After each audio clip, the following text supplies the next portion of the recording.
have a blast in the lap, and of course, pray to baby Jesus that I can survive Chris Osgood this season. So John Keating, just a wonderful, wonderful guy, and he's been a staple. If you watch Detroit sports for over 2 decades, he's the guy. All I know is John Keating, right? At the desk. Mm-hmm. And folksy, but yes, warm and ours. And very intelligent. A lot of the little stuff he writes there, very sarcastic. And, Keats. Yes, Keats, absolutely. Yeah, it's... Gator always did a really good impression of him, too, and I won't even try to do it. They say all good things must come to an end. Staple, that's well said. Yes. He is a staple. 248-539-9797. Let's get to Kyle in Canton. Kyle, good morning. You're on 97.1. Yo. Hey, morning, boys. Hey, I'm morning. exactly opposite. I would, I don't care if they lose these next 3 games, sit everybody, rest the whole squad, come back at your fullest strength when you need it the most, beat everybody in their hometown, and then go win the Super Bowl. Get to the goal. That's the goal. Beating Chicago is not the goal. Again, having the first seed is great, not the goal. Hey, I have a question for you, Kyle. Kyle, when you said sit everybody out, because I have this friend who came, and you know me, if you've listened, I hate guys playing in garbage time and things like that. It's been a pet peeve of mine for years. However, I had a friend of mine who told me before the Buffalo game he would sit a lot of the starters for the Buffalo game because that's the game they can afford to lose because it's the conference game. You don't want guys getting hurt. And he listed 3 guys who couldn't get hurt, and 2 of them did. And he was like, see, I told you they should. No, you can't sit guys now. Kyle, it's bad if Stoney's saying that. That's not what you want to do, right? That's not what you want to do, but that's what you have to do to get to the goal. I understand. What do you mean you have to? You don't have to. So Jared Goff's not playing on Sunday in your world. I can guarantee he does not get hurt if he does not play. Oh, this is not preseason. That's all I'm saying. So and Kyle, I'm a player. I like to play. I'm going to play every day, all day, injured, whatever it may be. But this is for the team and for the goal of the Super Bowl. That's it. These next 3 games don't matter. So you'd sit Goff. I'm just trying to make sure I understand this because people are going to be referencing this phone call all day. You're saying you'd sit them the next 3 games.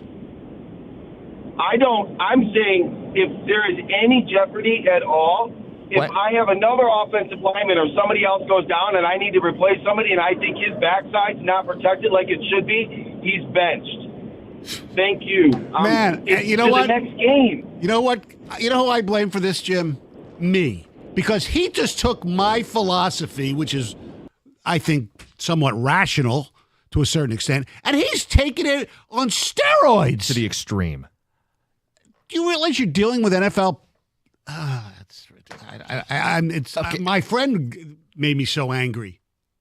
Yeah, I mean, listen, your friend in hindsight can gloat, but you were never going to sit key players while you're chasing the 1 seed. In the 13th week of the season? 14th week of the season? Okay, it's also just like antithetical to the way this team is built. Like, right. They are very much like, we will march on. Yes. The grind doesn't stop. If a guy goes down, we'll drag him as far as we can and we'll keep going. Like, mentally, I don't think they could get away with sitting 4 or 5 key players. And then that's beyond the obvious. They need to win these games. Right. Stoney, I went and looked up what you said, the NFC title game. 4 of the last 5 home teams won the NFC championship. And I'll do 10 years, but I imagine it's the same thing. It's like 7 out of 10, something like that. Yeah. So again, we would have said that historically the home field matters. More so with this team needing. You want to rest? Earn it. Right. You want to give Frank Ragnow and Jared Goff a chance to kick their feet up and not play a football game? Earn it. Earn the 1 seed. And the other thing is, if they are fortunate to do this, to get the 1 seed and, maybe have it locked up before the last game, then you can have the conversation of sitting a lot of guys. Yeah, just calls like that. I'm sensing so much uneasiness for Lions fans. First off, we haven't really gone through this before. No. We don't know what to do with ourselves, right? Right.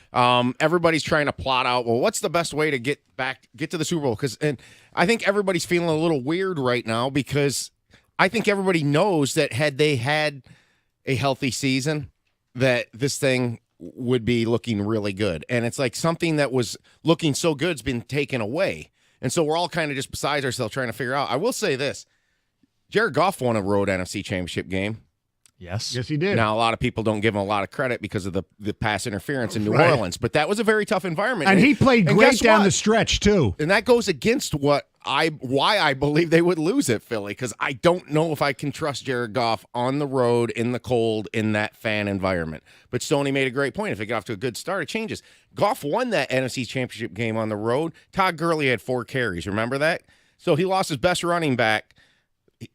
He can do it. So, look, he's proven me wrong. I still believe it because we all have our little ways and things we believe. I'll just say none of us knows what's really going to happen here. We all think the 1 seed, odds-wise, gives them the best opportunity. But, why did the Detroit Tigers, with pitching chaos, beat the team that went to the ALCS 7 years in a row in their stadium 2 games? That's why they play the game. Right. So you're right in the uneasiness that we feel from fans, which is part of this deal or no deal game. Like your level of uneasiness, would you guarantee winning the division if it meant you would potentially lose the 1 seed? Right. 248-539-9797. By the way, on the subject of Jack and Coke Jerry, texter says, Tom, it's Martini Mike, not Jack and Coke Jerry.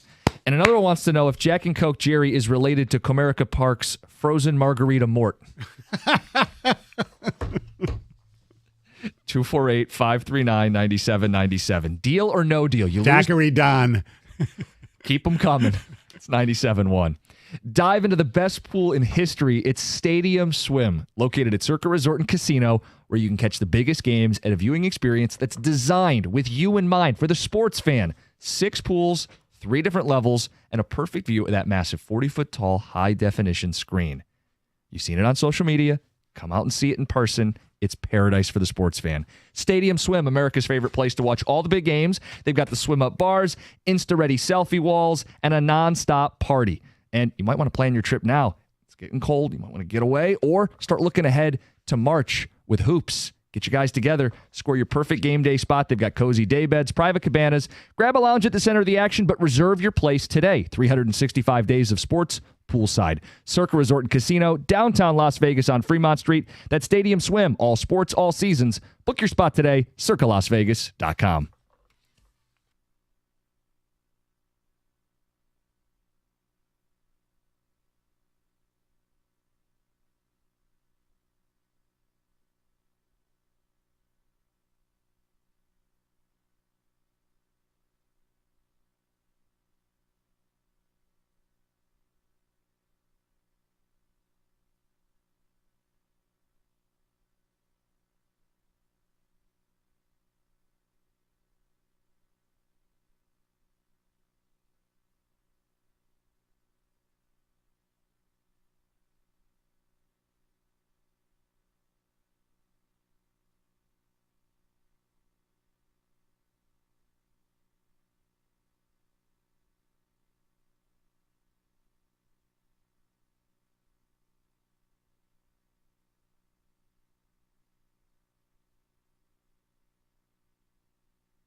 That first quarter pretty much doomed them.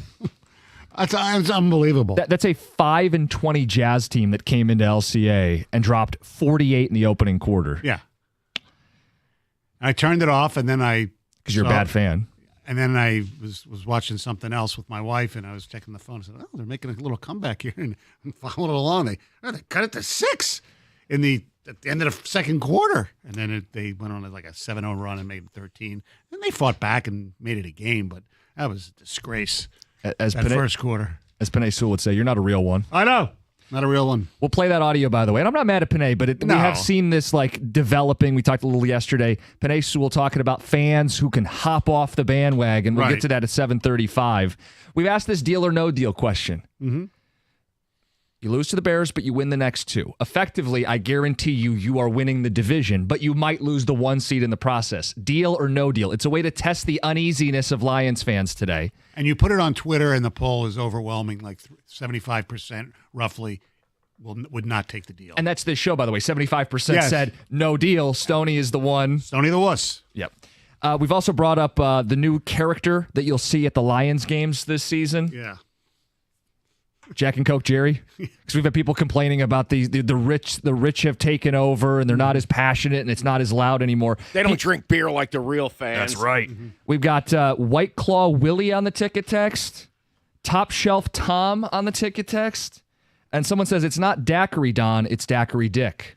Oh, 248-539. Yeah, there's some more there. I just handed you too. Did you? People are really digging this. What about some of the women? I mean, the women, can drink and yell too. What about I don't know, Chardonnay Charlene? I don't know. Sure, Fireball Frank, White Russian Willie. My neighbor was named Labatt Pat because all he drank was Labatt Blue. Jason in Commerce. See what happened to Bud? That's what I'm saying. Where is this fan base gone? Let's get to Louie in Oxford. Louie, good morning. How you guys doing? I want to say no deal. I'm going to tell you right now, the Minnesota game is not going to mean a thing. They're going to lose both them games, Seattle and Green Bay. They'll have nothing to play for that last game. We'll play our team first half, and it'll be another rest for us. That's where I'm at with it. I don't think that's completely out of the possibility either. I mean, the Vikings are playing really well, but they've had a lot of close games where they've gotten by Stoney, with smoke and mirrors. And going to Seattle, I mean, Seattle needs to win this game. Yes, because they're out right now. Yes. And they're right on that line with the Rams for the division, really the only way they can, the most likely way they would get in the playoffs. Louie, I think you're making a great point. It's Stoney, if you think there's a chance they could have this wrapped up by week 18 before they even play the Vikings, you don't forfeit the loss this week because now you can get yourself 2 bye weeks to really help this injured, battered football team. No deal. By the way, you guys are such homers, according to the ticket text. You all picked Seattle to beat the Vikings. I look forward to calling in Monday to discuss. At least Heather doesn't have her head up her butt. None of your rationale was based on actual statistical quantitative data, Jerry in Belleville. Mine was, so that's good. That's right. Ours was based on the fact that Geno Smith was playing, but it's also that I think the Seahawks are playing for their playoff lives. They're playing at home, short week. All the little stuff on the margins matters. And by the way, we took it with 3.5. Yes, exactly. A classic Stoney where they could lose and we could still win. Right. Okay. Home dog. It's very... Yeah, home dogs this year's not been kind to home dogs. You can just check our cash to ticket record. But typically, historically, home dog getting more than a field goal with some rest. Yeah. Against the Vikings team that, to your point, I mean, where are we at with the Vikings? They have surprised everybody. They're clearly better than everybody gave them credit for. I think they're an incredibly well-coached team. I also have a hard time looking at them and saying they're legitimately the same as Philly and Detroit, and their records are the same today. So that would tell me that they're going to get tripped up. I think they're really good because, and I think a lot of that, what you're talking about, I think is just biased because of the fact, not that we're Lions fans, is that you see who their quarterback is, and you can't get Sam Darnold before this year out of your mind. You can't, no matter how hard you try, you sit there and say, well, it's Sam Darnold, he's going to screw up somewhere. But they can run the ball. Their receivers are elite. They have the best receiver in football. They're healthier, and Brian Flores has done a great job. Now, they do give up some big plays, but their defense has been playing really well, so they're good. They are really good. Next time you stop at the Lions game, say hi to White Wine Whitney, Bourbon Bobby, Sparkling Sam, Old Fashioned Otis, Kenny Cocktail, and Martini Mandy. Kenny Cocktail. That'd be Kenny Cocktail. Oh, they've priced out the real fans. We'll talk more about real fans at 7:35. Let's get to Heather's news. 5 people have been arrested in connection to that armed robbery of an Amazon delivery driver in Detroit. We talked about this yesterday. The driver called 911 on Tuesday and reported that as she was delivering packages, a car pulled up in front of her. 3 people dressed in all black jumped out. They took several packages from the truck, and then they took off in a dark-colored SUV. Well, Detroit police were able to locate that vehicle, and a Michigan State Police helicopter was actually tracking it. So 3 people got out of that SUV. They carried the items into a house in East Point. Then that vehicle went and picked up 3 other people, fled the area. Well, when the vehicle did come to a stop, 5 people got out. They started running. Police were able to get them, and they were all taken into custody. Sounds like it's pretty coordinated, but not coordinated well enough. No, not at all. This is a wild story. An unruly and intoxicated Royal Caribbean passenger was allegedly attacking crew members, and then he died after being detained. Did you hear this story? I didn't. No. So this guy was 35 years old, Michael Virgil. He died on board the ship after his family claims security injected him with some kind of sedative. So there's video of this. This guy was freaking out. He was allegedly threatening to kill other passengers. He assaulted 2 crew members in this wild outburst that took place just about an hour after the ship set sail. So this was not like mid-cruise. This was right away. He kicked a crew member in the face, punched another. He was trying to kick down a door. He was just spewing profanity, went on this like racial tirade. And he was eventually detained with zip ties and handcuffs and pepper spray. And then within an hour, he died.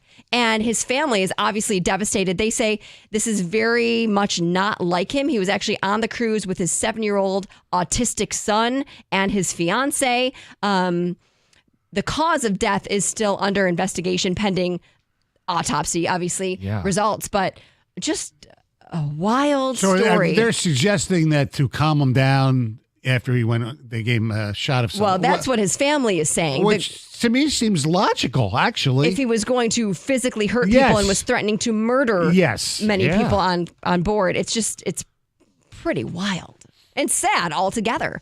Let's talk about this. Not so sad. Well, I guess it depends how you look at it. Nikki Glaser is more than just a casual Taylor Swift fan, you guys. I love she Nikki spent Glaser, by the way. close to $100,000 to attend 22 Eras Tours shows.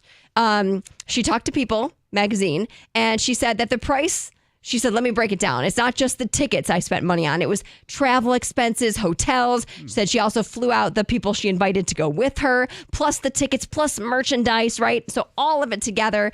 And she says, you know what? I was able to justify that cost because I don't have kids. She says, I Googled or looked up how much it costs to raise a child and thought, nobody shames people for having kids and spending money on their kids. So I can spend this money the way that I would like, that brings me joy, and I'm going to spend it on Taylor Swift. Why would anybody spend money to like fly around the country to see a music artist? Why would somebody do that? Why? And see them over and over and see over them and over and over over again on the same tour, too. Yeah, it sounds ridiculous, Stoney. Who the hell would do such a thing? It's got to be a total psycho. I know, for sure. Absolutely. Loser. Yeah, but she also, thank you. I admit it. But she also said it was either between that or something with fertilizing her eggs or something like that. Oh, really? I didn't get it. Freezing her eggs. Freezing. Fertilizing. Well, that's freezing her eggs, yes, which is very expensive as well. You know what? It's her money. Yes. I don't care how she spends it. No. It's your money, Stoney. Yes, exactly. Do with it what you will. I knew I had something in common with Nikki Glaser. Oh, God, she's so funny. But to her She is point, funny. I like her. She is funny. If you don't want kids, don't have kids. We don't want parents who don't want to be parents. Correct. Agreed. And spend your money how you want to spend your money. Yeah, exactly. Okay, Stoney, you can have kids and tour the country. That's right. That's how you have a helicopter and all that other stuff. Oh, yeah, exactly. Anyway, Heather with the news. Coming up next, real fans. Panay Sewell's talking to you. It's 97.1.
Oh, burn, baby, burn.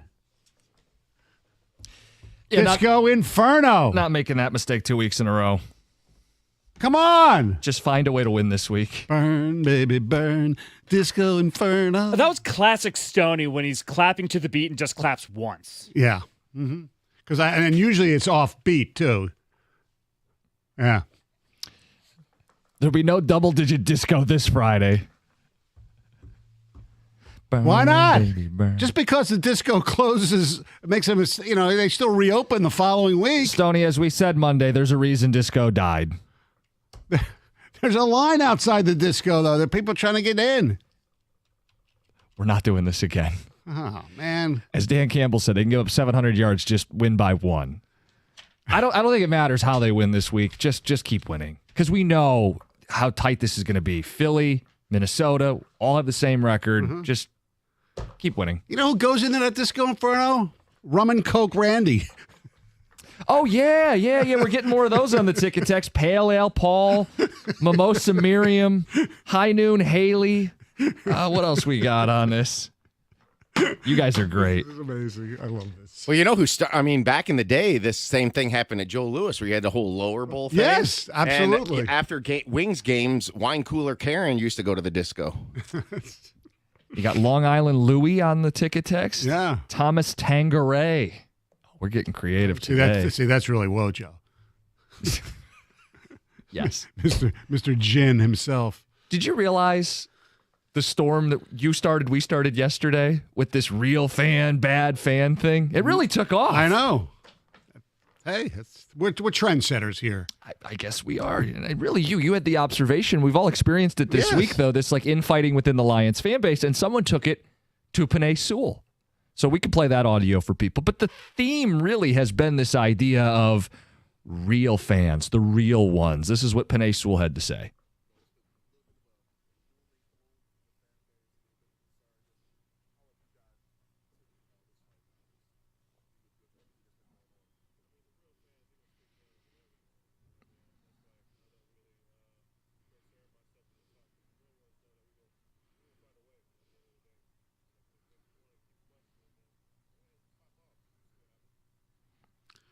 Well, we're real fans because we're fans, but we still want to question at times, and so. But I don't want to stop. I don't want to step off. Hop off. Yeah, that too. 248-539-9797. Penei Sewell a little defiant in the quote there, and he should be. He should have that mindset. I have no problem with what he said, except the whole hop on hop. That's the only thing that somewhat bothers me because they don't understand. A lot of them don't understand. Or have never been real, into it as a kid. Some of them aren't. Some of them, grew up, they just like playing and were really good. And especially, we're Sewell White. I mean, I don't know. He grew up a Lions fan. Oh, that's right. He did. Because of Calvin Johnson, and he's a big fan. So he is a fan before he was even a player on the team. I understand the attitude. I understand the defiance, the confidence, whatever you want to say. Mm-hmm. He has to feel that way. I think he genuinely believes that. And he should feel that way. And absolutely. They're in the driver's seat. What I don't like is when fans adopt that mindset where they go at other fans. I know. As real fans or fake fans or hop off the bandwagon. In your mind. Yeah. Okay. You guys, Greg, Gov as well. What is a bandwagon fan in your mind? Someone who's only a fan when the team's good. Okay. But I define fan differently than maybe Penei Sewell would. To me, a fan is someone who cares a lot. Oh, yeah. That doesn't mean they always love everything the team does. It doesn't mean they blindly believe everything the team does will work out. Being a fan might mean that you are critical of your team. Right. You love your team. It's tough love. You don't like the Patricia era, so you're critical, right? Yeah. You are nervous before some football games. So what, if you're nervous, you're not a real fan? Of course you're nervous. You know what I mean? Yes. But like using the definition of blind faith and delusion is the truest, realist fan. I don't agree with that. No. Stoney, I really think there are some people who think they play on the team. Like Penei does. Yeah. And plays really well. He does. Pina Colada Pete doesn't. You know what I'm saying? Yes. Like if you aren't on the team, you can be critical. You're not. It's not going to seep into your play this Sunday. You're Right. not putting pads on. I know. You don't have to. I think there are people who thank you, who believe they're on this team and therefore can't have any negative energy. So like if they admit it to themselves, it'll hurt the team. I really think there are people who are in their head that way. Which they shouldn't be. I mean, you should root and you should be invested. And if the team loses, no matter what team it is, you can be pissed off. You can, cry, do whatever you want. That's what being a fan is about. But to sit and judge fans by saying, well, you didn't think we could win, so we won. That doesn't mean that I enjoyed it any less because I predicted them to lose or you predicted them to lose or, you said they were going to win by double digits and they didn't. That doesn't make you less of a fan. What goes through people's minds, and look, things that go through my mind can confuse people as well, but man, oh man. So what do you think when you hear Penei Sewell say that? I think he should. I just don't think he understands the hop on, hop off, but I don't care. He can say whatever he wants as long as it doesn't affect him, because it doesn't, because most of them are oblivious to it, I believe. Remember, the questioning was doom and gloomers. Right. Like, that's as far as you go, right? The doom and gloomers are the ones saying it's over. The doom and gloomers are the ones that are bringing back up SOL. Yes. I don't think he's talking about the people that are sitting there and maybe just saying, look, they're going to rally behind it, and he's not going to publicly say that, we've got a few, chinks in the armor now, and this is going to be hard and stuff. But at the same time, I don't think he's calling out people who would probably, off the record, he would say, yeah, that's going to be a little bit harder. Yes. Okay? Yeah, it's a good Any point, Tom. reasonable person knows this is harder. Yeah, Tom, it's a good point. The question was doom and gloomers. So maybe the whole hop off is directed at like 5% of this fan base who has legitimately quit the season. Right. And those people are bandwagon fans. Well, if you're quitting the season, not watching and not caring, and then I wouldn't say you're a bandwagon. To me, even if you are a doom and gloomer, where you think it's done, there's no way they can win the Super Bowl. Look, I said it's 10%, so whatever. But I'm still, and I think those people, even the ones who think it's over now because of the injuries, they're still watching every game and every play, and most of them are still really invested. So I don't think they're like bandwagons, unless they decide, you know what, McNeil's hurt, this one's hurt, I'm done, I'm not even watching. Then that's pathetic. I actually don't think there are very many of those. There those probably fans, aren't. So then I wonder, like, who is Penei actually mad at? And I don't even know that he's mad, but like, who is that directed at? It's directed at like a fraction of of this fan base. Yeah. Everybody else wants this team to win. That doesn't mean they will, but everybody wants this team to win. People have been waiting to chase the Super Bowl their entire life. They have some doubts. That's not the same thing as being a doom and gloomer. Right.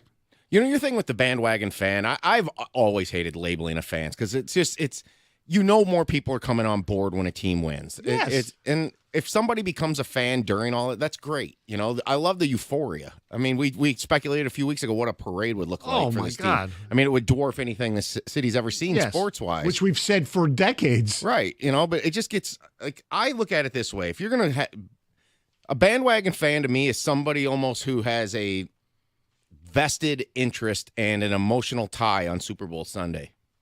I've never rooted for any team on Super Bowl Sunday. I've had a lean, but I've never been emotionally tied to the Super Bowl. I don't know what it's like to lose a Super Bowl as a fan. And Stoney does. I'm not saying you're a bandwagon. No. Because you lived in Philadelphia until 1986. Right. All the kidding aside, I know you're a Lions fan. All right? Yeah. Really? But in 1980, your team lost to the Raiders. Yeah, and I was there. You're right. So you know what it's like. I don't, and I think that's an important thing. Like these teams that have B teams and all of these guys. Oh yeah. I look. You can have the second team, but are you really emotionally hurt if they lose on Super Bowl Sunday?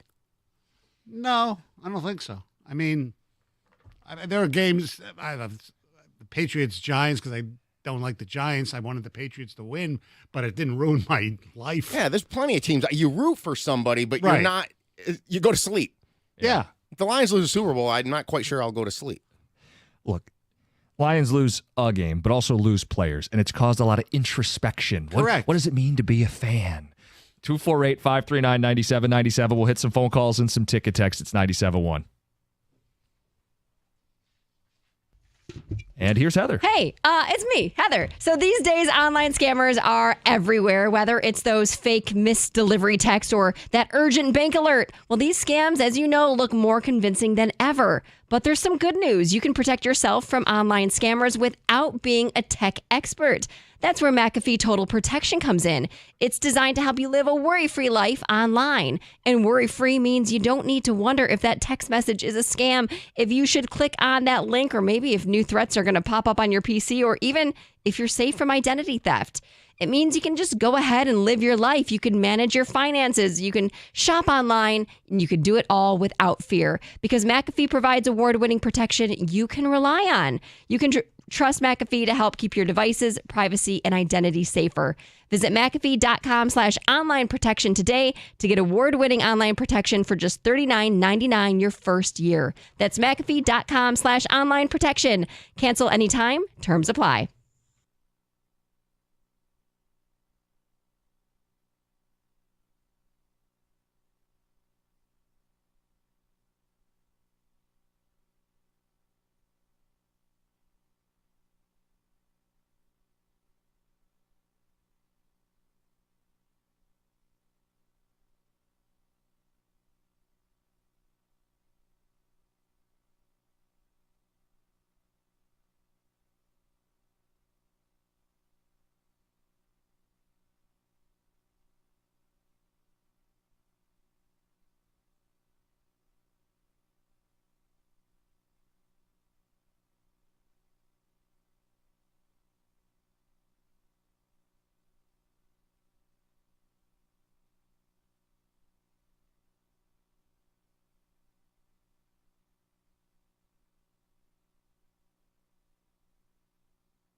That's Panay Sewell. Question from Corey Woods, M Live. What's your reaction to that? The doom and gloomers hop off. The real ones know. We've noticed a lot of this questioning of fandom this last week. And we asked, what's a bandwagon fan? Here's my definition of a bandwagon fan. And it's not the actual individuals, but it's a collective local news management. Where when a team is on a run and they have to do all these stories about all these people with things on their lawns and things like that, and the anchors wearing Tiger hats when they're in the playoffs and things, they don't do that stuff when the team stinks. That's a bandwagon, movement basically. Yeah, yes, exactly. Not the actual individual anchor, because they could be fans or whatever. They're just playing the part.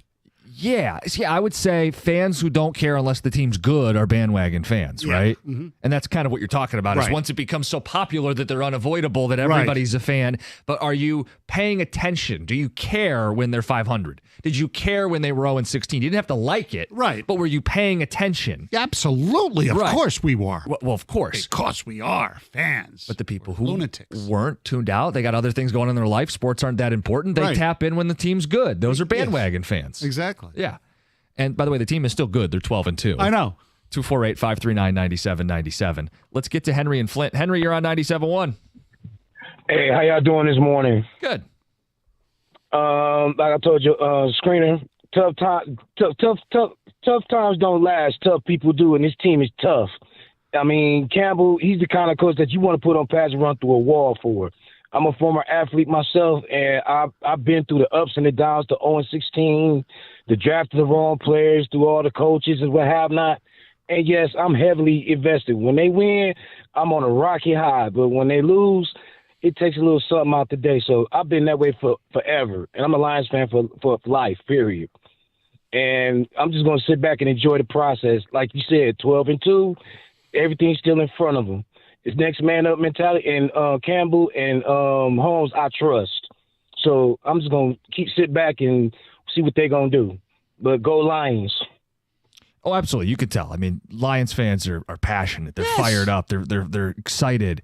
At the same time, though, Henry, like, there would be a point where if they lost more guys, even you would doubt it, right? I still believe in my team. I believe in Campbell. Henry, I believe in Holmes. If they lost Jared Goff, I still believe in them. Okay. I was there at the Silverdome when Barry Sanders I'm not retired. questioning, Henry. That's the key. But this is what we're getting to. I'm not questioning whether you're a fan. No, I'm questioning whether you're. Yes, I still believe. Okay. That's where I think we cross over. Yes, you know exactly. what I'm saying? Like he's going to believe no matter what. Right. A meteor could hit, and he'd be like, "We're gonna pick up the pieces and find a way to win the Super Bowl anyway." No, come on. No. That doesn't make Hendon Hooker is not Nick Foles. I know. It's happened before. It'll happen today. It'll happen with this team. Right. All right. Phil Simms got hurt. Jeff Rutledge, Jeff Hostetler took them to the Super Bowl. I knew it was a Jeff. My point, though, is I don't think that makes him a better fan. No, he's not a better fan. No. He's actually more of a delusional fan if he believes that. And maybe he has more fun watching that way, where he shows up to every game, tunes into every game, and just tunes out all of the harsh reality surrounding the team. Maybe that's a more fun experience for him. Yeah. But I can't shut off all the stuff going on. No. I can't ignore all of the things going on. If they were to get more, like this last wave of injuries was significant. There are people playing pretend in their mind that it didn't happen. Oh, Elaine McNeil, no big deal. He's only one of the best defensive interior linemen in the league. Yeah. Okay? David Montgomery. We know how good he is. All right? You have a team that's secondary. The cornerbacks, the safeties are very good. Cornerbacks are suspect, right? Yeah. You lose your best one. In addition to the 19 other injuries that people are on IR, it makes a difference. Ticket texters, 248-539-9797. Daniel in Warren says, our fans are delusional. You can be a fan and be realistic at the same time. When someone says one bad thing or one negative word, all of a sudden they're a fake fan. I disagree. A good fan, another ticket texter says, is always critical. These are professionals. A good fan would boycott the team when they're garbage, Bad fans packed Ford Field to a sellout crowd when the team did nothing for 50 years. Their loyalty actually held them back for decades. It did not hold them back. I'm sorry. Just because the people go to the games and have a good time drinking their, their beers, their whatever drinks they were going to drink. Jack and Coke Jerry's. Jack and Coke Jerry's, Tanqueray Toms and all that stuff. Had no significance.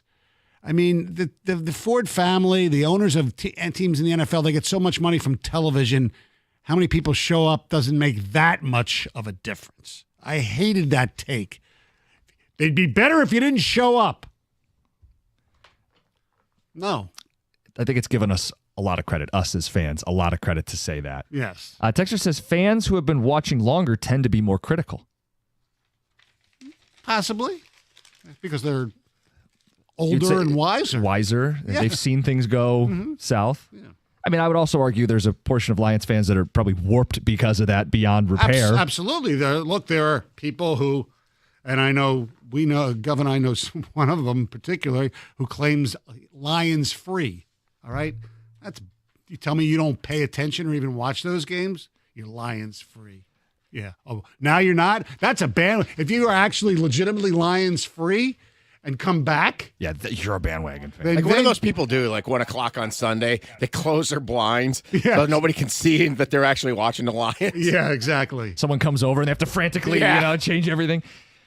248-539-9797. Texter says, Costa seems like he's preying on the Lions' downfall, talking about Goff getting hurt, things that haven't happened. No, my point was to test the level of delusion. Right, from that caller. From that one caller. Because I think there are people who would say, grit, don't quit. They'll win no matter what. They could lose X, Y, and Z. And I probably shouldn't put a name on it because I'm not wishing injury on anybody. Right. But my point was to him, the most important position on the team gets hurt. And I think there are people in this fan base that are so removed from reality, they don't want to allow themselves to consider the possibility that it'd get hurt. And I think you're, if we're going to do the fan judgment, lesser of a fan. You're truly not actually experiencing everything that's going on. You have a preconceived notion that you're unwilling to change in the face of all facts in terms of any new information. You've made up your mind they're winning the Super Bowl no matter what. Well, you're still a fan, a good fan, but you're a moronic, delusional fan. Sure. 248-539-9797. And those people? Oh boy. Very few. Yes. Let's be honest. There's not that many people who believe what he did. A lot of people want to react to Penei Sewell, phone calls, ticket texts, and more. We got the picks coming up in the 8 o'clock hour. Heather, pretty much wrap this thing up already. Yeah, I still am requesting a trophy made this year, I think. Oh, wouldn't that be fun? I think I should do something. See how this goes. Well, make her a highball Heather. I will note Whatever. that she didn't bring up a trophy until she got 13 games up with only a few weeks to go. Right. Well, I mean, it's something to think Well, she's about. a bandwagon picker. That's what I'm saying, Stoney. It's 97.1.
All right, we're going to get to the phones. Penei Sewell's comments to the doom and gloomers. Hop off. The real ones know. There's been a lot of infighting in the Lions fan base. We touched a nerve yesterday, and the conversation has only continued, and now Penei Sewell has weighed in. So let's get to the phones. Joe in Mount Clemens, good morning. You're on 97.1. Good morning, guys. Good morning. So Tony aptly called them moronic and delusional. And that one caller, he believes even if Goff, for example, were out. And I know you guys specifically, the morning show has said it before, fan is short for fanatic. Correct. Yes. Well, we, as in me and you, are fans. Well, that gentleman was a fanatic. Nothing else matters. He's just zoned in, and he's a true believer, as they like to say. So, yeah, I agree. There's far and few of those actually out there. Right. Most of us are just fans. Right. We understand injuries impact how performance is going to be on Sundays. Which group do you think is bigger, the doom and gloomers or the fanatics, as you put it? I don't like doom and gloom. I think we're realists. No, Joe, you misunderstand. I think most people are realistic. I think on the extremes, you have the doom and gloom who've given up on the season, who Penei was asked about, and then you have the fanatics who think no matter who gets injured, they'll win the Super Bowl no matter what. Which group have you thought is bigger? This year, I would say fanatics. Yeah. Any other year previous, I would say doom and gloom. I would agree with that. And part of that is because the fanatics, we've never seen this before. Yes. That's why. Yes. You know, in other cities where, it happens more regularly, then you can become more of doom and gloomers because you've seen it before and you've had your dreams crushed and things like that. I also think a lot of the fanatics might be newer fans, right? I mean, people who are... Oh, yes. Yeah. They don't understand and probably don't even know who, Geno Smith is. What do you mean the Lions are in trouble? Yeah. What do you mean? So I think there are more of the extreme positive than the overwhelmingly doom and gloomers. Right. To his point, historically, it's the other way around. Yes. 248-539-9797. Keith in Redford, you're on 97.1. Hey, good morning, guys. Good morning. Good morning. Yeah, so I just wanted to say, I really don't understand why everybody's crapping their pants about the Lions. I mean, when you really think about it here, and I'm not a fanatic, I'm a realist as well. We still have the best offense in the league. You still have an 1,000-yard rusher. You got one of the best tight ends. Goff just came off a 500-yard game, throwing 5 TDs, no interceptions. We still have Amon St. Ra. We still have J-Mo. So we still have one of the best offenses in the league. When you look at our schedule, the Lions played the hardest, toughest schedule. I mean, when you're watching ESPN and all these pundits, they keep saying the Eagles are the best team now. The Eagles haven't really played anybody, right? And they having issues. They falling apart at the end of the season. So not this year. Last year they did, and they look. The Steelers are one of the hottest teams in the league, and they gave them their lunch. So I don't. Think...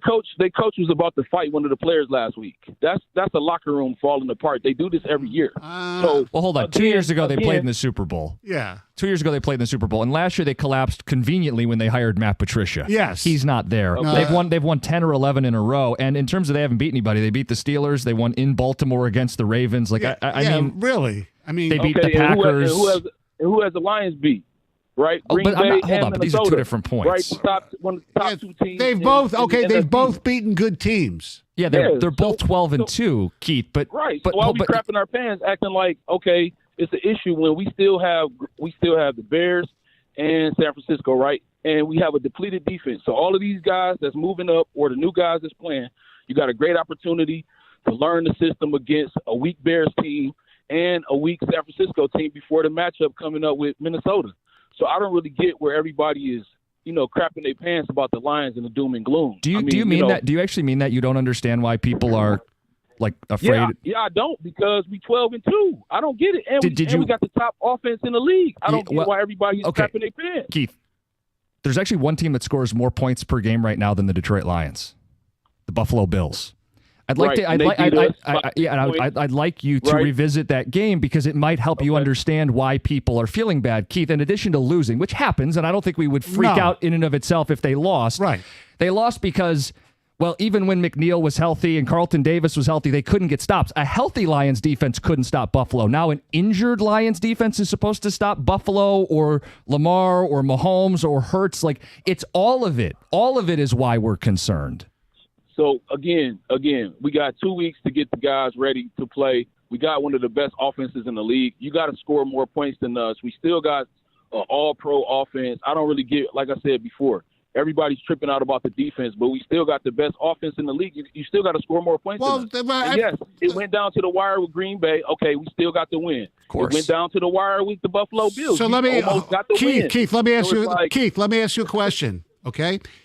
Do you think the Lions, before the latest rash of injuries that took place in the Buffalo game, do you think the Lions right now are as good as they were 2 weeks ago? No. Okay. Right. Right? That's Because if so we we had everybody. Okay, but we still. But that's not a we gotcha, still Keith. not- He's not gotching you. We're just the season yeah. is not over though. Correct. No, I Of course. agree. Keith, I we agree. agree. That's how everybody sounds. That's how everybody sounds. Well, No, and if it sounds that way, then we need to do a better job. Well, Oh, Keith, I mean, and even just a couple of calls ago, you guys broke a guy down all the way to saying that Jared Goff. What if Jared Goff gets hurt? Like, come on, like nobody's it's even to thinking illustrate about the that, point, bro. Keith. It's to illustrate the point that some people are so in their own world Right. that they won't acknowledge what's staring them in the face. And, Correct. and maybe we need to do a better job if you think that Stoney and I are people who think the season is, quote, over. No. Well, this is where me and you got into it, though, the other day. See, Yeah. I'm like Keith. Keith summed it up beautifully.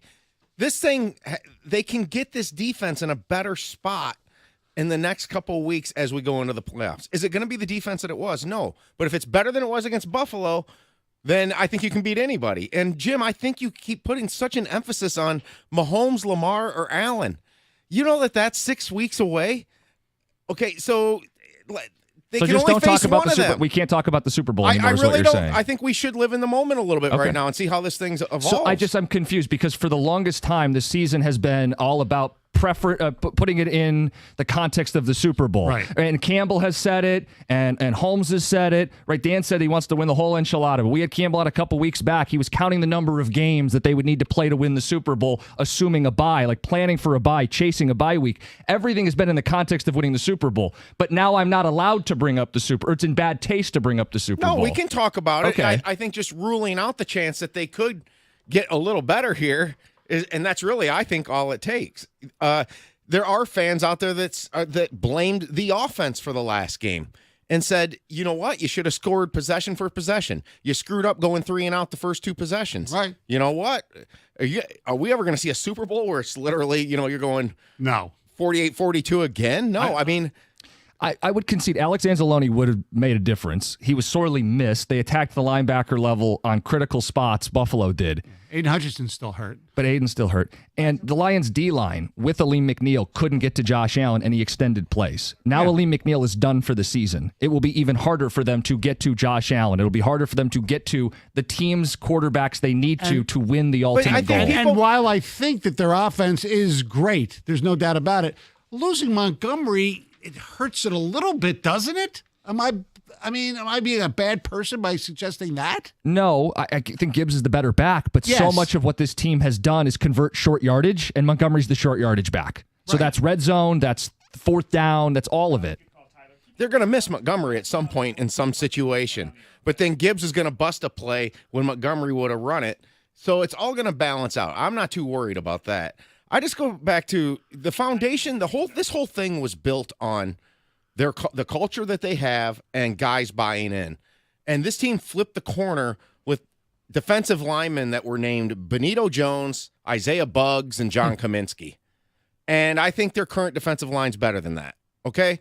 So if they can win with that and be the team nobody wanted to play at the end of 2002, why can't they be the team nobody wants to work towards that with this? Well, they Look, can.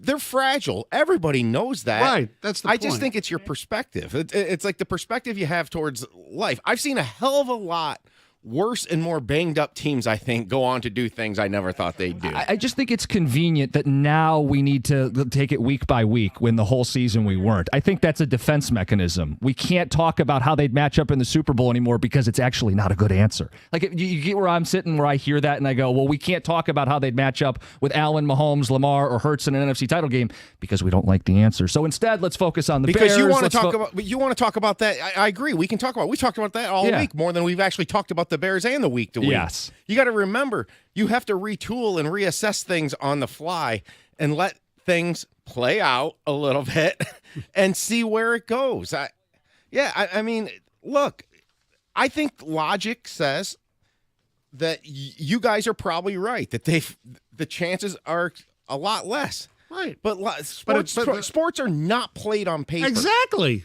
Michigan, Ohio State. I mean, Great example. You don't need that either. That's an extreme. I know. Are we in that situation? That's the Hendon Hooker situation. No, we're not. We're not in that situation. You could say maybe Nick Foles' situation, but he played well in the playoffs after Wentz got hurt. I don't know. They're not as good as they were a week ago. That's all. That's all I'm saying. And their chances to win the Super Bowl have been diminished. How dare you? Does that mean the season is over? Does that mean they can't win the Super Bowl? Hell no. But I've never seen a team with this many injuries do what we hope they can do. That's all I'm saying. You're not a real one, and you can hop off. All right. There's been a lot of uneasiness within the fan base, clearly. I have a question that will test that uneasiness at the end of the hour. It's 97.1. Moran Chevrolet is closing out 2024 with awesome pricing all month long. It's their Red Tag sales event. So get off the sidelines and get into the game with Moran Chevrolet. GM employees and immediate family members can lease a 2024 Equinox EV for $119 a month. Say that again, $119 a month. The car payment of $119 a month, 24 months for the lease, $999 down. It's Moran Chevrolet, where you always get the best price, period. Score your best deal at MoranExpress.com. They're on Gratiot north of 15 Mile in Clinton Township. Chevrolet, together, let's drive.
Stoney in for John Jansen this week, which means you get the honor of talking to Brian Baldinger with us. Love it.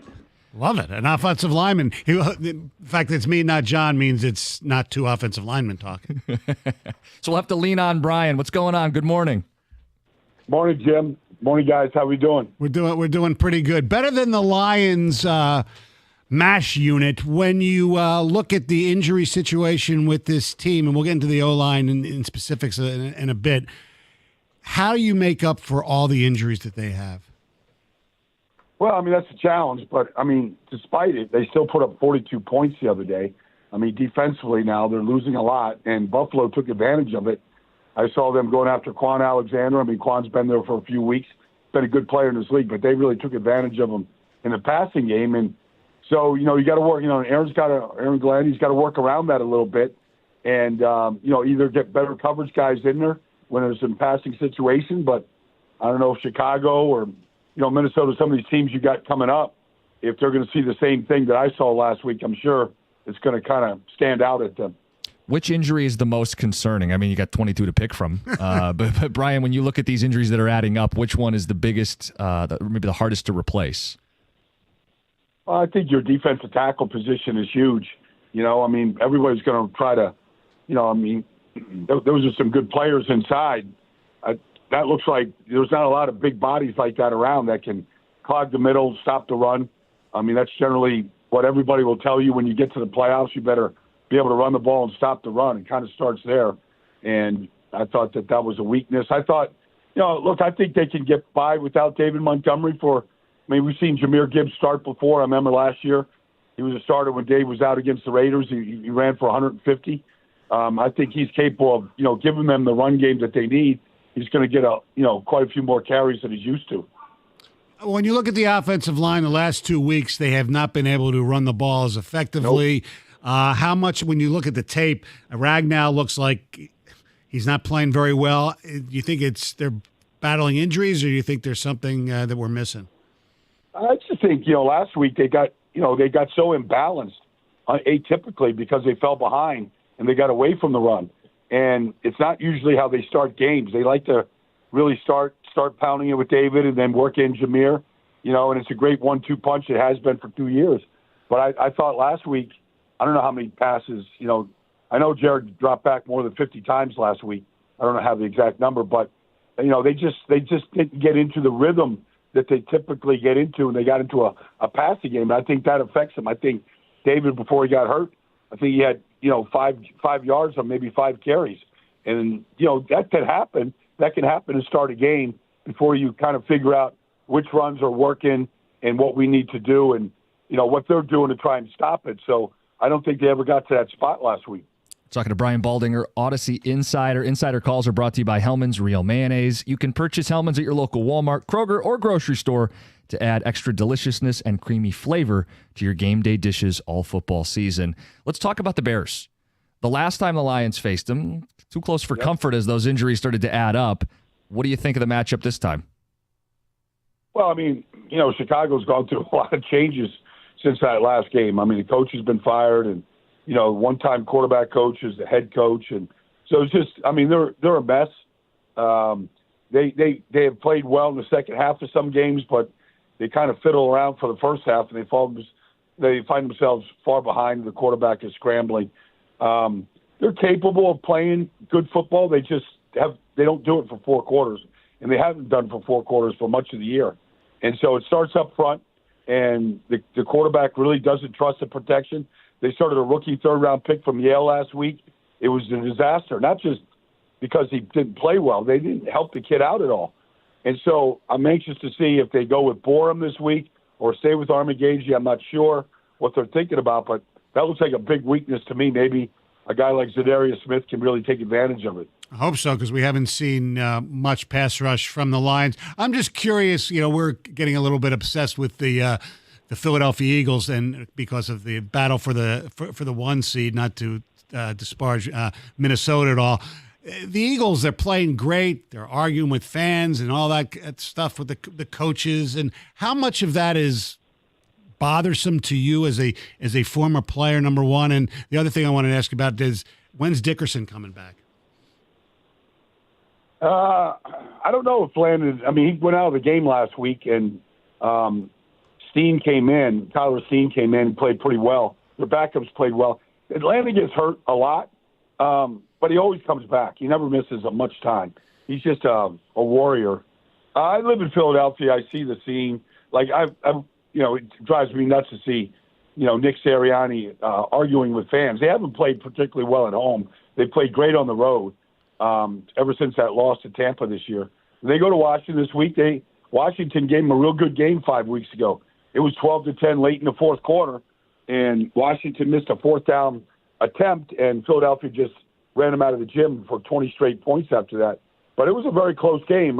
I think Washington matches up pretty well with them, especially if Terry McLaurin can get deep. He's their deep threat. He's had a great season. He only caught one pass for 10 yards in that first matchup. But Philadelphia, it seems like they get better and better every week. And whatever was ailing them, whatever week before, they seem to be able to correct it the following week. Last week, the passing game was talked about all week long ad nauseum, and the passing game was never better than it was last week. So they have the ability to fix it because they have great talent and they have really good coaches.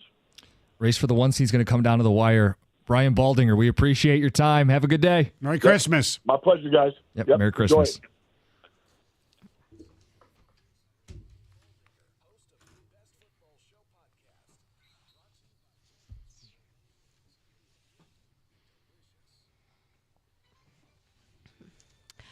Well, a judge has denied the Oxford High School shooter's motion for resentencing. On Thursday, a judge denied the shooter's motion to withdraw his guilty plea and denied his motion for resentencing. So a judge said that the shooter's plea was knowingly, voluntarily, and accurately given, and there was no defect in the plea-taking process, and his sentence is constitutional and proportionate to the seriousness of the crime and the offender.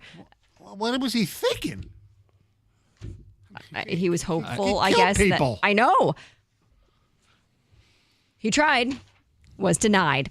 Listen to this. A Muskegon man is in custody after he allegedly stabbed his boss at a staff meeting this week. Happened on Tuesday morning at Anderson Express. That's a manufacturing company. And this 32-year-old employee stabbed his boss in the side, then ran off to his car and drove away. About 15 minutes later, he was arrested, taken into custody. The victim, the boss, was in critical condition, taken to the hospital, but is expected to survive. Police have not yet established the motive, but they're not ruling out the possibility that this was almost a copycat attack, from the murder of the United Healthcare CEO, Brian Thompson. Is this a healthcare place? No, it's a manufacturing company, but perhaps he saw this murder and thought, well, I'll take out my boss too, even though that wasn't the boss of the guy that you know what I'm saying, right? Jimmy, you don't have to worry about it. Yeah. We're good with you. Yes. Costa did not bring a machete to work. My goodness. After spending the last few days consulting with doctors, David Montgomery is optimistic that he can avoid surgery altogether and rehab his knee instead, which means he could return for a playoff push. There's potential there. Well, that'd be big. I mean, especially we keep talking about getting that 1 seed, an extra week for him to heal up. Any chance to get him back on the field would be a big deal. Mm-hmm. Farmington Elementary School in Garden City has been cleared from a brief lockdown after a plastic gun was found in a student's backpack. So the school was first placed under lockdown after somebody called 911 and said that there was a student seen with a gun coming off of the school bus. Well, according to officials, they responded to the scene, found the school administrator had already stopped the student, took the backpack, and it turned out that it was just a toy gun. But it is illegal to possess even a toy gun on school property, which was found in the school's backpack. But anyway, everyone is safe. There was no threat to the school. This is intriguing. It's always interesting if you've ever looked on Google Maps to look at the image of your home or, the street view, right? You can see, because sometimes you're actually out in your front yard or you see them go around. Well, Google Maps helped solve a murder. So 2 people accused of killing and dismembering a man in this possible love triangle have been arrested, and it's all thanks to some major help from the Google Street View. So it happened in Spain, and according to authorities there was an investigation that started back in 2023 because somebody called and reported a family member missing, right? So they started to investigate, where is this person? And Google Maps published a Street View image in this remote region that reportedly caught one of the victim's killers in action. And it had been 15 years since Google Maps had last visited the area. So it just so happened there's an image on Google Maps that shows this guy, he's in jeans, he's got this like a football coat on, standing over his trunk, hunched over, and in the trunk there is this long white bag, okay? Then there's a second photo from further down. So the truck going around, catching all the images, drove ahead. This guy was ahead. Same person, same outfit, same coat, carrying the white bundle in a wheelbarrow, captured on Google Street View. So it was those tips that led to the murderer caught. He and his partner were also taken into custody. Shout out Google. Yeah. Stoney, I'll save this one for you. I've got some news for you. Oh, for Stoney?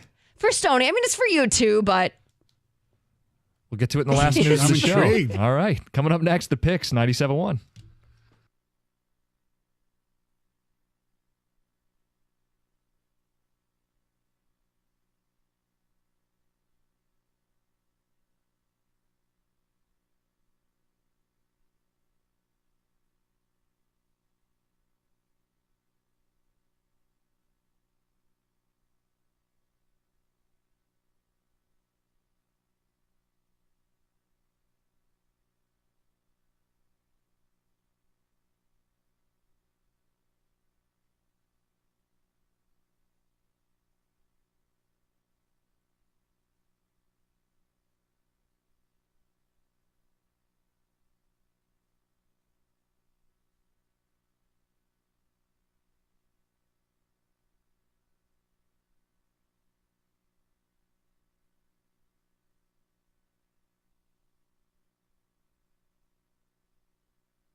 Brightside Dental, 3, 2, 1.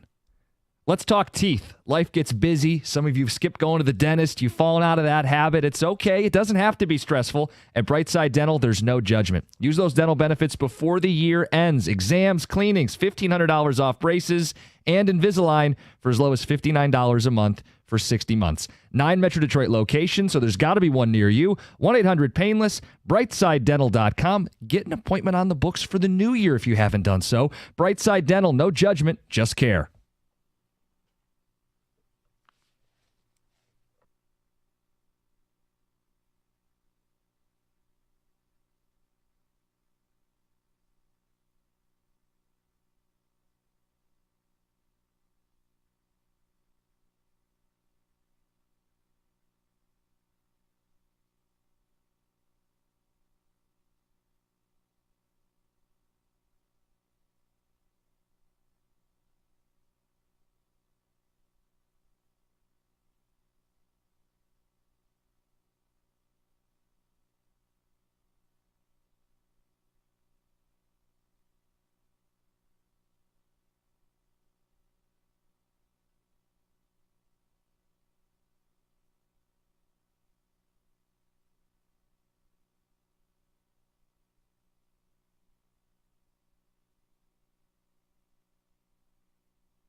confidence, an edge, latitude. Penei Sewell. That's how he should feel. Damn right he should feel that way. I don't fault him one bit for anything he said there. No. I don't think collectively we need to be fan policing one another. But inside that locker room, yeah, they have no time for anybody who is not 100% believing that they will win the entire thing. Now, we can do the stupid bickering amongst ourselves, and we kind of kicked that off yesterday. Mm-hmm. This idea of real fans and bad fans and believing and not believing. And that's there if you want it. 248-539-9797. It all stems from an uneasiness, right? Yes. I want to test that uneasiness with a deal or no deal question. All right. Come on, Howie. Let's go. All right, you got your suitcases? Yeah. Mm-hmm. All right. Mm-hmm. Here's the situation. You lose to the Bears, but I guarantee you that you beat the Niners and the Vikings. Effectively, I guarantee you a division crown. Yeah. You can't be the 5 seed. You have home games at Ford Field in the playoffs. Worst case scenario, you're a 2 seed. Worst case, you're the 2 seed. But that is part of the scenario where you would not be the 1 seed. Mm-hmm. Would you risk losing the 1 seed to guarantee a division crown and at least stem any of this uneasiness and the bleeding and all of it? Or is it worth just playing it out, running the table, chasing the 1 seed? Deal or no deal? Well, I am sure I'm the minority here because I've always been a wuss.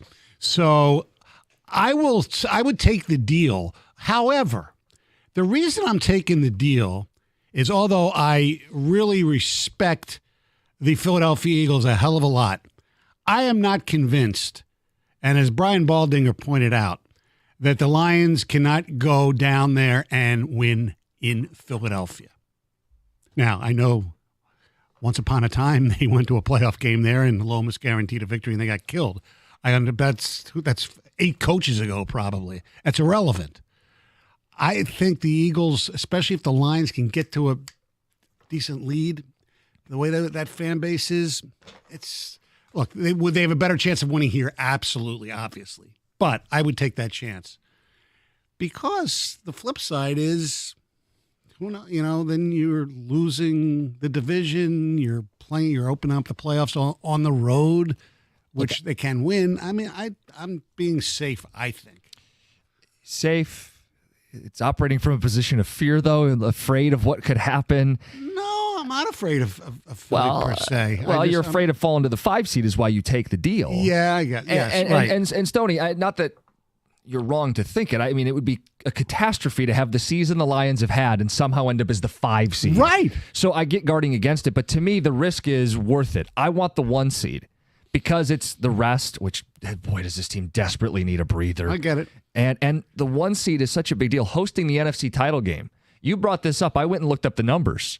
The NFC title game has been won by the home team 8 of the last 10 years. Mm-hmm. If you throw in the AFC, 15-5 the last 10 years, the home team advances to the Super Bowl. That's not even factoring in the fact that they want the rest. Right. So the NFC title game, if it's in Philadelphia, and I think Philly's better in the trenches right now with the injuries, I don't want to go to Philadelphia. So I'd risk it for the biscuit. No deal. Slam the suitcase shut. You guys can answer that as well. 248-539-9797. To the phones we go. Justin in Bloomfield. Justin, you're on 97.1. Hey guys, good morning. Good morning. So I need to give Stoney a bit of a hard time, but first I have one thought for you guys about the Lions. One, Jeff Rutledge. Remember when the Giants lost Phil Simms in a Buffalo game, coincidentally, and they won the Super Bowl? Jeff Hostetler. Jeff Hostetler. Thank you. You're welcome. If memory serves, they scored 35 points in the NFC Championship game and the Super Bowl, which consisted of 2 touchdowns and 7 field goals. And I know the situations are reversed here. They were hampered on offense. The Lions are hampered on defense.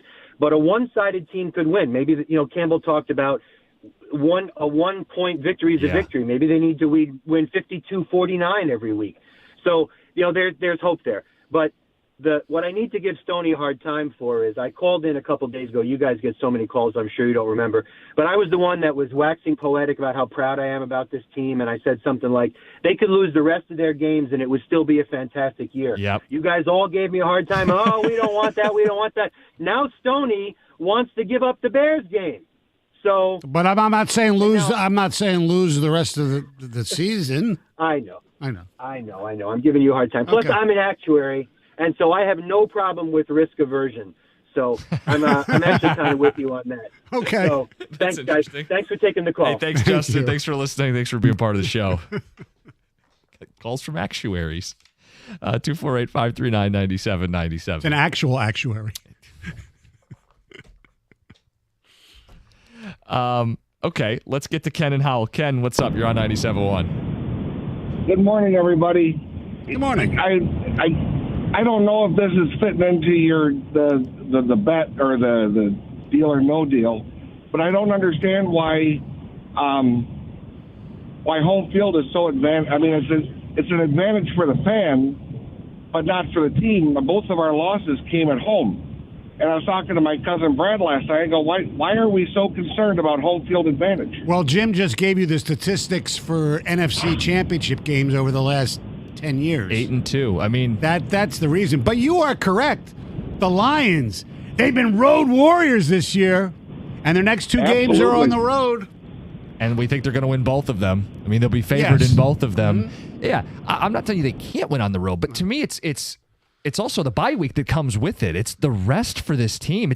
What if it meant David Montgomery gets to come back in one piece? Because he's not done for the season. Every week's going to be big in his rehab and trying to get him back. What if you don't have to play the first round of the playoffs?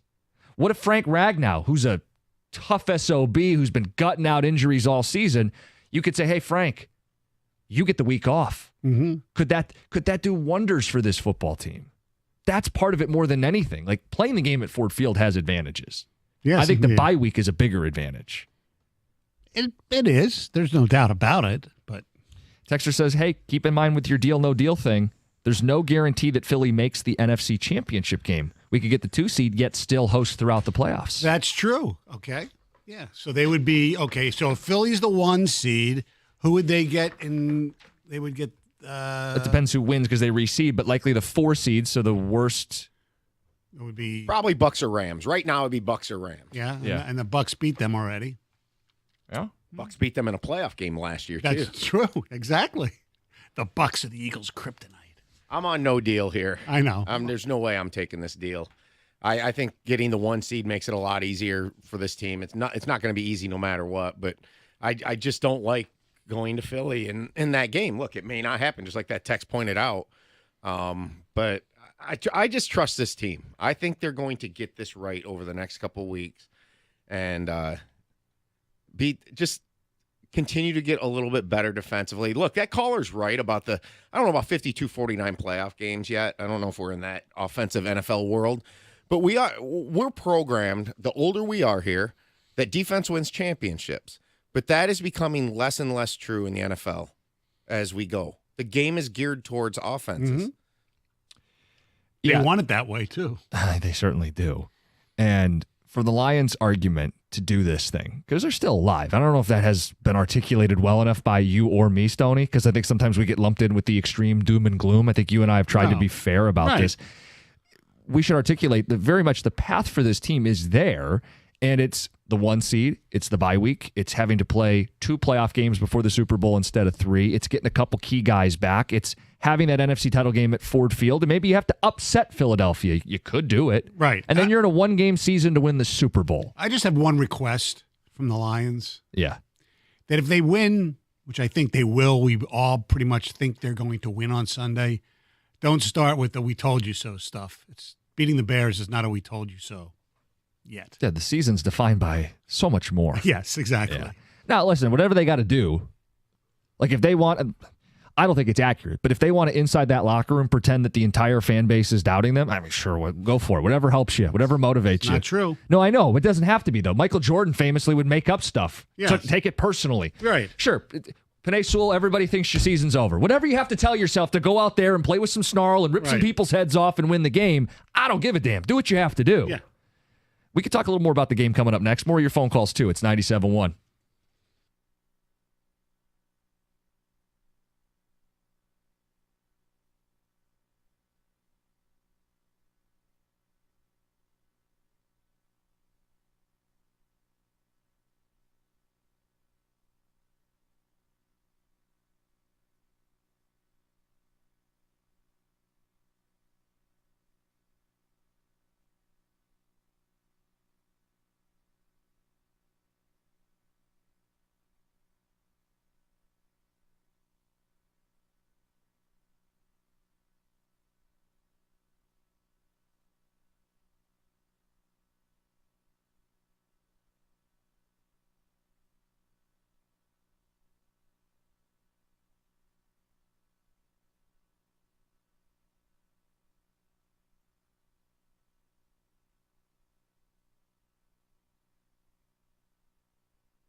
Coming up at 9:35, we've got the cookie jar on a Friday. Oh, that's right. It's the Christmas-themed cookie jar for the third week in a row. We've got more movies and music to F, marry, and kill, and some classic Christmas debates for everybody to weigh in on.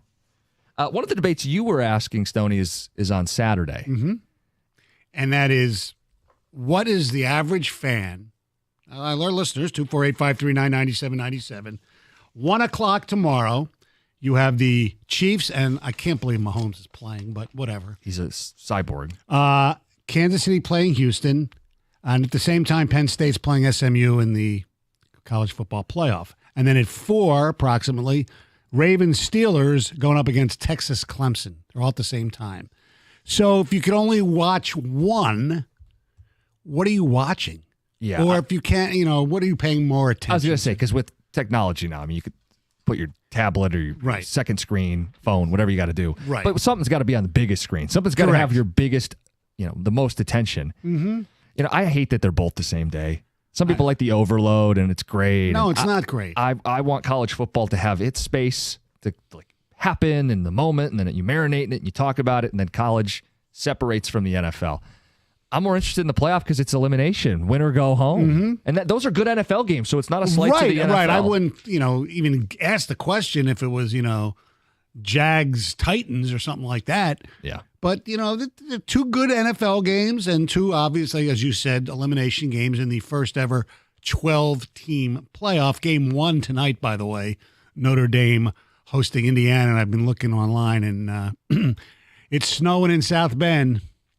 So it's going to be interesting. I think it's not going to. I think it'll affect Indiana adversely more than it'll affect Notre Dame because Notre Dame's they'll pound the ball and their offensive line is so good. And the quarterback's more mobile and they use him in the run game. And if it does turn into like one of those snow games, but we're going to get the picturesque scene we all dreamed of when they launched this. Yes, a northern team in the snow at night. But it's against another northern team. I know. So. I really wish it was someone from the South coming up to play in this. Right. I know. And Happy Valley is going to be cold, but I don't think it's going to be snowy. Okay, I understand the TV has to make their own decisions based on eyeballs. Wouldn't it be much better if Penn State got their whiteout game at night instead of playing at noon on Saturday? Oh, absolutely. And then it would be a team from the South, SMU, yes, coming into play at night. No doubt. Absolutely. But to me, I'm going to watch definitely the Penn State SMU game. Steelers-Ravens always intrigues me because it's a hated rivalry. Yeah. But I still think I'll pay more attention to Texas and Clemson if I have to. But that game really doesn't do much for me. Double-digit spread, but we've known. I know. You even mentioned it in the picks. Dabo, Ben here, Sark, tense up. Texas, is there a temptation to change quarterbacks if the game's close? Right. To me, especially in this area where we are a college football hotbed, I would imagine most people are going to be watching the college. 248-539-9797. I'm just curious what you're going to spend more of your time watching. Because there are people that are, NFL guys, number one, and especially this is a fantasy football playoffs and things like that might change things. Well, so I agree with your sentiment that we're a college football hotbed. We are one of the few major cities in America that cares about college football. New York, they don't care about college football. LA, don't care about college football. Philly, there's a lot of Penn State fans, but not so. Philly, not Boston, Chicago's got some Big Ten influence, but Detroit is one of the few major cities in America that cares about college football. Right. But Stoney, a thing had happened this season where neither of our teams were competitive, and our football team's been so good that I do think it's nudged people even more towards the NFL To your point, there are some Big Ten teams at least playing this weekend that may have people's attention. Correct. So we will canvass you guys, 248-539-9797. In addition to all the Lion stuff we've been talking about, we'll keep taking phone calls and ticket texts there. The game itself with the Bears, I wanted to present something to you, Stoney, because this game, listen, they're all going to be important for Detroit, and how they look, I think, is going to maybe settle some people down or freak some people out.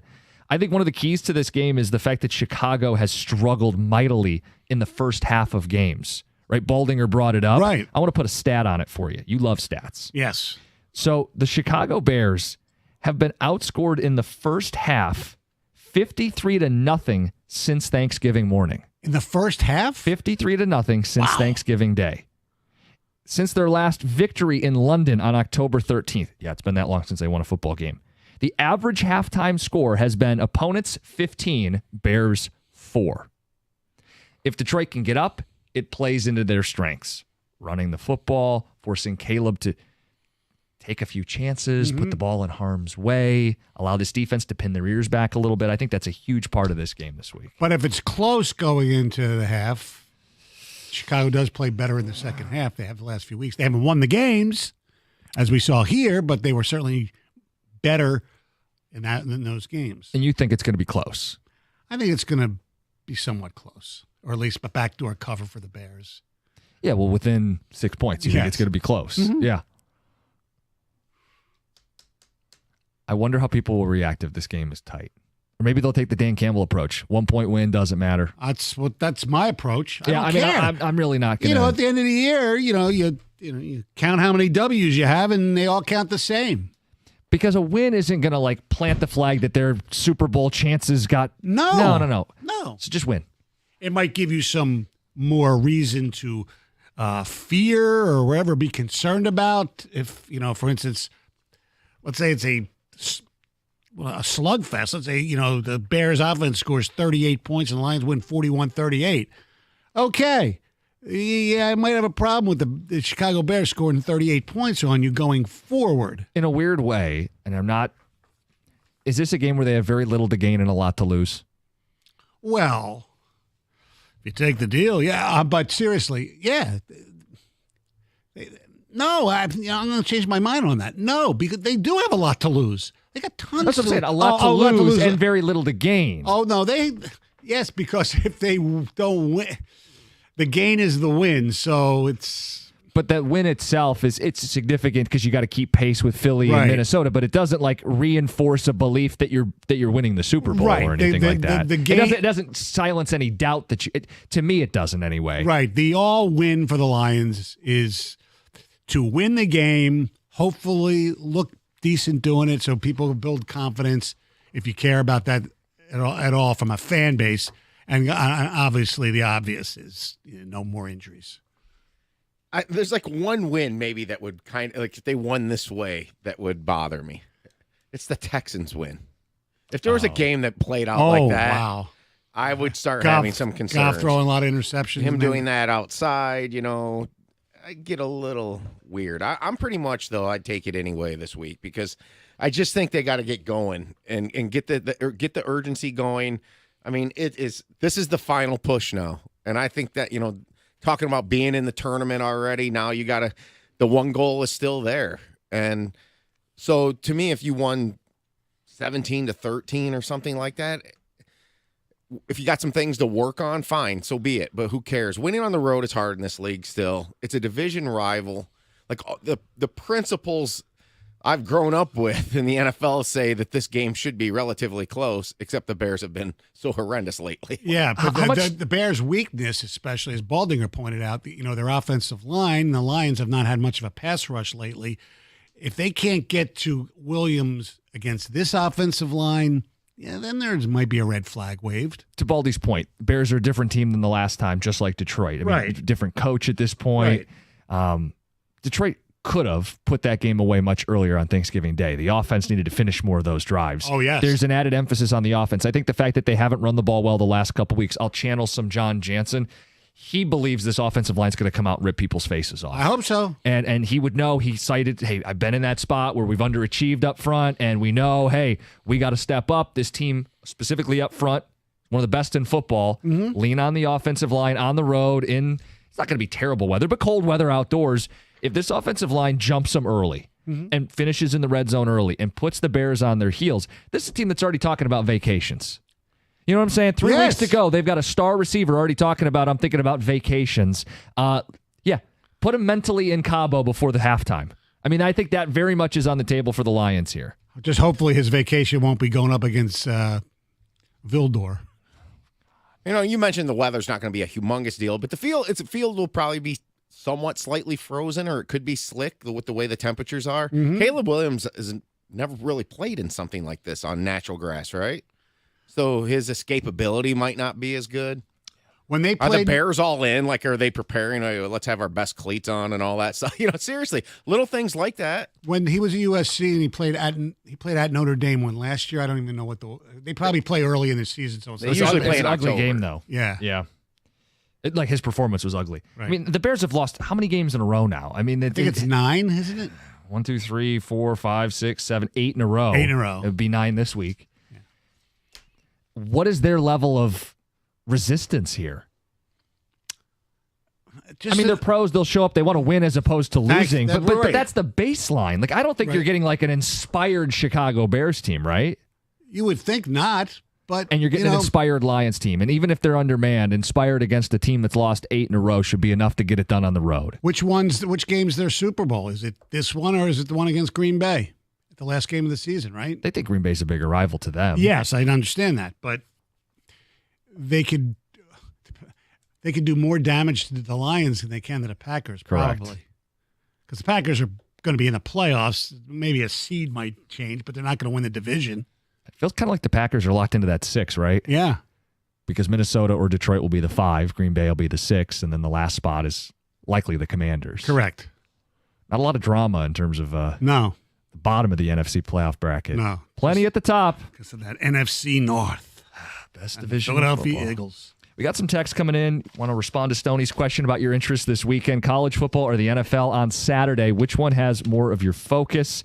We'll get to Cookie Jar bottom of the hour. It's 97.1.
Questions about Christmas coming up at 9:35 with the cookie jar. Jim Costa with Stoney. I got Heather. Will it be a gingerbread cookie jar? Stoney, it just might be. Oh. Gov and Greg behind the glass, and we got your phone calls and ticket text 248-539-9797. Stoney with a very simple question, a priorities question. Yeah. If you can only watch one, you watching college or NFL tomorrow. You got the playoffs. You got Penn State, SMU, and the Chiefs Texans at around 1:00, and you got Texas Clemson and Steelers Ravens going up against each other around 4:30. Some of the responses. I'm watching playoff football over regular season NFL any day. I guess the Ravens really need a win, but it's not the same thing. I agree with you. The finality of it, like the storyline of it all. Right. But I wonder if you can only watch one, we understand technology, and you had major fantasy football implications, what would you be doing, Jim? Well, I mean, I do. I have teams still alive. But the week's not over on Saturday. Okay. Like, you pick up the pieces and watch most of the games on Sunday, and if you got something Monday night. So I still would pick college. I mean, I answered college. That's my answer. I want to see the storyline that is James Franklin in a big spot again. SMU, they get in the playoff. Can they be a Cinderella story? Same thing with Dabo and Clemson, right? Yeah. They're only here because they won their conference, right? Yeah. But Texas has some concerns as well. Quinn Ewers hasn't played well. I know. And Sarkisian has had a tendency to tense up in big games. I don't know. The storylines are there. I mean, hell, even tonight. I think tonight's good. The other two games are actually the bigger two games, the two night games. Yes. Tonight with Indiana and Notre Dame. That's going to be great theater. Snowflakes falling. South Bend, touchdown Jesus in the background. Kirk Cignetti, the quote machine, Canadian quarterback. We don't care if it's 1.5 feet of snow. That's awesome. And then Ohio State, which may be overrun with Volunteers fans. And they all might be pulling for Tennessee by the end of that game because Ohio State fans are going to be just a mess if they can't win this football game. There's great college football games to watch this weekend. And that's not a knock against the NFL games, but what are the stakes of Texans-Chiefs?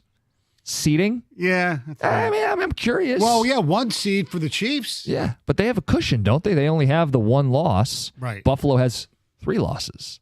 Right. So what are the stakes there? And Baltimore and Pittsburgh, there are, to his point about, hey, Baltimore could use the win and they're fighting for the division crown, but it's seeding. It's seeding as opposed to win and go home in college football. Another ticket texter says, since the NFL games are AFC only, I'll watch primarily college. Okay, that's interesting. And then those teams turn around and play on Christmas Day. Which is a whole different ball. I mean, I think it's almost sacrilegious. I mean, the NBA does it. Well, that's a tradition, whatever. I don't know. Why can't this be a tradition? Why can't we start a tradition? NFL on Christmas? Yeah. Because you don't want NFL games on Wednesday. Well, it's not always going to be Wednesday. No, Christmas moves. No, I understand that, but especially this year. I don't want Christmas on a Tuesday. Do you want them playing Tuesday? No, I don't. Around the holiday, a lot of people got time off. Days of the week blur together for people. I'm not sure it's that big a deal whether it's a Tuesday or a Wednesday. It's going to be a day that people have off, and they can sit down and watch big NFL games. As long as they make it good matchups. Yes, the problem is you usually don't know when the schedule comes out. I know, but this year it is. I mean, yes, right? Pittsburgh, Kansas City, Baltimore, Houston. Again, anyway. One more ticket text says, I've had Dominic the Donkey stuck in my head since yesterday, Scott, in a car. That sucks. I mean, it's a bad song to have stuck in your head all day. Would you marry, or kill Dominic the Donkey? Oh, you know. You're going to kill that donkey. You love animals. I'm going to stop myself right now. Yes, thank you, The alternative Tony. is Yes, exactly. not very good. Thank you. All right, here we go. Police are investigating a St. Clair Shores substitute teacher who has been put on leave for allegedly sending sexually explicit text messages to a student. Man, this sub was escorted out of Lakeshore High School on Wednesday after being accused of sending these messages over social media to a female student. A report was obviously immediately filed with the police and also with the staffing agency as well. A student was saying that while she wasn't targeted by this substitute, she did see the messages. There's been screenshots. They're circulating all over the school. Parents, of course, are upset that this is happening. And they want this sub fired immediately. Yep. Should never be allowed to work again. And I saw this story and then I thought of you, Stoney. Oh, don't say no, that. But no, if sub subbing. Have you been subbing? I've done it 3 times. How'd it go? It went fine. I mean, I haven't had to do. Here's the thing about substitute teaching. For the most part, it's glorified babysitting. It is. So in high school, you've been? I did middle school math. Ooh, wow. You know what I had to do? I had to give out papers, basically, and your teacher wants them in by tomorrow. Were they well behaved? Yeah, for the most part, yes. That was they told me, just make sure they stay in their seats and all that kind of stuff. And I would do this whole thing. I'd introduce myself and somebody, my dad listens to you, whatever. Aww. But I said, for the most of them, I said, you might know me more from being at the high school football games. Oh, yeah. So I did my little touchdown Lakers, and some of the kids did videos. And then Oh, my did, gosh, And they had a celebrity. the next time I did it was like a modern. It was a literature class. Okay. But it was with another teacher. It was 2 classes, so she took over. And I was on my sat there for 3 hours because it was half day. And Just then like Cindy, let her do it. Yeah. Well, I had nothing She's to got do. it under control. Yes. And last Friday it was a phys ed. I just sat there and watched kids play basketball. I would shoot hoops with them. So you haven't had to deal with any, behavioral issues yet? No, thank God. Oh, that's great. No. Oh, good for you. I'm glad it's going well so far. I wish I should be doing more of it, but the half days are great. Yeah, for sure. You still got your mid-range moves, Tony? Not like I did. No, he knows. I could shoot from the Tony's outside. solid basketball player. I was from the outside. Mm-hmm. Physical, no. I don't know how, because you couldn't look at the rim. That's exactly why. I confused the defender. I looked the other way. His Yeah, eyes would go, no look shot. That's right. You're like Mahomes. Stoney is like Mahomes. Yep. Yeah, exactly. No wonder my daughter likes Mahomes so much, because he's just like her dad. Mm-hmm. Sure. A man was hit by a semi-truck outside of an Amazon facility in Detroit while on the picket line Tuesday morning, which is crazy. When you hear this story, you think, oh my gosh, is he okay? He is okay. He wasn't hit that hard. He didn't even fall to the ground, but he still was hit. Teamsters were picketing in the driveway at the Amazon fulfillment center when this semi-truck driver hit one of the workers. Like I said, thankfully he was not seriously injured, but paramedics did come to the scene. They checked the guy out, said, you know what? He's going to be okay. And of course, the picketing is all part of the big strike against Amazon, where Amazon employees are fighting for, obviously, higher wages, better benefits, and safer work conditions. The NFL is calling on Congress to address the ongoing threat of drones at games. Obviously, attention over the issue has really grown in recent weeks, right? With all of these unexplained drone sightings that have been popping up across the East Coast. Well, in a statement, the NFL's senior vice president of security called on Congress to take action. And she said over the past several years, an increasing number of drones have flown in restricted airspace during NFL games. With the nation's attention now focused on drones, we again call on Congress to protect critical infrastructure and mass gatherings such as major sporting events. And the league also added that these incidents of these drones over NFL games jumped from a dozen in 2017 to more than 2,800 in 2023. I was at that Green Day concert that got paused because of the Oh, that's right. Where they sprinted off the stage and what's going on? I remember that. I Scary didn't stuff. realize this was going on in NFL games. Yeah. Let's see. 2 Detroit restaurants have dishes that are deemed the best in the U.S., which is pretty darn cool. On Wednesday, the New York Times released 26 of the best dishes we ate across the U.S. in 2024. It's their list, and 2 Detroit restaurants were on it. One of them I'm definitely going to. Mike's Famous Ham Place, I'm Yes. guessing, is the one you want to go to. Yep. It was their stacked ham sandwich on poppy seed roll served over a slice of ham on top of the roll that made the list. That sounds awesome. I didn't even know about this place. It's a teeny little. I know. I mean, when Where's I it Googled at? it's in Detroit. Yep, sound like Southwest It's Detroit. really I never heard of it neat. before. No, but, and yeah. then Layla, their dessert, a sundae made with rose-flavored ice cream sprinkled with pistachios. Doesn't sound that appealing to me. Me neither. But apparently it's delish. So check it out. And here's my news I wanted to get for you, Stoney. Nothing that major, but it just reminded me of you when I saw this. We have officially won the war against murder hornets. They're gone. Oh. Yeah. I don't know if that even exists anymore, but they're gone. So officials announced this week that they've been eradicated in the U.S., and it was back in 2019 that they first kind of showed up in Washington State, and then people were freaking out everywhere about these murder hornets, and now they're gone. God, we can all live peacefully now that the murder hornets are gone. Sleep better at night. I was hoping Greg could find the drop, but Murder Hornets. yeah, I can't even remember exactly how you said it, but It was somewhat funny, probably. It was. Yeah. Mhm. If Go I ahead, recall. Greg. Mortar Hornets? Mortar Hornets. Yes. that's it. That is it. The extermination of murder hornets. Yes. Beautiful. One last story. We referenced it earlier. John Keating Yes. retiring at the end of the Red John Wings Keating, season. what a great guy and good wordsmith. And he's been a staple of, I'm not sure he started with Pass, but definitely Fox Sports Detroit, Bally's, and now FanDuel. So, yes, April and the D will not be the same without John Keating. No, it will not. He said it came down to this. There haven't been enough sunsets with the family in Grand Haven on Lake Michigan. He used to send on Twitter and things great sunset pictures, too. So we wish him well. All right, coming up next, the Cookie Jar. It's 97.1. Hey, are you still searching for the perfect holiday gift for friends and family? Well, give the gift of unforgettable experiences with the YMCA. Y gift certificates are available at all 7 Metro Detroit locations, and they can be used for individual and family memberships, for personal training sessions, swim lessons, access to wellness centers, youth sports, and even overnight and day summer camps. This holiday season, choose the timeless gift of fun, fitness, and community at the Y. Visit ymcadetroit.org or stop by any Metro Detroit YMCA location to share the joy of health and connection.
All right, we've got Christmas-themed questions, holiday-themed questions on the cookie jar this week. The first, did Santa wrap your gifts as a kid? What does he do in your house today? This is in here because Heather. Mm-hmm. Well, this is interesting, and I always thought Santa did the same thing at everybody's home, but I did discover when I was a kid that Santa did different things at everybody's house. When I was little, Santa never wrapped his presents. So when I was a kid and I'd wake up super early, right, excited to go open gifts, I'd always walk down the hall and like peek into the living room where the tree was, and you could see some of the things Santa dropped off, and then I'd run and go wake up my parents, and then I'd run back out to the living room and start playing with the gifts that I received. Then when I got a little bit bigger, I was hanging out with a friend and went over to his house after Christmas, and I discovered that Santa wrapped all his gifts, and I was surprised by that. That why wouldn't Santa wrap my gifts, but he'd wrap your gifts? Never heard of Santa not wrapping gifts. Oh, really? Yeah. That's what Santa does. I mean, part of his job Is wrapping the gifts, Well, or the elves do it? his elves do it, but Maybe yeah. he's in a hurry When and stops I at your was- house. When I was a kid, even being Jewish, we got Christmas gifts. I think like 2 years. 2 years. Okay. And the gifts were wrapped. I assumed Santa did it. We didn't have a tree, but in a table in the living room, and we come down, and I remember the only gift I really remember, Christmas gift, was a big tube that was a puzzle, and it was like a toy soldier puzzle. Cool. Okay. Mm-hmm. Santa did wrap presents and leave them in the stocking. We just had the stocking stuffers. Okay, That's what yeah. you do. Mostly we just do the gift exchange on Christmas Eve. But right now, all he does really is just leave off some chocolate, maybe some fruit. That's like a tangerine, He just stops by and drops off food? Yeah, some Wow. snackies. That's different. Interesting. Tangerine, wow. If Santa ate like that normally, he wouldn't be so fat. Our gifts were not wrapped; they were on display. So, like when I got the Star Wars AT-AT Walker, and I came down the stairs that Christmas morning, and it's just sitting there ready to be played with. It's just like this beacon of light, right? You just look down, it's like, oh, there's Yes. your So new what- bike or whatever it is. Okay, I can't inject my because I didn't go. You didn't do that. Christmas. I didn't have that experience. Yeah. But to me, if you, as a kid, you go downstairs and you have your tree, and the presents are unwrapped under the tree. That's kind of weird. The parents would Santa would put them together in your house, like the race car track. You come down and it's ready to go. Right. There's Wow. no agonizing about putting the stuff together. And- But isn't that And part there of was the still thrill? wrapped Just gifts you from mom and unwrap it. dad under the tree. From my Okay. parents, Oh, okay. there was still gifts like this is from mom and dad, and that you'd open. But whatever it was, the big toy, the Barbie house was all built Yes. and ready to go. As for now, Hermie leaves with Santa. No. The elf on the shelf. Ah.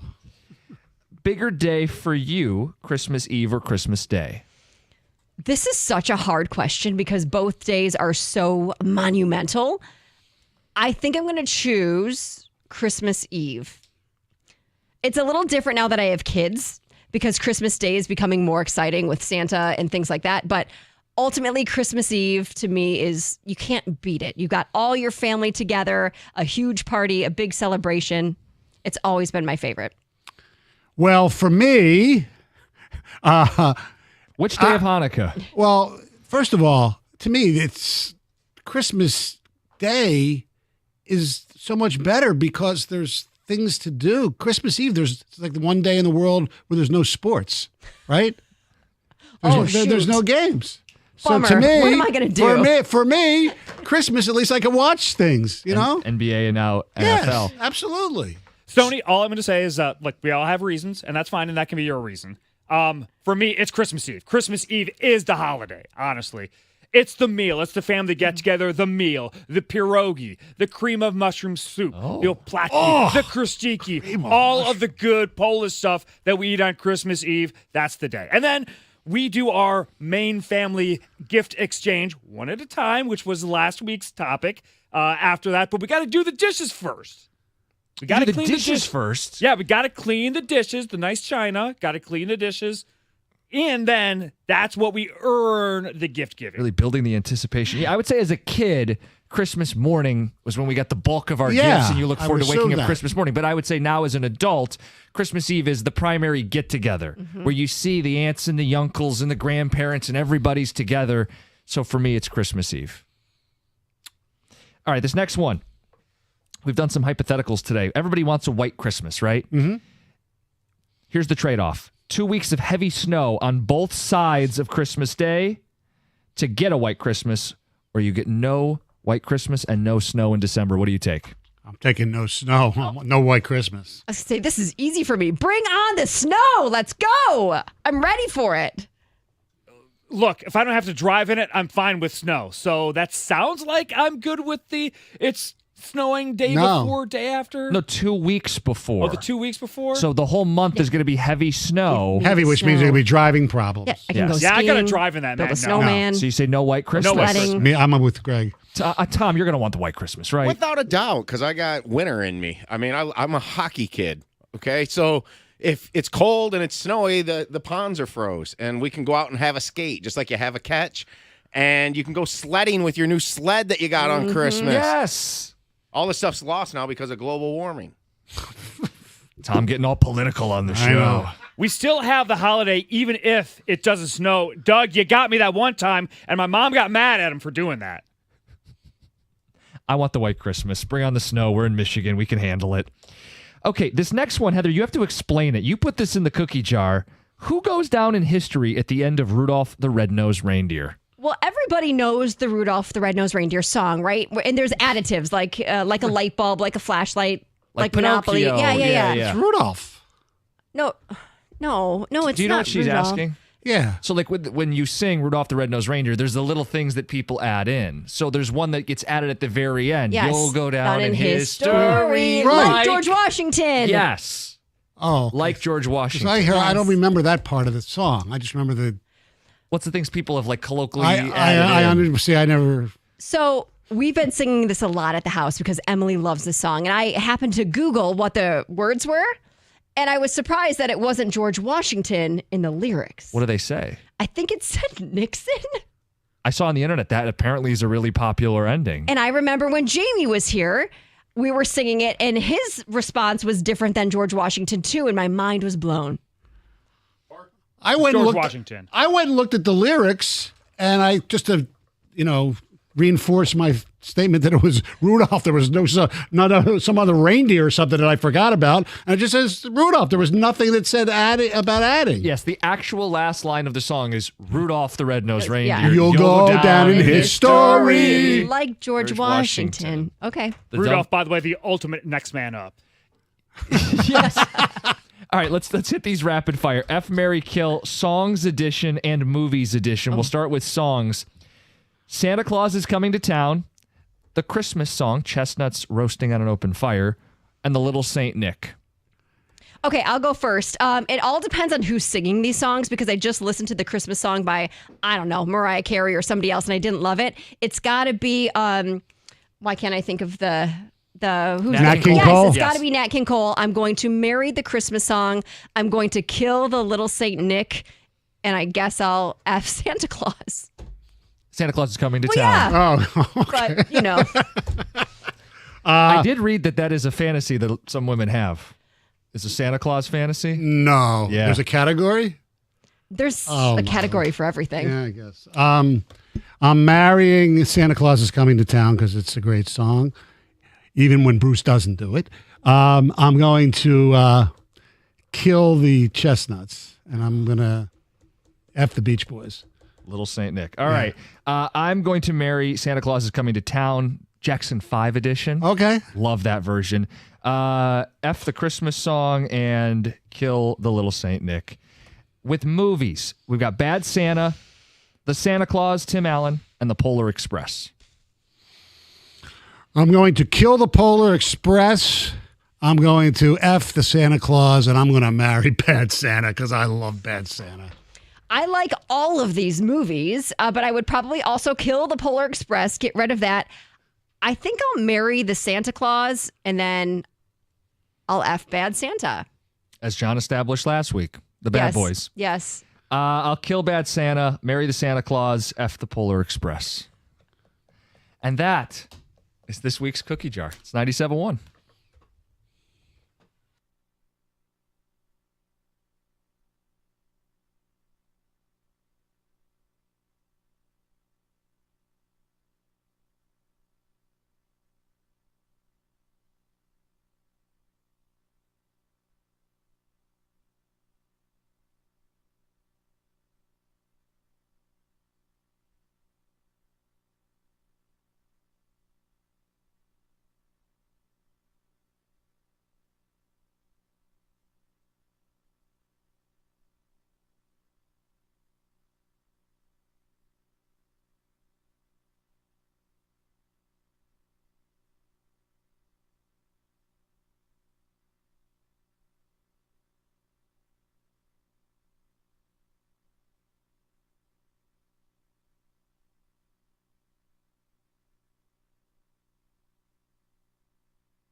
Ticket text coming in on the cookie jar. Some of your takeaways. Wrapping up the show on a Friday. Lions in Chicago this weekend. By the way, did you see what Ben Johnson said about his coaching future?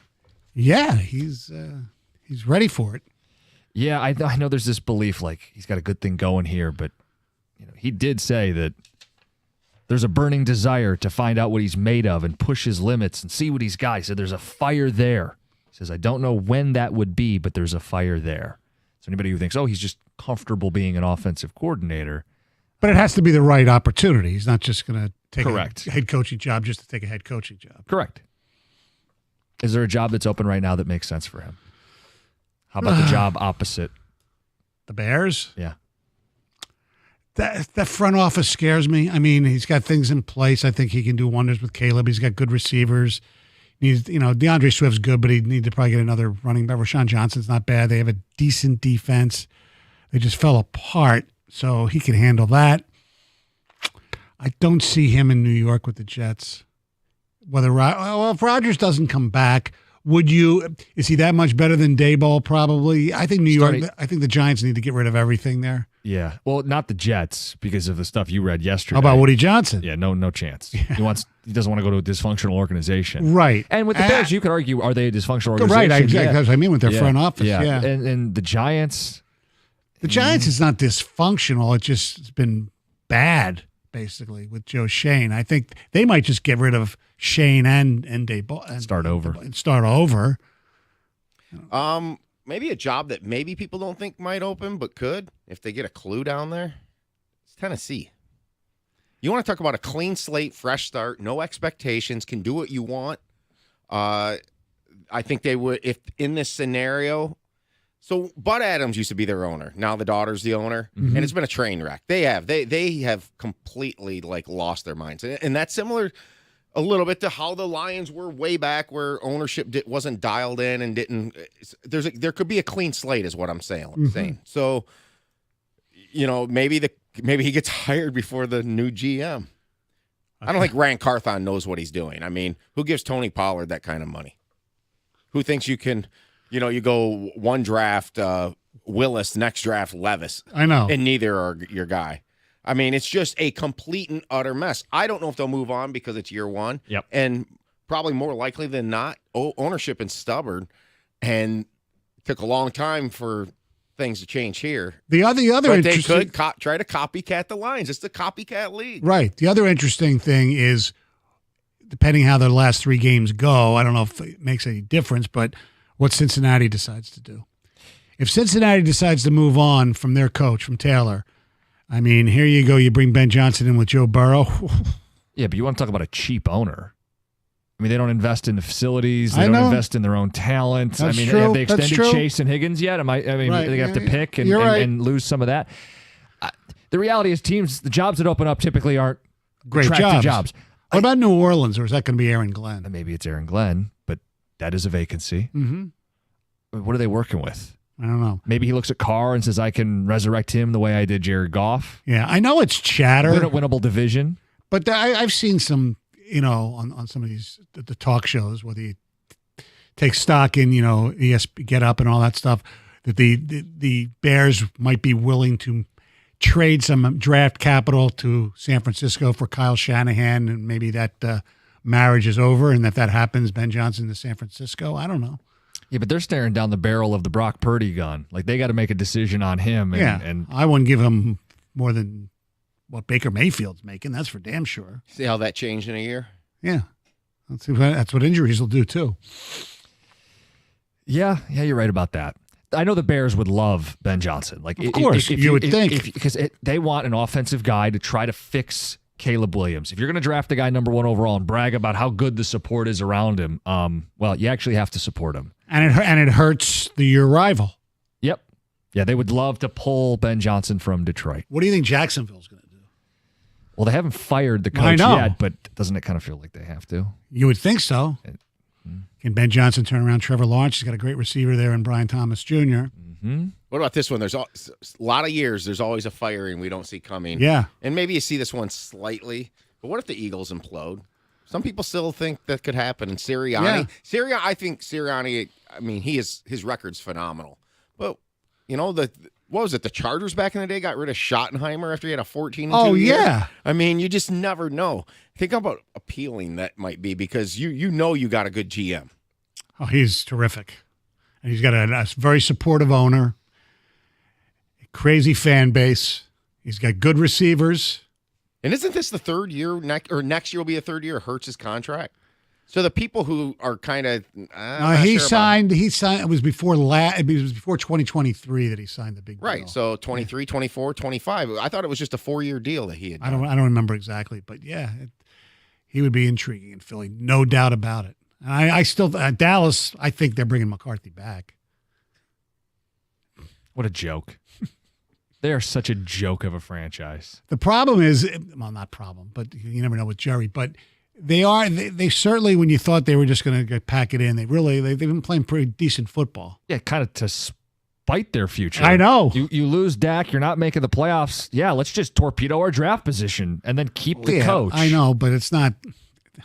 What are you going to do? Just sit out guys? No, I mean, I'm not they're going with Mr. Fire Up Chip at their quarterback, and Cooper Rush he's is doing a keeping good them job. afloat. Yeah. My point though is, as a Cowboys fan, these wins are not helping me. Granted, we've yes. done that radio before. But, yeah. But for Dallas, I mentioned dysfunction. Nobody else has their owner as the general manager. No. And when your owner calls the offseason all in, and then you don't spend the cap space you have on Derrick Henry, and then you say, well, we didn't have the money later. Like, Jerry, among many other things, how can this be an all-in season, but the coach stays and you miss the playoffs? What does Cleveland do, by the way? Do they ride it out with Stefanski one more year? That's a horrendous quarterback situation. If I was Stefanski, I'd want to be fired so bad. Get me out of here.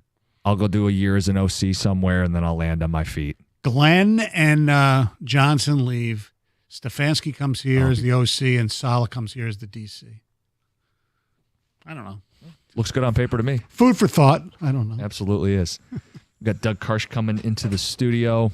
Sorry, I'm a little late. No, you're good. You're okay, Doug. Yeah, It's okay, Show started 9 seconds ago, but we got you. Yep, It was treacherous road conditions out there.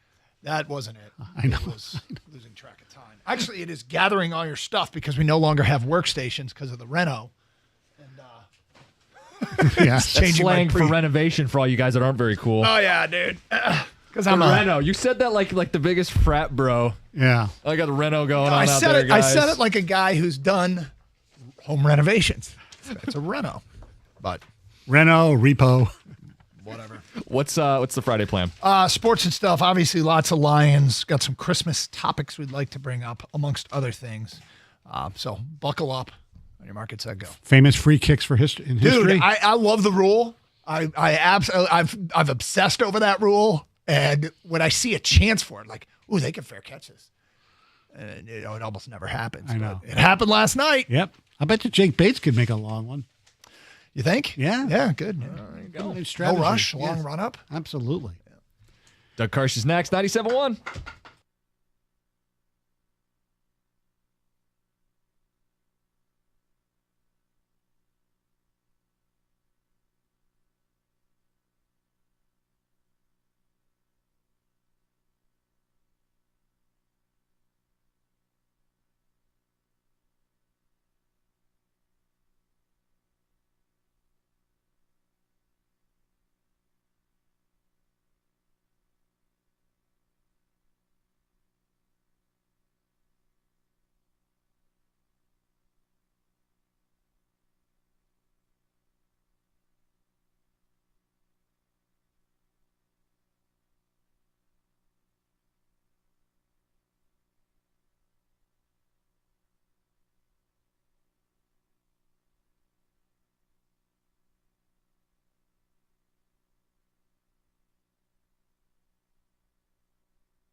Friday indeed. Happy holidays, everybody. Doug Karsch, Gator out today. It is the Karsch and Anderson program, getting you set for another big weekend of football. Actually, maybe one of the biggest weekends of football we've ever had, with the college football playoff, NFL games all weekend long, including tomorrow. It is a very, very tricky time as we approach Christmas. Lots to do, and yet tomorrow might be one of the epic animal days you can have, noon to midnight, just watching football. And I think I'm going to have to try and figure out, between the time I get off today at 2 o'clock and the time that 8 o'clock football game kicks off tonight, Indiana, Notre Dame, I've got that window. And then I've got tomorrow morning, 8 a.m. to noonish. I've got that window. It's a decent amount of time to work on things like Christmas shopping. I understand they're holding Christmas on the 25th this year, so the clock is ticking. There's always the honey-do list. And I know the chores around the house that my wife needs done. I've got to get stuff done. I've got to get stuff done to clear the schedule to be able to take in as much football as possible.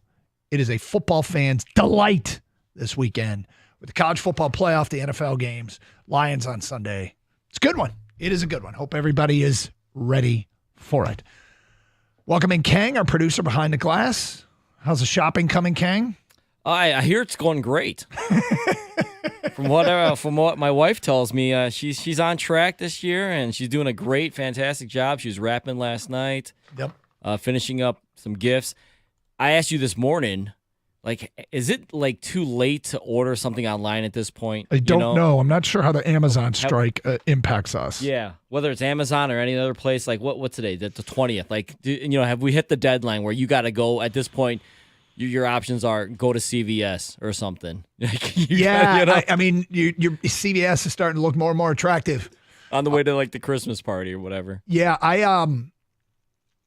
So last night, I mentioned this yesterday.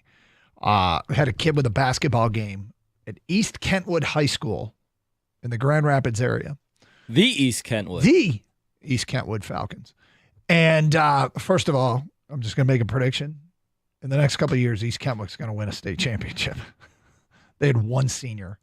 I think it was one senior, 3 juniors, all sophomores and freshmen, and they are good.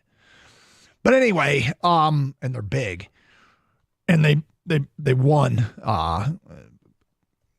Pioneer hung around. But anyway, long story short, had to make that trek up to Grand Rapids. So there were 2 things about it. You punch in the Waze, and game starts at 7. And I'm like, we got to get on the road. I'm telling the wife and the other 2 kids, we got to get on the road. And they're making fun of me because Dad always gets anxious when it's time to launch. And I'm like, okay, think about this. If your kid has a game 2 hours away, you know what you don't want to be? Late. Because that's 4 hours of drive time.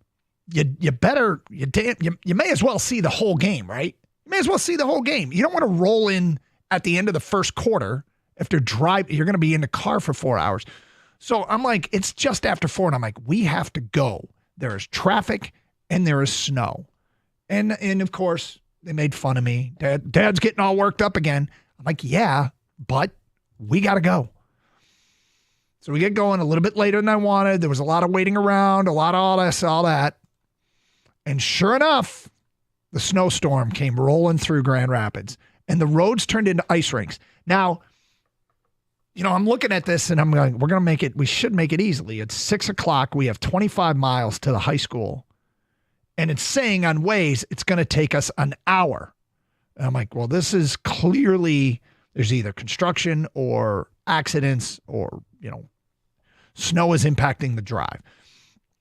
So Waze actually tells us, and I have a question about Waze, because what it was the snow was impacting the drive. The roads turned into ice rinks. Waze tells us to get off the highway and take back roads to East Kentwood. And I'm like, okay, I'll do that. But what I don't think Waze accounts for is the condition of the roads. If I'm going to be on an icy road, I think I'd rather be an icy flat freeway than an icy country road that goes up and down and around corners and hills and valleys. And that's what we ended up on, which I think probably took us longer. Does Waze take into account the condition of the roads? because the roads we got on sucked. And I'm telling you, that last 25 minutes, probably last 25 miles took us over an hour. And we rolled into the game started. It was scheduled to start at 7. We rolled in at 7:20. And thankfully, the team bus was late. And so we rolled in as the anthem was winding down. So anyway, we made it. But I don't think Waze cares about the conditions of the roads. They just say, well, the road you're on is going to have a slowdown. So it took me to another road, and that also had a slowdown. But anyway. Did you stop at the Chick-fil-A? We did. You did? Yeah, because the Chick-fil-A was right off the exit. Okay. And so we did the order ahead with the app, pulled in, grabbed the Chick-fil-A, went to the game, ate the Chick-fil-A at the game. And so, it was good. It was good to have the whole family together because kids are home and all that. But it was a treacherous trip to Grand Rapids. I was even thinking, I don't even want to get in the car after the game and drive back. We may have to get a hotel and stay the night. The kids are like, I don't want to do that. And I'm like, I don't want to do that either, but we may have to. And they got the salt trucks out there. Eventually it all worked out. So survived the trip up and back, treacherous conditions. All right, so Lions-Bears coming up on Sunday. We have a question out there that has gotten quite a bit of traffic on Twitter. And you can vote on Twitter or you can comment. In fact, I prefer you comment on the air. But if you don't have time, you can go vote in our Twitter poll. Lions-Bears Sunday. Look, the Lions haven't really had what I would describe as their typical mojo since the first half of the Bears game. This is a fact about the Lions. The Lions have played against under 500 teams, okay? So against the bad teams, the Detroit Lions win by an average of 28.6 points per game. They roll bad football teams. There is only one they have not rolled. It was the Chicago Bears. And they were in the process of rolling the Bears. They're about to blow the Bears out. Something happened at halftime of that Bears game. And it ended up getting a little uncomfortable, didn't it? And they've played good teams since. And they've been in battles, and there's nothing wrong with that. But they have blown out bad teams. Do they get their mojo back Sunday? Do the Lions win big against the Bears? 3 options here. And I want to know what your gut's telling you. At 248-539-9797. The Lions win big against the Bears? Do the Lions win a close game against the Bears? Or do the Lions actually lose? What's your gut telling you? 248-539-9797. We'll update you on how the voting is going, but I do want to hear from you and your reason why. Like, why do you feel the way you feel? Is this the one where they get back on track and start looking like the Lions team that was just, dominating and playing great football, beating good teams on the road, dominating the bad teams, and just looking like a juggernaut? Do they get back to that this weekend? Because for the bulk of this season, they look like that team. We all know what's happened with the roster. We've all seen it. And they're trying to make do. The coordinator spoke at great length yesterday about how they make do. And they are oozing confidence, which they should. There's no, they shouldn't sound rattled. That doesn't do you any good. So what's your gut telling you? Do they win big? Do they win a close game? Or do they lose? 248-539-9797. If you've commented on the Twitter poll, there is a chance we will read your comments on the air. It is Carson Anderson, Gator Out Today, here on 97.1 The Ticket. Are you a true Lions fan? If so, lean in. Hey, it's Doug for UMCU, the official credit union of the Detroit Lions. They're celebrating partnerships with our city's gridiron heroes, including Jahmyr Gibbs, Brian Branch, and Terrion Arnold. Now, they've got something special for you. Introducing the new Detroit Lions Black Debit Card. As a UMCU member, you not only get to show off your Lions pride, but, and it looks sweet, but you'll get this too, access to exclusive perks. Imagine getting 20% off merchandise inside Ford Field, plus access to VIP events where you can actually meet current and legendary Lions players. That's right, a UMCU membership opens up doors, some of the most exciting experiences for the true fans. It has been an exciting Lions season. And this isn't just any card. It's designed for the real Lions fans who live for every touchdown and victory. The Detroit Lions Black Card is exclusive to UMCU members. Signing up is easy. I did it. You can too. Visit umcu.org today for details and get ready to show off your Lion spirit like never before.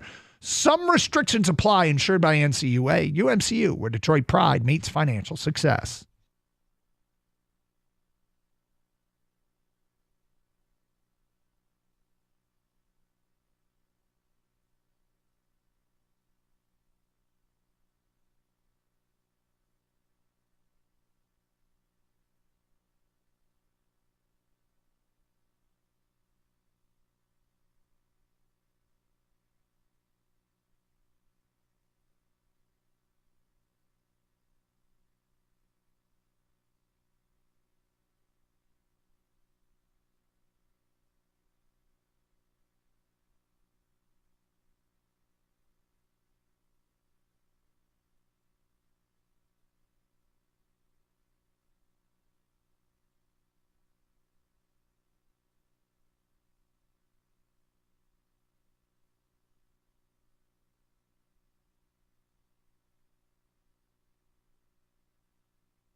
Doug Car Skater out today, 248-539-9797 is always the phone number. What's your gut telling you about Sunday? Did the Lions win big?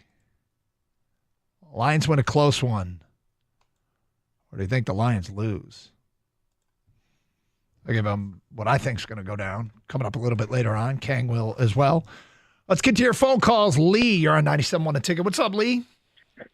Hey, Carson, how y'all doing today, man? Love the show. Thank you, sir. Appreciate it. Man, the Lions are going to take all their aggression out on the Bears. It's not going to be a horrific blowout, but we're going to dominate. They might score 14 points. I say 17. Lions give them a good 40 points. Wow, 40-17, huh? No, so look, the thing about this is if I were doing this show in Chicago and getting ready for this game, I would have that sinking feeling that the bear got poked That's a bad analogy because they're playing the Bears. But the Lion got poked last week, and they're going to come out mad. They're definitely going to come out mad. And not only that, like, as the Bears, like, franchise organization, like, why would you want to win right now when you can have better draft capital? So, but at the same time, they feel like they can beat us because they're a divisional opponent. But Dan Campbell going to have our guys ready. I'm pretty sure of it. Well, it's funny because they've kind of taken on. You could hear it in specifically in Aaron Glenn yesterday, the defensive coordinator. And I'm looking forward to playing this a little bit later on.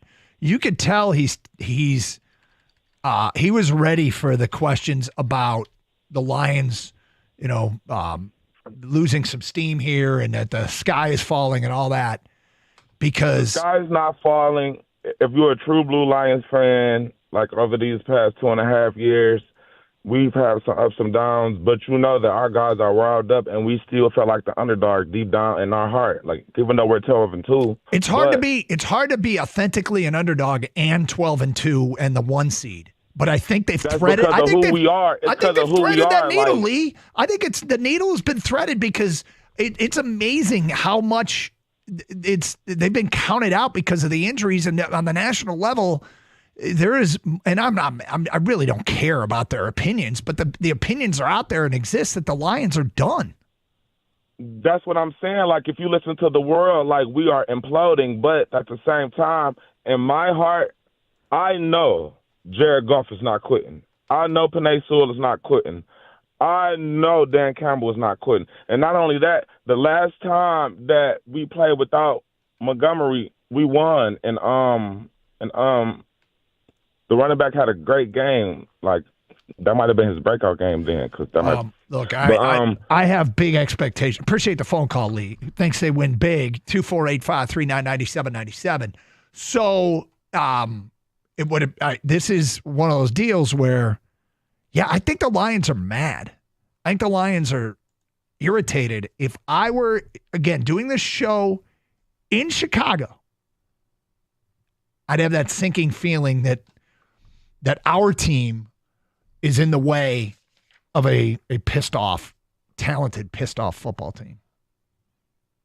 That would be my concern. Do you think Chicago fan even cares about this game?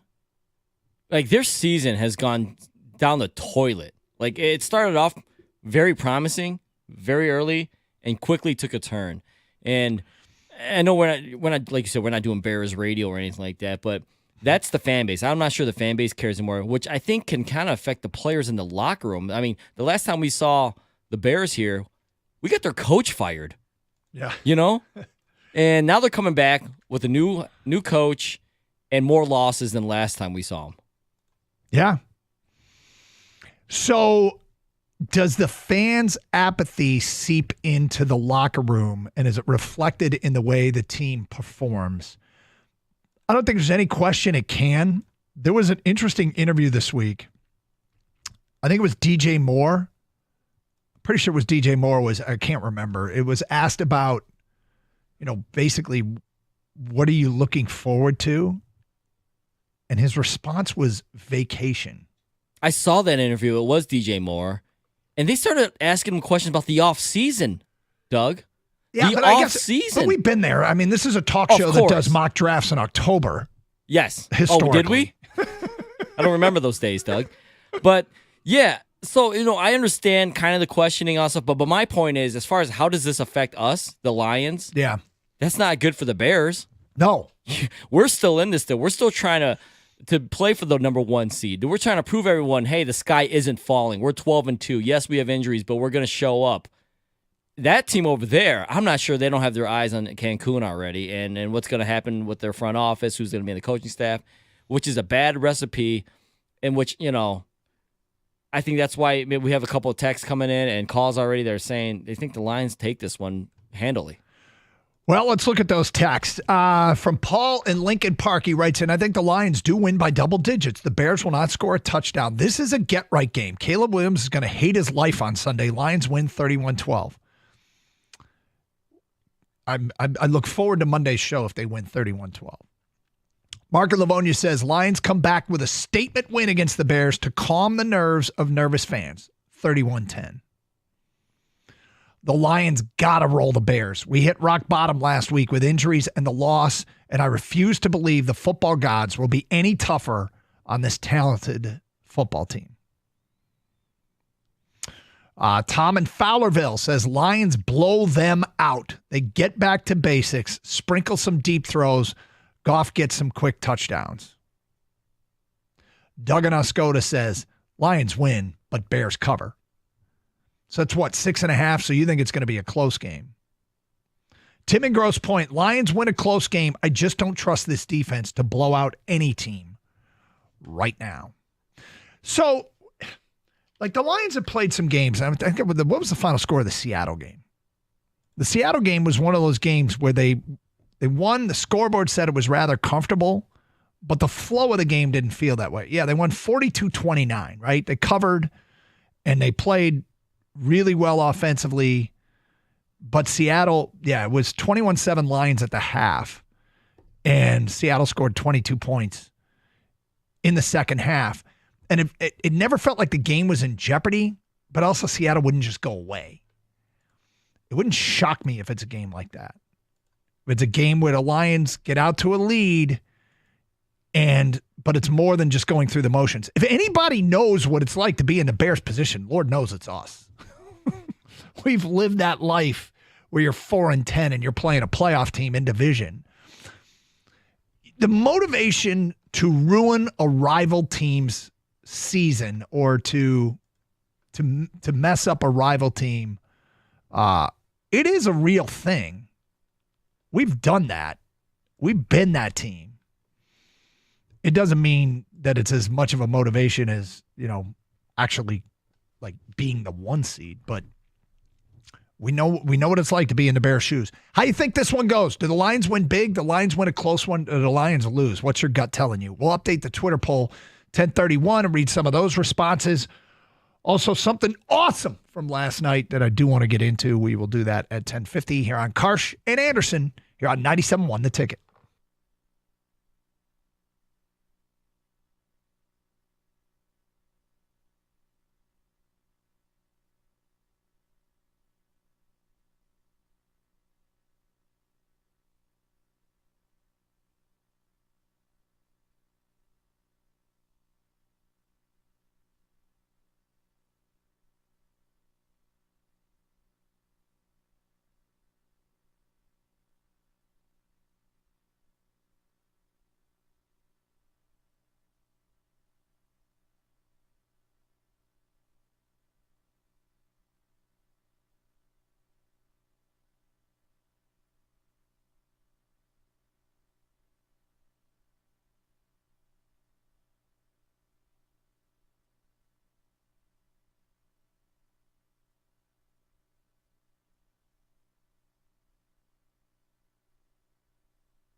Doug Skater out today, 248-539-9797. Big weekend of football. We'll talk some college football with the playoffs starting tonight.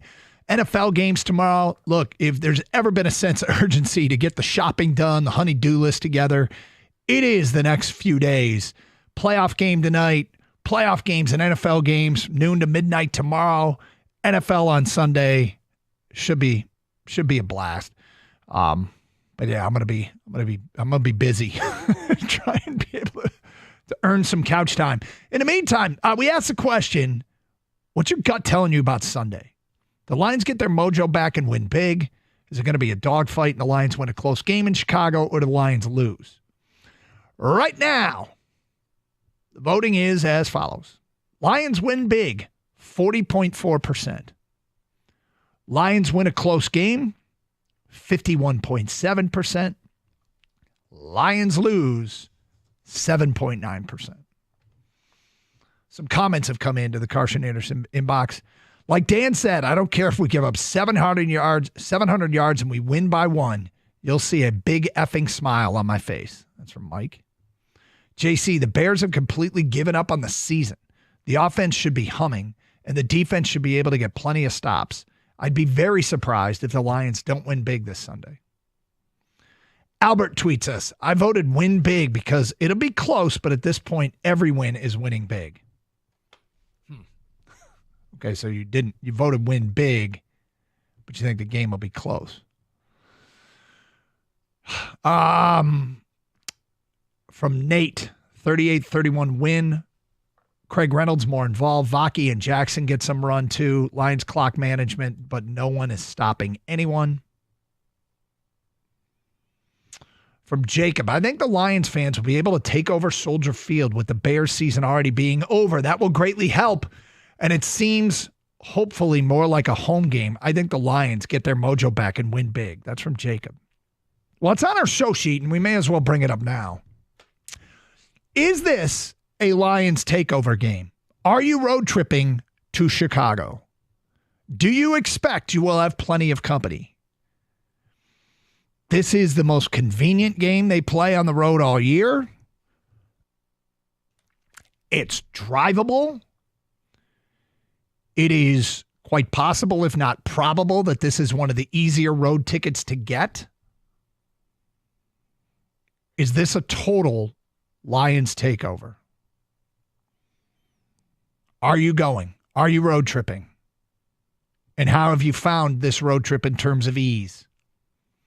We have strongly represented this season in opposing stadiums. It has been, first of all, it's been impressive for us, but it's the rest of the league has noticed. I do remember all those games we'd play against Chicago and Green Bay and Minnesota, and it felt like those teams' fan bases would take over our stadium. And there was always this tinge of embarrassment, but what really was, it was just a sign of the times. It was a sign of where our team was. It was a sign of where their teams were. And it isn't completely, it's understandable. Less enthusiasm, people just trying to get rid of their tickets, not as fired up to go. I mean, I've heard stories of people, I couldn't give away my tickets, right? Got it. Yep. Not anymore. Now you can, if tickets for games here fetch a pretty penny. This game has all the makings of a Lions takeover. Are you going? And how did you find scoring tickets for this one? Like, was it easy? Relative to other road trips? 248-539-9797. Lions Bears coming up on Sunday. Keys to the game. Well, we'll get into that a little bit later on. CPK writes in via Twitter, Bears are in mail it in mode. The Lions are hungry to prove the sky has not fallen and they can still win the whole enchilada. Lions win big, 31-13. 248-539-9797. The Lions winning a close game is the most popular response so far via Twitter. And look, I kind of think they do get their mojo back. I think they cover. I think this game is something like 31-16, 31, like that. I think the Bears get into to field goal range. But the one thing I love about Aaron Glenn is I think Aaron Glenn does a good job with who he has to work with. And I think he understands the assignment now. The assignment now defensively, and maybe the most important stat of this game, is FGA, field goal attempts. The Lions have to hold all their opponents to as many field goal attempts as possible because they don't have the kind of defense that you can count on stopping other teams' offenses. But can they master the art of red zone defense? And I think Aaron Glenn understands the assignment and defends that way. The bend but don't break. And the last time I said this was before Michigan, Ohio State. And yeah, Michigan held Ohio State to 1 touchdown and 3 field goal attempts.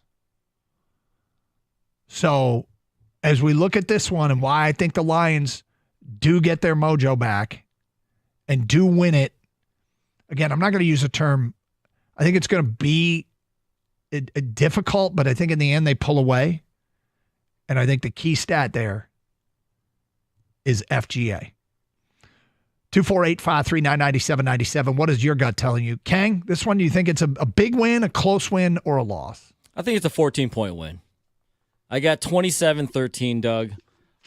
Maybe a little recency bias here. I think this may be more because I think the Bears are checked out completely.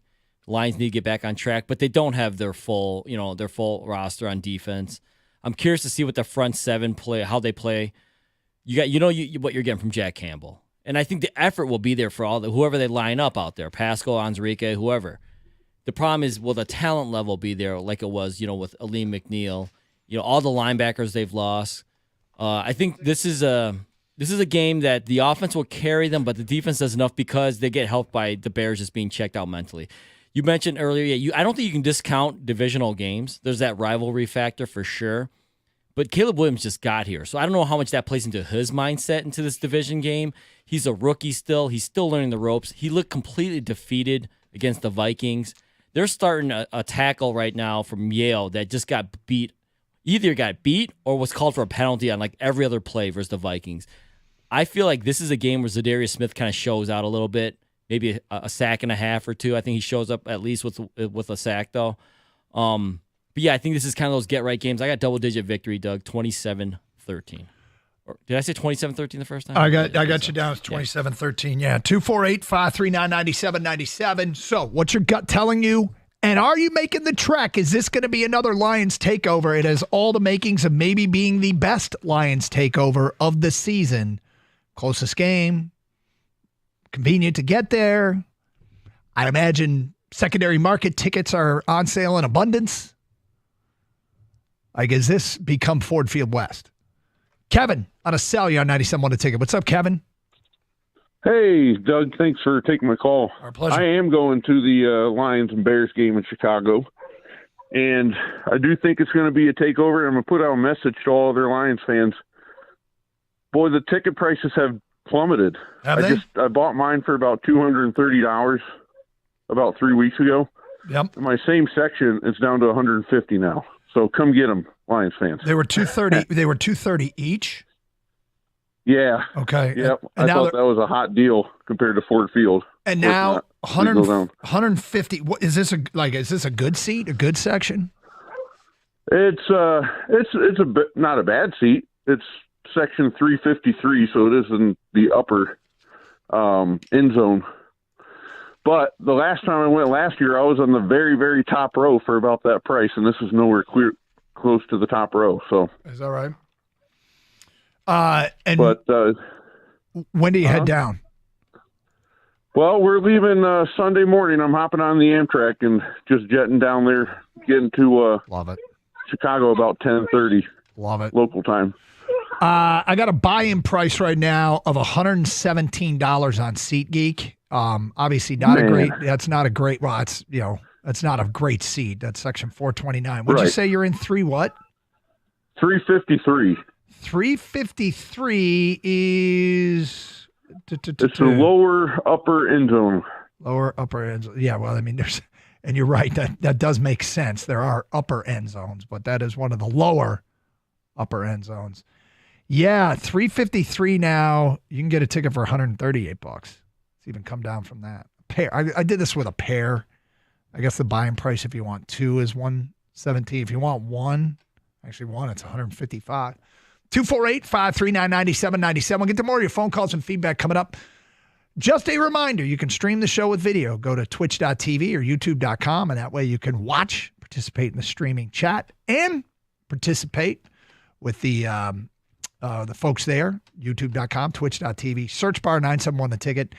You can also stream with the app, the Odyssey app. Download it for your mobile device today, AUDACY, streaming through our website as well, 971theticket.com.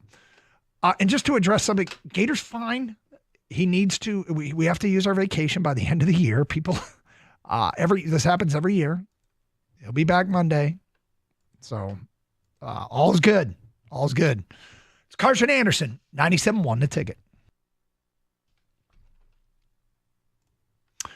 It's crunch time. You only got today and this weekend to shop for Christmas. And you know what to do if you got workout gear on your wish list or you're shopping for someone who wants workout clothes. Get workout shirts, shorts, and leggings, everything you need to kickstart your New Year's resolution. Get it at showsomerespect.com.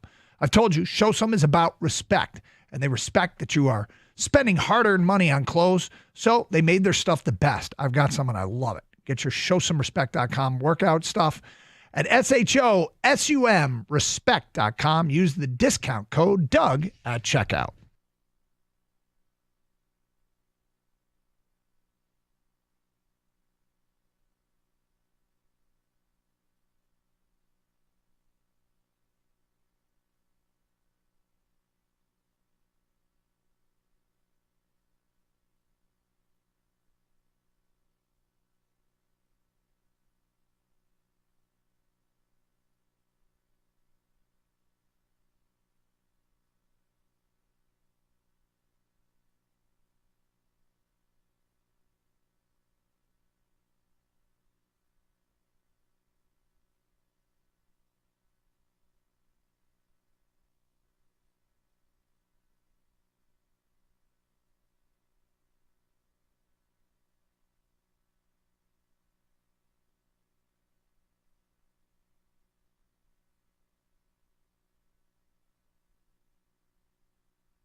Doug Harskater out today. Are you road tripping to Chicago? This is all the makings of being a huge Lions takeover.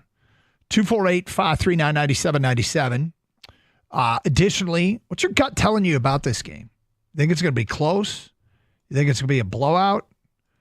Do you think it's? Do you think the Lions may actually lose? 248-539-9797. Feedback coming in, and then I want to get to something I saw last night that I just think was awesome.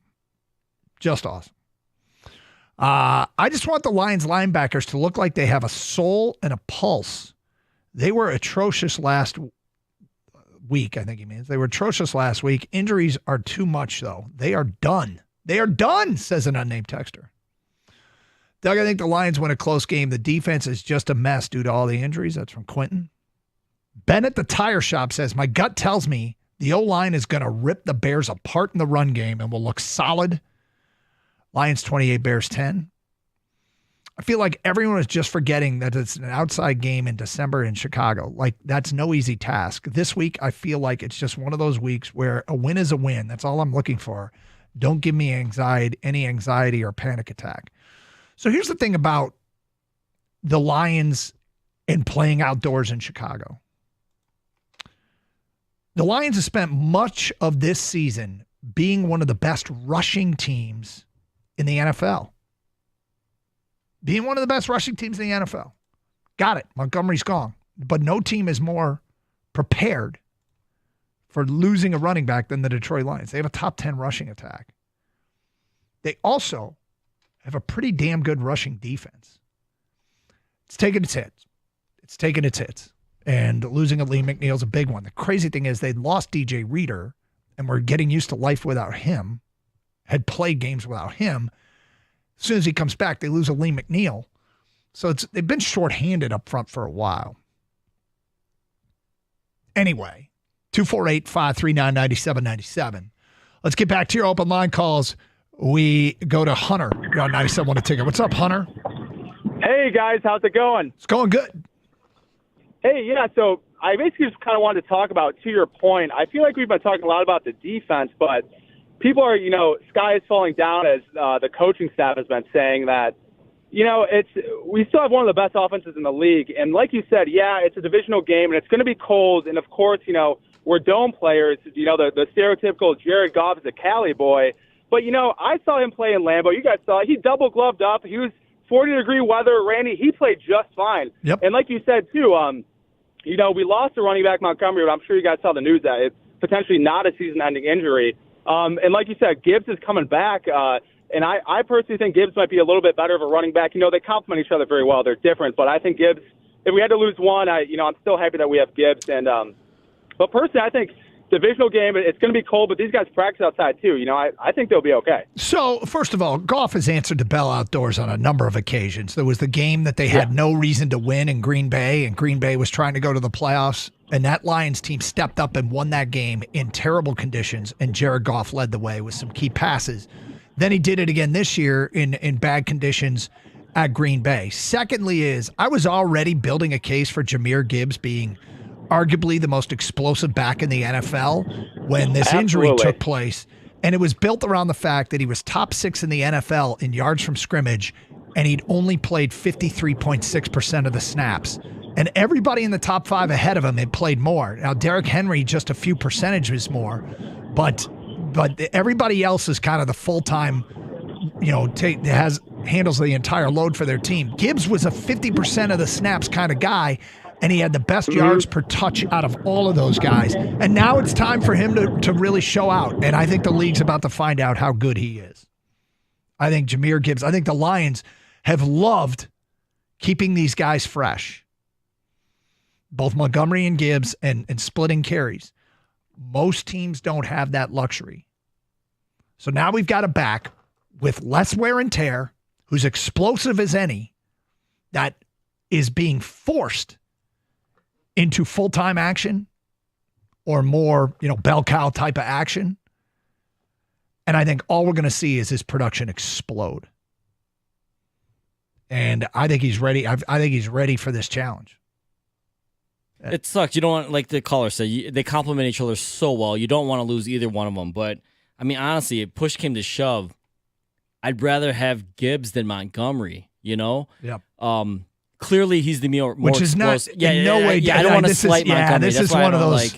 But this is where we are, and you've said it all week. You feel like Gibbs might be unleashed now. This might be because of necessity, not because of want. But now it's his show, okay? And he's going to carry the bulk of all the touches in the backfield, and he'll get spelled a little bit by Reynolds and maybe Vaki. But really, this is going to be the Gibbs show moving forward. Also, for this game coming up against the Bears, don't discount the fact that the Lions, after a loss, have come back strong repeatedly. They've shown us that. So I know they're injured, but I feel like the resiliency of this team, the makeup of this team, the speech that Dan Campbell gave, into the morning show, which I'm sure he's told everyone in that locker room, I think that gets them going all over again, and they'll be fine in Chicago. 248-539-9797. By the way, that bad weather game in Green Bay, Jared Goff was 23 of 34 for 224 yards. No touchdowns, no picks. But you remember he had that big fourth down. They had the ball late, and Green Bay was trying to get the ball back, and the Lions could kick a field goal and go up 7 or move the chains and get a first down. They called a pass play. He completed it to Amon-Ra. Game over. Step up, make a big throw in bad conditions, and he played well. And he played well in a game up there earlier this year. Bad conditions. Yeah, he knows the narrative around him in outdoor games and things like that. So I think he uses it to his advantage with a chip on the shoulder type thing.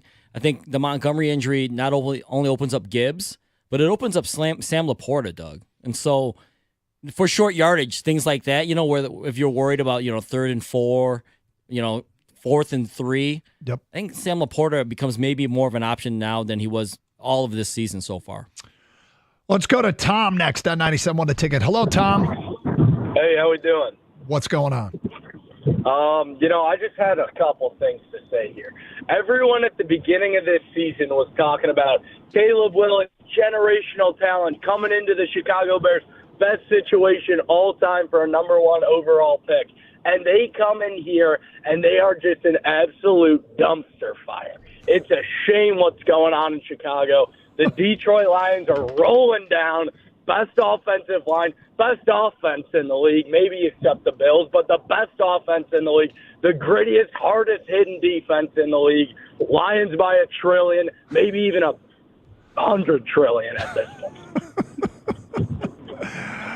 I think they have a chance to really calm a lot of nerves around Detroit, and I think it's going to happen. Let me tell you what.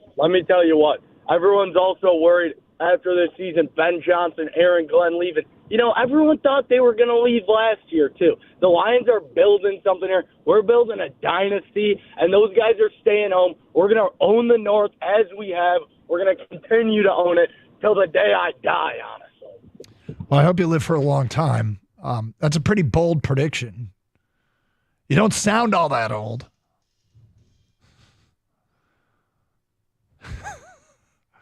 To the day he dies, Kang. Hey, man, that's those are his words, not ours. Yeah. But also, I think he's banking. It's not like he's banking on Ben Johnson, Aaron Glenn staying here for a while, too. Yeah. It sounded like he was driving. Hope he's okay. Be leery out there. All right, so I saw something last night I loved. Utah beat Detroit 126-119. They jumped out to a 48-19 lead after a quarter. 48-19. But there was a moment last night where Paul Reed of the Pistons bumped into Jordan Clarkson of the Jazz, and they started pushing and shoving. Now, I'll say this about NBA fights. Most NBA fights are comically bad. You know what they are? They're inauthentic. NBA fights are inauthentic. It's to me, it looks like a lot of fake fighting. But for people who experienced the NBA in the 70s and 80s, there was a lot of that was authentic fighting. So Paul Reed bumps into Jordan Clarkson of the Jazz. They start pushing and shoving. And who comes in? Looking like I'm authentically ready to go. 19-year-old Ron Holland. In a fight stance that he meant business. Now, nothing came out of it. So he could have just been posing. But Kang, am I wrong? Did Ron Holland look ready to go? I love it when teammates stick up for each other.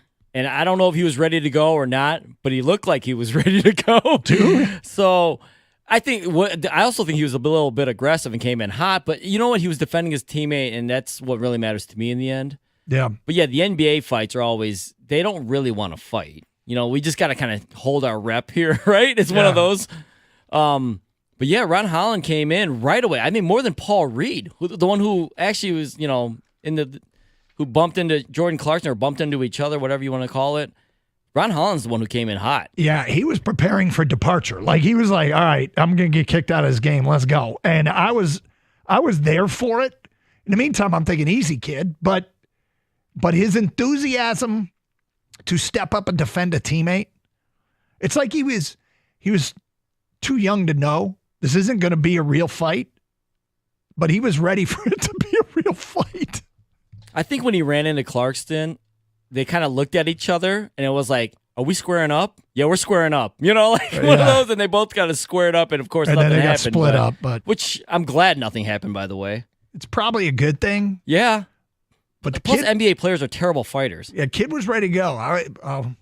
Ron Holland was ready to go. I was cracking up. 248-539-9797. Your phone calls and feedback. We will get to more of that coming up next hour.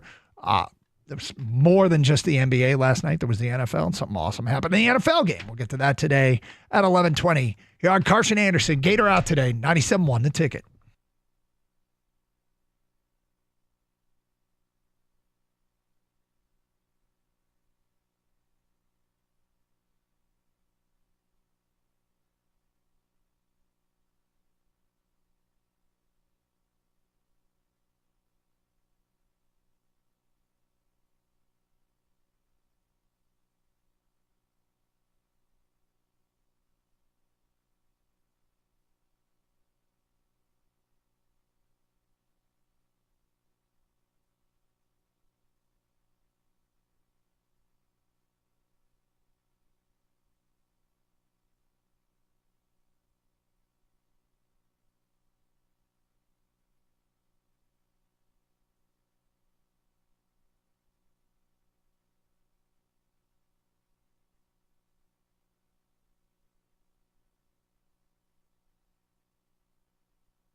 Talking to people road tripping to Chicago. Also, what's your gut tell you? Is this a big Lions win? Do they get back? The Lions, in their games against teams under 500, they've won by an average of 28.6 points a game. The closest, obviously, was the game against the Bears that they won by 3. Do they get their mojo back and roll this Bears team? Do they win a close one? They've gotten to the point in the year where you can start adding up injuries, road game. Is this going to be a close one? Or do you think the Lions might actually lose? Michael sends us the following tweet. The Lions lose. The defense sucks now. Outside in Chicago would have been a game for Montgomery. They will miss him Sunday. From Garth. After listening to Dan Campbell's build-up comments, my heart says we win big, but my head says in the background, quietly saying, close game, won by whoever has the ball last. 248-539-9797. We get back to your open line calls. Don is next on 97.1 The Ticket. Hi, Don. Hey, man, how's it going? It's going great, Don. Man, everybody needs to relax, man. Everybody's saying we're dynasty. We haven't won nothing. Hold on. Everybody's not saying that. Yeah, they're killing me every week. Just relax. Dan the man will get everything right. The defense, next man up. So are you saying you think they'll be okay? Yeah, I think we're going to be great. Okay, so your message is everybody needs to be relaxed. Everyone needs to relax. They're too confident, but yet you're confident. I'm 100% confident. We're going to go in Chicago this weekend. We're going to make a statement. We're going to blow the doors off of them. So what? With the first part of the call, your message was relax. You're too confident. This part of the call is we're going to blow the doors off them. Yeah. I had a commercial break to calm down. Well, look, I don't think it's been a rough 2 weeks for me. Ticket prices for my season tickets went up. I don't know if I should renew them or get my girlfriend and fiance get her a ring. I don't even know what to do anymore. It's hard for me to judge and help you with that because I don't know much about your girlfriend and fiance. But if she's a good one, don't let her get away. Well, she gets mad because every week I don't take her to the games. So does she want to ring more or does she want to go to the games more? That's the question you have to ask yourself. I told her I want the Lions ring. Oh, you want a Super Bowl ring? I want a Super Bowl ring. All right. So the cost of a wedding ring, how much does that compare to like a cost of Super Bowl tickets? You think you could get instead of getting her a ring, an engagement ring, take her to the Super Bowl? Yeah. Maybe that's the call there, Don? That might be the call. Yeah. All right. Maybe give her a choice. You want a ring or you want to go to the Super Bowl? Yeah, this is your ultimatum. Get down on one knee and say, would you either A, marry me, or would you either B, go to the Super Bowl with me? It's your choice. Yeah. All right, Don, thanks. To me, it sounds like he already made his choice. He's choosing the Lions over her, right? Like he doesn't want to take her to the games, but he doesn't have money to buy her a ring. He's choosing the Lions. But relax. Yeah. Everybody's saying dynasty. We're going to blow out the Bears and we'll be fine. I feel like we just went inside and that guy was having some debates in his own head and we were just privy to them. 248-539-9797. Feedback to the Carson Anderson inbox. We do appreciate all your feedback. Sitting out Chicago but heading to San Francisco. There's a lot of tickets available for the Bears game. That's from an unnamed texter. The Lions are undefeated on the road this year. I think a big part of that is our fans showing up wherever we go. It's one thing to get the support at home, but on the road, it's a way bigger deal. I agree. I mean, it's like the boos. When you're on the road and you get booed, you expect it. You lean into it. You kind of like it. But when you're at home and you get booed, that hurts. When you're at home and you get cheered, you expect it. It's kind of standard operating procedure. But when you're on the road and you get cheered, it gives you a little more juice. I don't think this will be a blowout. Lions are going back to the basics, running the ball. I see something like 24-14. That's from an unnamed texter. I have Chicago 34, Detroit 31. Our defensive woes continue, unfortunately, even against the bad Bears team now, and the cold weather will slow down our offense. Not that much. You got them with 31 points. And here's the thing, too. It'll slow down Detroit's offense, but it won't slow down Chicago's. I mean, we could say they're more used to it, but are they? They played a ton of cold weather games this year. How's the weather been for their games? They haven't played at home since November 24th. It's been almost a full month since they've had a home game. Next one, wife and I bought tickets this morning, going to watch the Lions beat the Bears on Sunday. That's from Kurt in a truck. And from Thomas in Oklahoma City, this will be a total Lions takeover. I'm flying in from OKC, bought my tickets on SeatGeek. There you go. It might be a Lions takeover because the apathy of the fans in the Chicago area may have taken over where they're like, hey, man, if you're a season ticket holder, Lions fans want to go to a game. It's close. It's a drivable game. Maybe I can make up for some of my losses, this year or some of the money I've spent this year as a Bears fan and sell these off. And that could happen a lot. Yeah, that could be happening a lot this weekend. All right. I want to get to this. Kang, you asked a question that has become probably a little bit more of a debate point in everyone's home. The NFL has dipped its toe into Christmas Day, or now frequently Christmas Day games. And this year with Christmas falling on a Wednesday, it felt like the NFL was going to have to punt because Wednesday games are tough to schedule. But they got very creative with the scheduling, and they've got 4 teams playing tomorrow, Saturday, so they can get the minimum 3 days rest, Sunday, Monday, Tuesday, and then play the Wednesday game. So it's no different than Sunday to Thursday. It's just Saturday to Wednesday. So we got a 1 o'clock and a 4:30 game on Christmas Day. And Kang, you asked a challenging question. Now, did you ask this because this may happen in your household, or you were just wondering? Oh, yeah, it may happen in my household. Okay. I think typically most people open gifts on Christmas Eve or Christmas morning. Is that that would be normal. The bulk of the tree gets emptied on Christmas Eve or Christmas morning. Yes. We are a Christmas morning family. Are you Christmas morning or Christmas Eve? We are too, because my wife's side of the family and my side of the family. Okay. So my wife's side, we do Christmas Eve. My side, Christmas Day. Okay. But when extended family comes over, am I wrong to say it's usually afternoon? No, you're not wrong. Okay, so gives people get time to get ready, get up, get to their destination. They do their own Christmas gifts, then they prepare food or whatever, and so they head over to a relative's house in the middle of the day on Christmas Day. Yep. Can you have football on the TV while you're opening gifts? Yeah, America needs to know, man. There's NFL football this year on Christmas Day. There's 2 games. The first game is at 1 o'clock. In fact, my side of the family is having Christmas Day at 1 o'clock.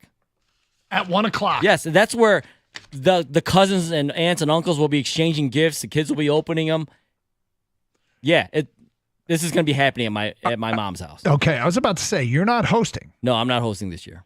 So are you telling your mom, hey, put the football game on? Yes. Is that rude? Well, that's the question. As you said, America needs to know. So we want to take 10 texts at 248, 248-539-9797.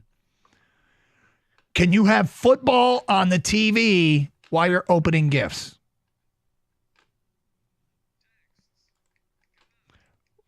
We need 10 texts at 248-539-9797. We'll read the first 10 we get. Make sure you sign your text. Can you have football on the TV while you're opening gifts? Kang says yes. He's going to ask his mom to put the game on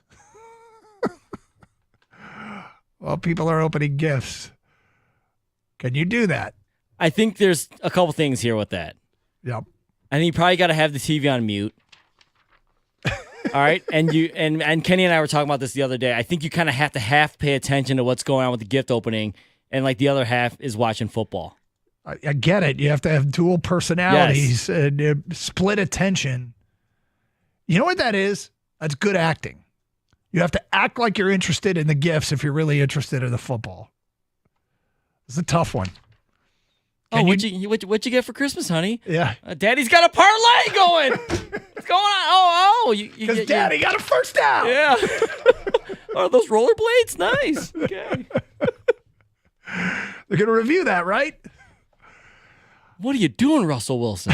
All right, 248-539-9797. First 10 texts, we'll read them next. Can you watch football while there are gifts being opened? Hey, we finally made it to the weekend, and Twin Peaks can't wait to host the party. One of the biggest football weekends of the year kicks off tonight with the start of the new college football playoff. Get there early for a front row seat. Indiana travels to South Bend to take on the Irish, but it doesn't stop there. Circle back Saturday for 3 more playoff games, 2 pro football games, and one of the most anticipated rematches of the year. Alexander Usyk is back to defend his belt against Tyson Fury. What makes games even better at Twin Peaks? The guest experience.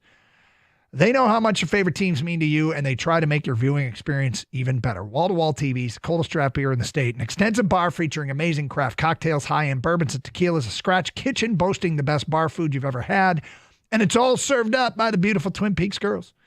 If you can't make it in today or tomorrow, be sure to stop in early Sunday for your boys in Honolulu taking on division rival Chicago in the Windy City. It doesn't get much better than that. And don't forget to pick up your gift cards, perfect stocking stuffers for family, friends, or colleagues. Twin Peaks, eats, drinks, scenic views.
Doug Karskater out today.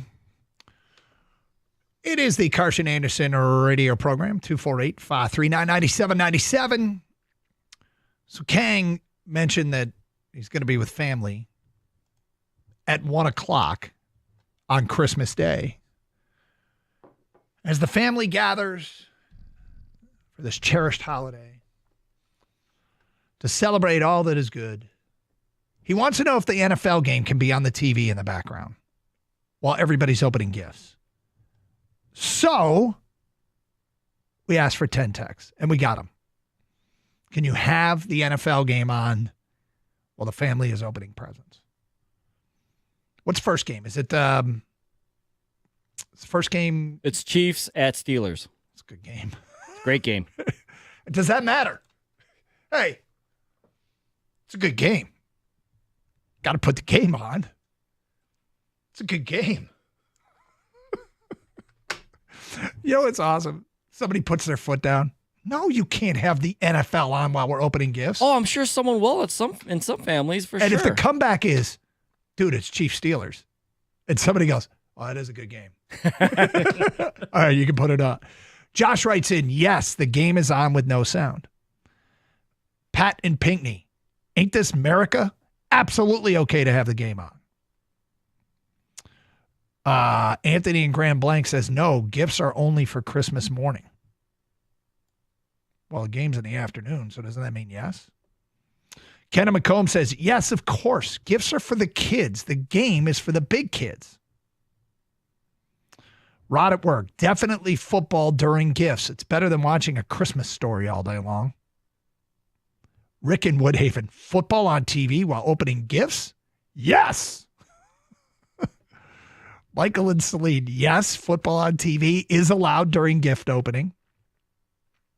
Scott, it's just a football game. Spend the time with your family. Quit being a dork. Daryl in East Point, I think it's rude and disrespectful to all families and the players. It's a holiday. Everybody should be at home with their families. From Justin in Brighton, absolutely have the game on. Mute the game. Have the soundbar synced to Christmas tunes. From Scott, yes, we're going to be at my mom's. I can tell you now, football's on TV with the volume down and Christmas music. Everybody is happy. Joy to the world. This is a resounding yes. Now, the no's those texts came in with conviction. I'm telling you, I know, because we're a sports station, so I knew that it would be lopsided with the 10 texts, but if we were gone all Christmas music back in November and have played nothing but Christmas music since, we might have a different audience. You're right. So I just want people to know there are many families out there that don't care about sports or football and would find this like appalling almost. Like, what do you mean? Like, who are these people? Not related to us, right, Doug? But yeah, so I think you have to navigate, especially when you're going to other people's other houses, right? Dude, I will say this. The one time I wouldn't do it is if you're meeting the new girlfriend's parents. No? That's a no-no? That's a no. Don't even ask. Now, if your new girlfriend's mom or dad says we're putting the game on, then lock her up. Then marry her. Yeah, that's the dream. But, I mean, like, yeah, if you're going over to, you're meeting the in-laws for the first time or whatever, like you said, the girlfriend's house. Yeah. And they don't have the TV on. You can't even ask. No, do not ask. Don't even ask. No. Like, what if you're lying about, but it's Chiefs Steelers? Maybe that's a test of whether or not it's a family you want to marry into. Maybe actually you do ask. And that's a barometer. If they say no, maybe this relationship isn't going to work out. Maybe you turn on the TV to the game and go, oh, did I sit on the remote? Oh, did I oh, my God. I'm sorry. I'm so sorry. TV just, what is this? Football? Football, you say. We should just leave it on, I guess, It's fate. God wants us to watch this game. All right, now I've gone too far. Anyway, good luck with that challenge on Christmas Day. So, last night in the NFL game, one of my favorite things happened. It's Broncos Chargers, and it was right before the half. I've talked about this on the air before. And I have a minor obsession with the fair catch free kick. the fair catch free kick has happened like a dozen times in the history of the NFL. It doesn't happen very much.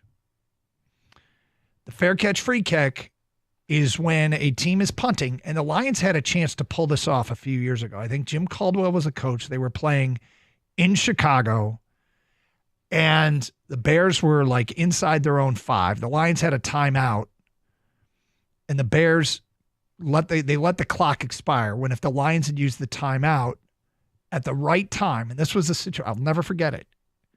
Actually, I should be careful here because I might get the details slightly wrong. I just remember that Jim Caldwell didn't use the timeout and forced the Bears to punt out of their own end zone when they could have employed the fair catch free kick. Fair catch free kick is if somebody punts to you and you signal for a fair catch and execute a fair catch, and the clock expires on the half, you can take a free kick for 3 points.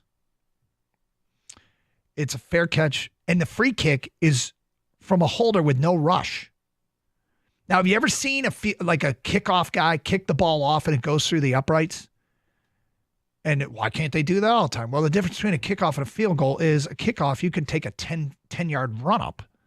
A field goal, you got 2 steps and boom. So the fair catch free kick, you have a bigger range. Like you can really expand the range out of 65, 70 yards if you want, because you can have a massive run up. There's no rush. It looks like a kickoff formation. And they did it last night. The funny thing was the Broncos punted, the Chargers signaled fair catch. The returner got hit early. It was fair catch interference, which gave him a 15-yard penalty. The clock had expired. So it's Cameron Dicker is their kicker, I believe. He came on and hit a 57-yard fair catch field goal. It's a rare rule. In fact, I think I'm trying to look back here because Wikipedia had a page on the fair catch free kick. And they had every one in the history of the game, and there weren't that many. It's a really weird, obscure rule. And most of them are no good. Like I'm looking at these. Mark Mosley in 1979 tried a 74-yard fair catch free kick. It was the longest attempted field goal on record because you can take the long run up. 74 yards. So Chargers employed it last night. It's always been one of my favorite obscure rules. What is your favorite obscure rule from sports? Something you know about, you learned about as a kid, you wait to see it, you can't wait to talk about it. When it happens, you're like, I know that rule. Like one of my favorite things is, I think there's a lot of confusion on special teams on a lot of things. One of them is downing of a punt. I sat next to a referee once in a press box years ago, and I said, hey, what's the difference between the NFL rule and the college rule? Downing of a punt, because I don't think most fans know. And he said, in the NFL, it's like an out of bounds in basketball. If you are in bounds and you leap into the end zone and you've established your foot in bounds, like in basketball, and you jump into the end zone and you catch the ball and throw it back in, just like basketball, and somebody catches it on the 1, the ball's down on the 1. But if you you can't run into the end zone and throw it back. You can't step on the goal line. Once you step on the goal line, you are technically out of bounds. And when you touch it, it's a touchback. In the college game, he told me, you could be standing in the end zone. And as the ball bounces inside the 5, bounces at the 3, you can reach out to the 1 and touch it. Even if you're standing in the end zone, it's the old plane of glass. It doesn't matter where you are. All that matters is where the ball is. So that was the difference between the college and the pro rule.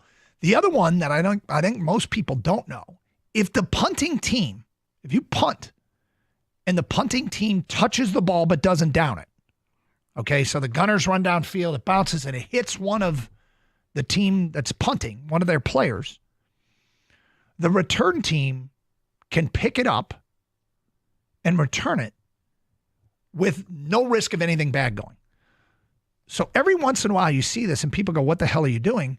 Because the ball be bouncing and it'll hit one of the punt coverage team members, and the returner can run into a scrum of those guys waiting to down it and try and pick it up and return it, because you have the choice of returning it and taking the ball where you get it to, or taking the ball where it was touched by the punting team. So there's no risk. So if the ball, Kang, did you know this rule? If the ball Vaguely. if the ball touches the punting team, the return team should pick it up no matter how dangerous a situation it is. Oh, yeah, I know that rule. I'm sorry. Yeah, okay. that one, yes. Okay. Because I always yell at the TV to do it. Yeah. You have zero risk. Zero risk. You either get the ball where the guy touched it, or you get the result of the return. Yep. And I've seen this happen where the return team goes, or the punting team goes to sleep, and a returner picks it up and gets a big return. I think more and more punt returners know this now, because they actually try to get in on it in the scrum, and then the other team starts surrounding him and not letting him into the pile, because he knows I can try to grab this without there's zero risk. Like you said, there's no problem at all. I can just, if I don't get it, I don't get it. I don't get it. We get the ball. We still get the ball where it was touched. So these are some of my favorite obscure rules. My all-time favorite was the fair catch free kick, because you almost never see it. First of all, the circumstances almost never play. But that's why I was screaming at Caldwell to take a timeout at the end of the half and make the Bears punt out of their own end zone, because you could employ the fair catch free kick, and they never did. 248-539-9797. Any sport, what is your favorite obscure rule? It's Carson Anderson, 97.1 The Ticket.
What's your favorite obscure rule in sports? Last night,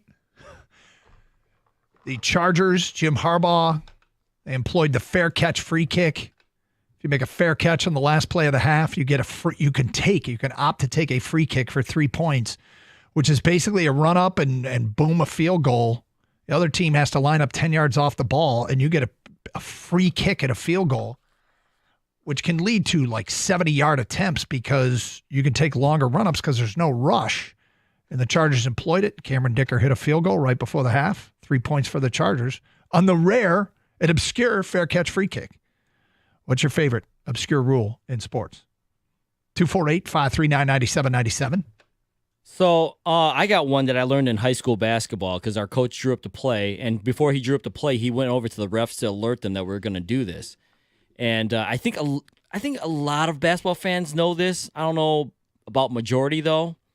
But the fact that after a made basket, underneath the hoop, the inbounder can throw the ball to his own teammate out of bounds in that but he's got to establish himself out of bounds first, okay? Right. And then that guy can now become the new inbounder, and you can still run a play.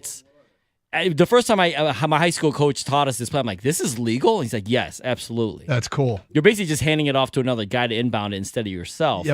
Yep. But it looks like you're passing it. Exactly. Hey, he's out of bounds. No, but he's established it as out of bounds, so he's just becoming the new inbounder. So. Yeah. My other favorite rule, obscure, but it's not really obscure, is just the emergency goalie in hockey. It's just a ridiculous rule that everyone knows that's unbelievable. There is literally at every NHL game an emergency third goalie in case the road team has two goalies get injured and some plumber who plays in a beer league is at the game in case they need a goalie, which is hysterical. I love this rule so much. I want it implemented in every major sport. I want an emergency quarterback sitting in the stands. I want an emergency point guard in the NBA arenas, right? I want an emergency relief pitcher in MLB stadiums. Some accountant or some FedEx driver who does this, in his rec league. It is absolutely awesome. And there was, I'm looking up and trying to find, because there was recently an emergency goalie that made an appearance. Yeah, Kenny was just telling me, remember that one goalie that beat his own team in Toronto? Yes. He was Yes, it was a guy who ended up playing for the Carolina Hurricanes. His name was David Ayers. Yep. And I just found it. Yep. It's back in 2020. And he's a Maple Leafs fan. And the next thing you know, he's a net for the Carolina Hurricanes. Yes! We need emergency catchers in baseball. This is the real world. Isn't that how Gerald Laird got the job? He was the Pepsi delivery guy, and they're like, dude. Yeah, we've speculated many times. Hysterical.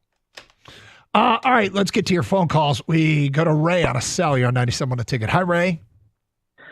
Hey, in golf, you can tee up the ball, take a big swing at it, trying to knock it down the fairway, and if you just kind of toe it and falls off the tee sideways, you can put it, you got to count the stroke, but you can put it back on the tee and hit it again.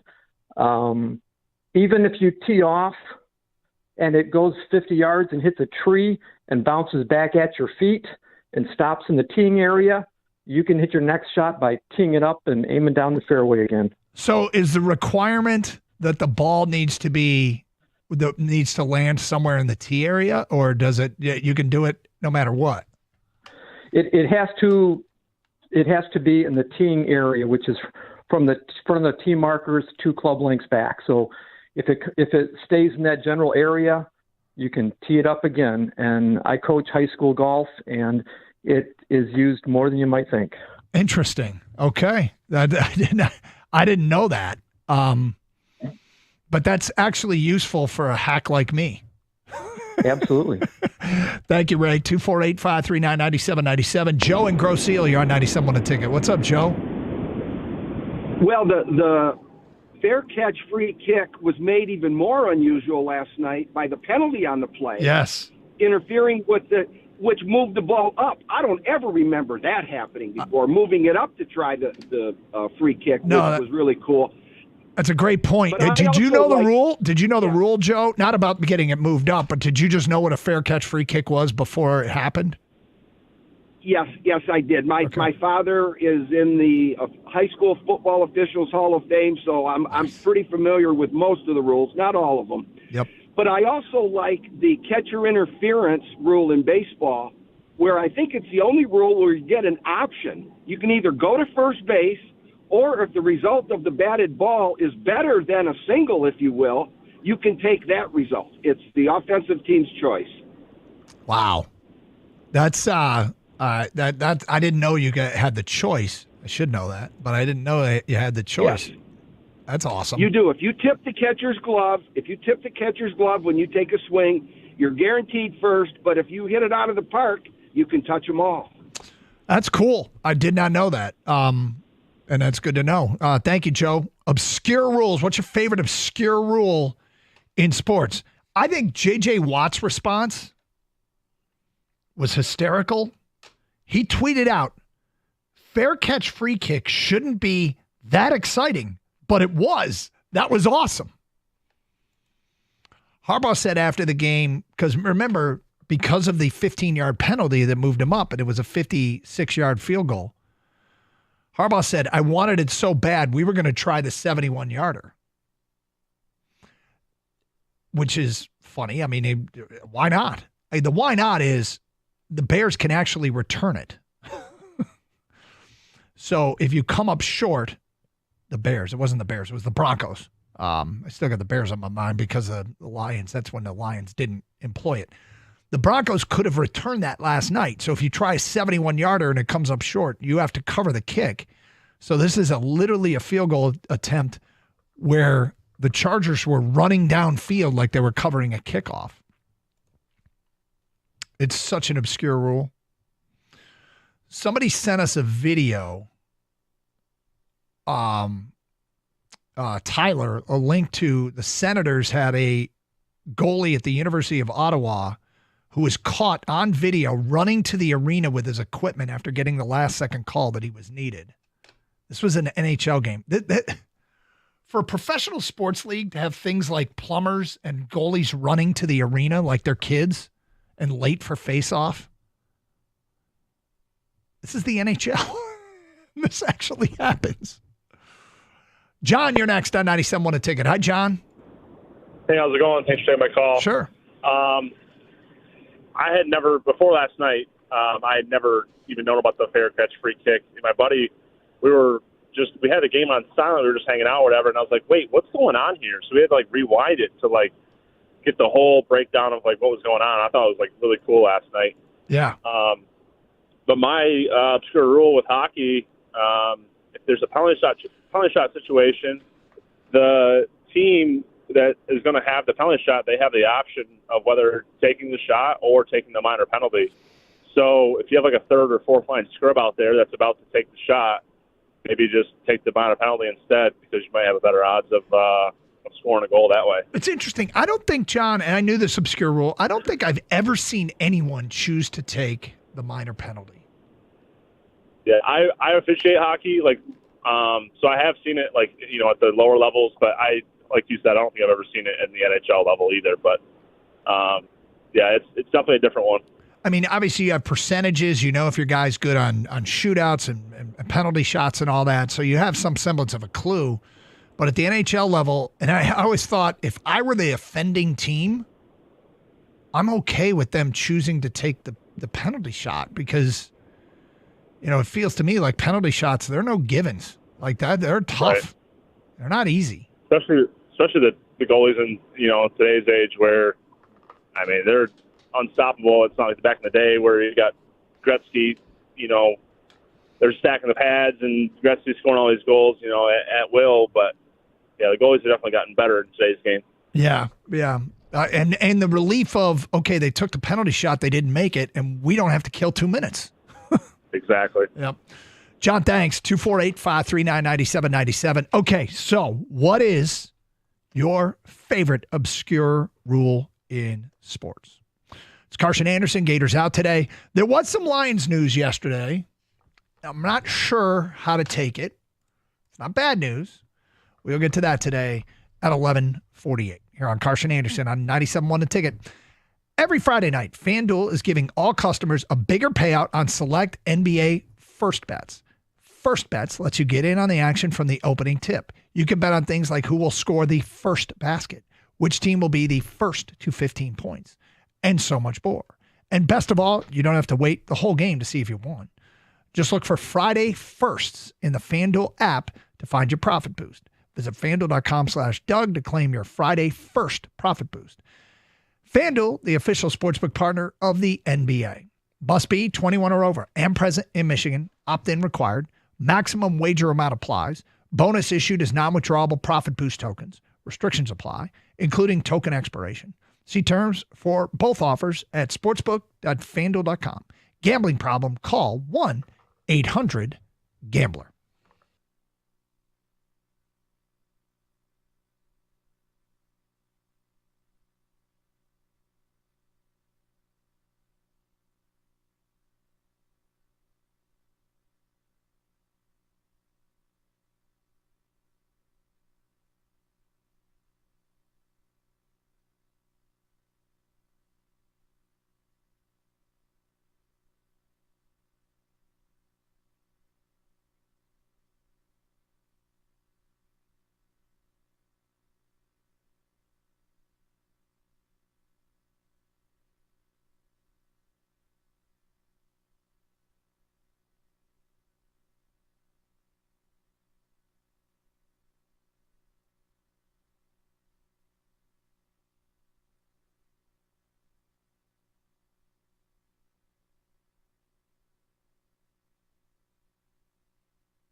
Doug Harsh, Gator out today. Happy holidays, everybody. Big weekend of football ahead. We'll talk some college football next hour, get into tonight's game, action tomorrow in the college football playoff. So, look, we got news yesterday that indeed David Montgomery is not going to have season-ending surgery. So there's a few things about this. Some of you out there might be medical professionals. Some of you out there might be, familiarity with an MCL injury, have some familiarity with an MCL injury. I do not have any intimate knowledge on an MCL injury. I did read what I could today. I'll tell you what this feels like to me. This feels like to me that there is a chance that you can play without, that it can get to the point where you can play without pain, but there'll be instability. But it's not likely you will do more damage. I could be wrong on this, but I'm just trying to learn what I can quickly. And medical school takes 4 years. I spent 35 seconds on a Google search. So this probably isn't great information, but it's what I could find. And not being a trained orthopedic surgeon, I'll give you what I can. With that said, what do we expect out of David? Oh, and the reason you do this is because whatever the procedure is, delaying surgery isn't going to cost him into next year.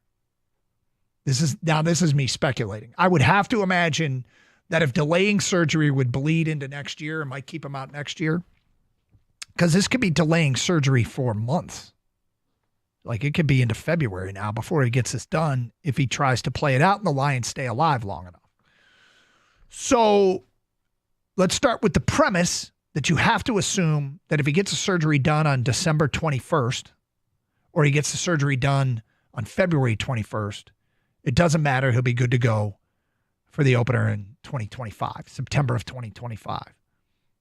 That feels like a safe assumption to me. So what do we expect?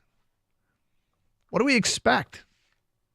The word on this is that after, we knew we went for a first opinion, second opinion, third opinion.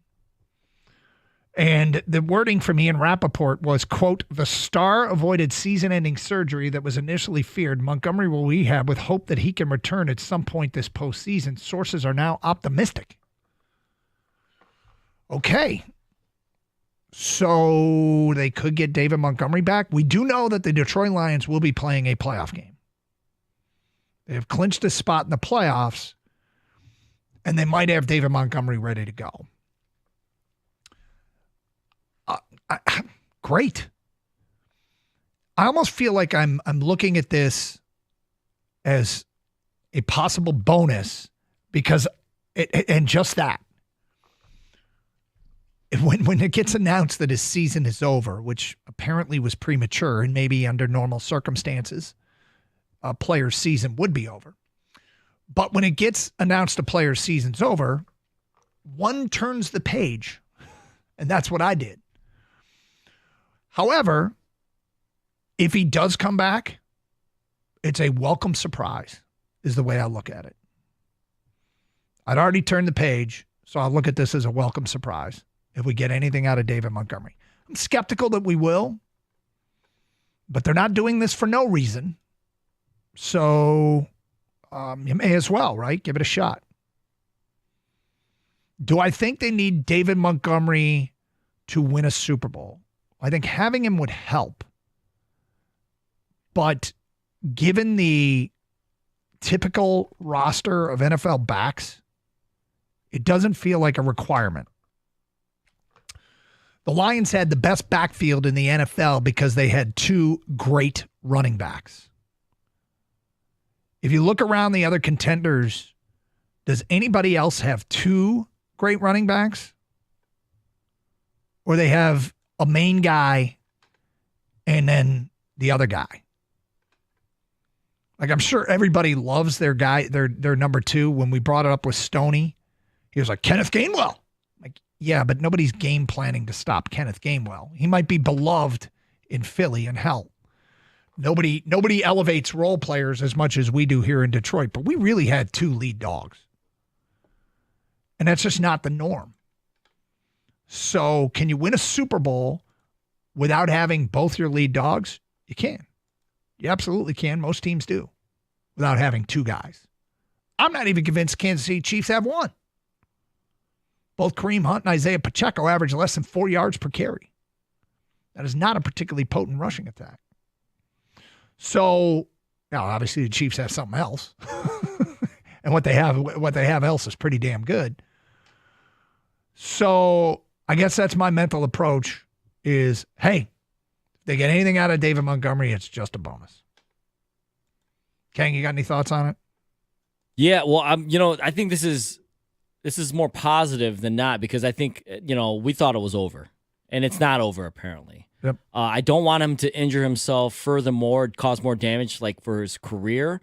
But if this is one of those, hey, I can put it off until next year, this offseason, and puts the start of next season in jeopardy as far as he's going to miss some time, I think we'll all raise our hand and agree to that because this you never know when the window closes. And I know they're trying to build something sustainable here, but you do got to capitalize on the here and now. Yep.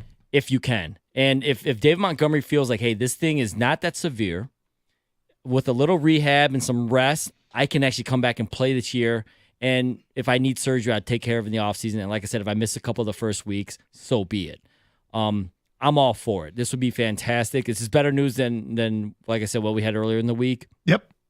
It seemed kind of crazy, though, right? Earlier in the week where it was like, yeah, he's out for the year. Wait, he's not on IR yet. Wait, we're getting a third opinion. Wait, there may be a chance to, hey, we're going to rehab this. He might play. Yeah. So that's obviously the zoom in, look at what it means in the here and the now. The zoom out, a 30,000-foot view of the Lions organization. This is an organization that had two elite players who could still play say enough. I'm sick of getting beat up for no reward. Now we have players putting off surgery and talking about, I will do anything I can. It's pain management. I will try rehab. Anything I can to get back on the field. Now, there are all kinds of ways that I still marvel at how much things have changed. This is another example of it. Calvin was sick of getting beat up for nothing. I mean, he was a record-breaking receiver. There were great moments. There were big wins. But he didn't see that it was worth it anymore to put his body through what it was going through for a team that wasn't going to win at all. He had other things going on too, but right? And now you've got a David Montgomery, and I look, you can do whatever you want with your life. I'm not holding against Barry Sanders or Calvin Johnson, right? I was mad at Barry because of the timing, because he waited till right before training camp and didn't allow the team to really do anything else. Like in that moment in time, they were kind of stuck without a running back. I think they ended up signing or trading for Greg Hill. Does that sound right? Yes. Okay. Anyway, but look, you can do whatever you want. It's your life. In this case, though, David Montgomery is delaying surgery, dealing with the pain, and doing everything he can to get back on the field. And that's another one of these, is this real life moments, how much things have changed. I mean, Hutch's leg snapped in half, and he wouldn't declare himself completely out for this year. Like he you know, we heard it. We played it on the station on a podcast and said, hey man, if we make it to the Super Bowl, if the Lions make it to the Super Bowl, I'm playing. Mm-hmm. I will be there. They do their part, I will make it back. That, you know, the mentality, the culture that's been built here, it's totally different. People are willing to lay it on the line, never give up. It is. It's like an alternate universe. It's really, really cool. And by the way, it's an appreciation on a number of fronts. I always appreciate when the guys are drafted here, they grow up here, they know nothing better. But there's a different level when a guy comes from another organization. He's got points of comparison. He knew what it was like in their culture, comes to this culture and goes, oh my God, it's all good here. Like, I really like this. And on top of that, I want to do everything I can to help this team win. God, I mean, guys are doing whatever they can to be on board for the ride. I feel so bad for those guys that are hurt. Like, you got to think about heart and soul poured into winning, and this is your job, and you're getting your opportunity, and you're on a winning team, and then bam, you have to sit it out. The Aleem McNeil, the guys that have been through the tough times, Aleem McNeil, Malcolm Rodriguez, Derek Barnes, when they first got here, things weren't great, but part of the cultural change. I feel bad for them. I hope Barnes can come back. But hey, man, another sign how things have changed. Yeah, Jalen Reeves-Maybin, who's been through some rough times, you know, but this is what they built. This is like the anti-bowl game stuff that players do, you know, where hey, my finger hurts, I'm out. You know, like right. I don't feel well. I'm not playing in a month from now. No, this is don't rule me out yet. Yeah, right? Yeah, I hear you. 248-539-9797. All right, coming up next hour. Got a Lions question we want to get to at some point. Also, the coordinator spoke yesterday. Some interesting stuff from Ben Johnson about his future. You can interpret it how you want. You'll hear that today at 12:20. But it really got addressed, and and he said some things that really make you think. We'll get to that today at 12:20. Straight ahead, college football. We got the playoff, the game tonight, Indiana and Notre Dame. We'll get to our take on that coming up at 12:05 here on Carson Anderson. Gator Out Today, open lines, 97.1 The Ticket.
All right, Doug Karsch, Gator Out Today. We have got a Twitter poll out there for Lions fans and Detroit fans, sports fans in general. Lions Bears on Sunday. What do you think happens? 3 scenarios here you can vote for. 1 is the Lions get their mojo back and win big. 2 is it's going to be a dogfight and the Lions win a close game. 3 is Lions lose. Votes are welcome, of course, and if you comment, there's a chance we're going to read it on the air. So Get your votes in and feel free to comment at 248, or I'm sorry, at DunGator971. That's our Twitter account. And we'll take your phone calls on that as well. What's your gut telling you? Do they get the mojo back against teams under 500 this year? The Lions have won by an average margin of 28.6 points. Now, how tough has their schedule been? Well, they've only played 5 games against teams under 500. So what? Chicago, Dallas, Tennessee, Jacksonville. I don't know who the other one is, but I did the math earlier today. 28.6 points per game against teams whose record are below 500. And that's who they got Sunday, the Chicago Bears. But, of course, the closest one of those games came against the Bears. And it looked like that game was going to be a rout as well until halftime.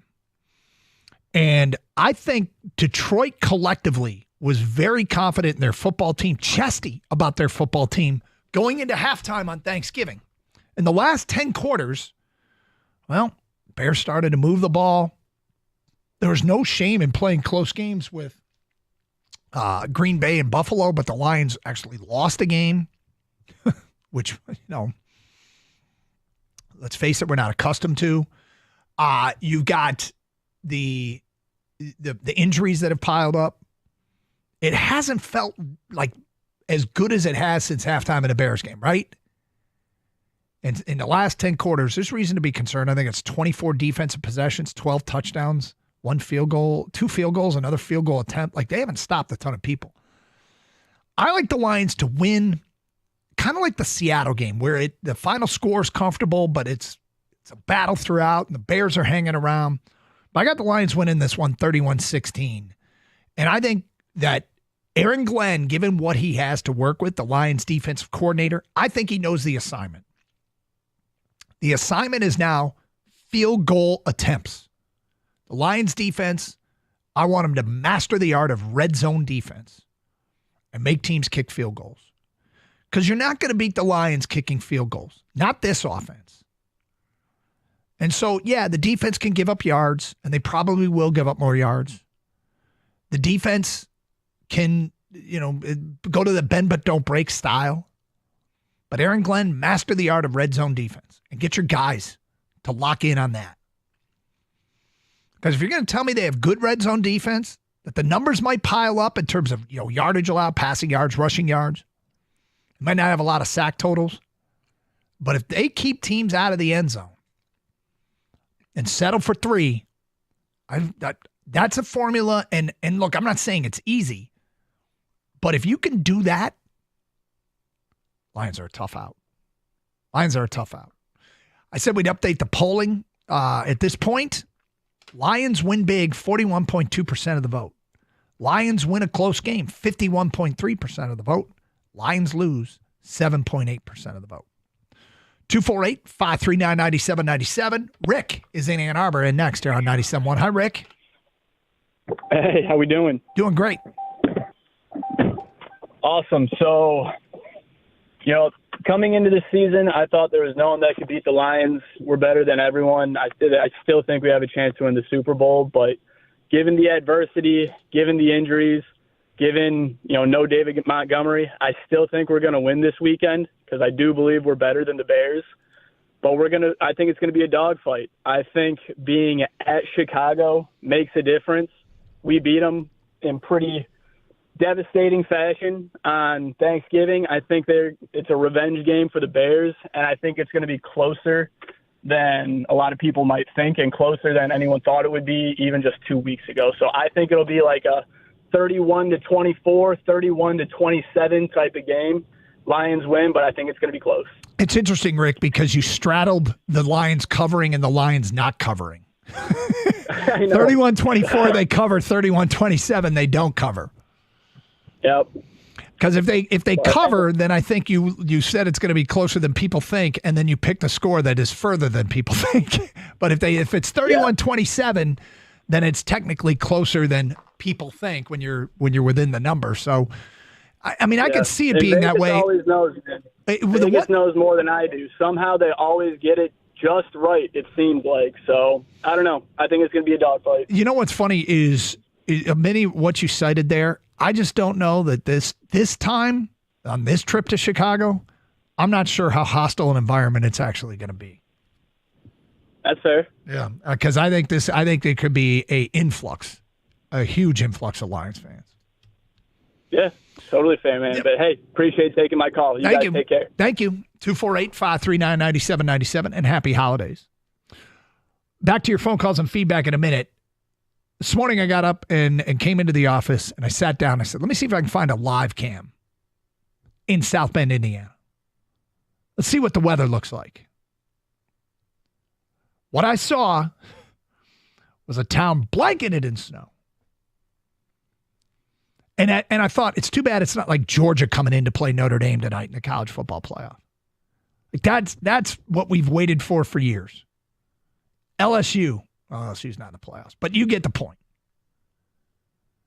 Have a team that would have to come up north to play in the college football playoff from the Southeastern Conference specifically. And we do Tennessee is about as up north as an SEC team can be, and they're going to Columbus on Saturday night. But we get Indiana and Notre Dame. These are two teams that are virtually in the same climate. Indiana, South Bend is a few hours north of Bloomington, which is south of Indianapolis. But this is not an appreciable difference. But whatever. This game tonight, fascinating. Indiana, the darling of college football this year, with a very cocky coach who's done an excellent job. But these are two teams that are somewhat light on quality wins. I give Notre Dame credit in that they had a bad loss early in the year to Northern Illinois, which basically reduced their margin of error down to 0, and they won out. The Northern Illinois loss would have cost them a playoff bid in many formats, 4-team, 6-team, but this 12-team playoff, they get in with what would be an otherwise thought of crippling loss. But give them credit because they ran the table. Meanwhile, Indiana, their one big test, their only game against a ranked opponent, Ohio State, the score wasn't close, but it got out of hand because Indiana made catastrophic special teams mistakes against a team that's been challenged on special teams.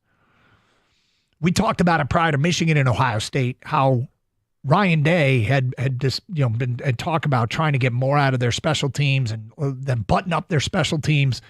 And then they went out and they had a poor day on special teams. Their kicker, and particularly, they botched a kick return, which may have cost them a field goal attempt because they started inside their own 5 instead of, say, the 30 or the 25, and then went on a long drive. Nonetheless, Indiana's, I'm trying to interpret what that Ohio State score means. A score looked like a blowout. I think Indiana might be better than that. And I do love their defense. All Big Ten linebacker and Aiden Fisher, Mikhail Kamara on the edge. CJ West can dominate games in the middle, defensive tackle / nose tackle. And they're going to be going up against a Notre Dame running attack that is really, really good. They got a dual threat quarterback, Jadarian Price. I think this is a low-scoring affair in the snow in South Bend. And I think, though, the look of this game, I think it's going to look great. Snow, cold, breath, old school, lots of running. I like the under tonight, but I like this to be an intense, great-looking football game. I think it's going to be awesome. And I would take Indiana, if forced to, I would take Indiana plus the points. But foreshadowing, if I bet it coming up in the 1 o'clock hour, I like the under in this one. 248-539-9797. Let's go to David in Birmingham. You're next on 97.1. Hi, David. Hey, guys. Good morning. Good morning, or good afternoon, whatever the case may be. Well, it is afternoon. You know what? I think it's going to be a dogfight. I'm not sure I'd bet the game. But the recipe and the key stat for this game and the 3 games going forward and the playoffs is time of possession. If they can go 35-25, that means they're keeping the opponent, their defense off the field, and that means they've reestablished the running game. So huge. So, and that's the key statistic moving forward. So huge, David. I mean, establishing a run game, getting back to that, It's been a bit since they've run it well. We got said we're going to play some of the coordinator stuff coming up here, David, and that will include Ben Johnson talking about the running game, which is big. No, it's really big to get that thing going. Okay, go IU. Go IU. You're an Indiana fan, or you're an anti-Notre Dame guy? A little of both. Probably more of the latter. Anti-Notre Dame. There you go. All right, well. Okay, peace, guys. Happy holidays. Yep, happy holidays to you. All right, we mentioned the coordinators. Ben Johnson, do you want to be a head coach? And what's been wrong with the running game? Hear what he has to say today, starting at 12:20. Here on Carson Anderson, Open Lines, 97.1 The Ticket. Attention Detroit Lions fans, UMCU is the official credit union of the Detroit Lions, and they've teamed up with stars like Jahmyr Gibbs, Brian Branch, and Taron Arnold to bring out something special to you. Hi, it's Doug. The Lions charge forward this season. UMCU has given fans an exclusive access to the sleek, new Detroit Lions Black Debit Card. It's the ultimate way to show off your team spirit, and it's maybe a way to show that you haven't given up on these guys. They are 12-2, and still hold the best odds of being the 1 seed. And they're starting to get people back. It's still a good place to be. It's not as good as it was. Don't confuse it. It's still a good place to be. And if you bleed Honolulu blue and black, now's the perfect time to join the Detroit Pride. This exclusive Lions Black Debit Card is only available to UMCU members. Choose from the Black Card or 3 other exciting designs that represent the Lions' fierce spirit. Becoming a member is easy. I did it. Visit umcu.org for all the details. Some restrictions apply. Insured by NCUA. UMCU, where success deserves to be celebrated.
Happy holidays, everybody. Doug Karskater out today. 248-539-9797 is always the phone number.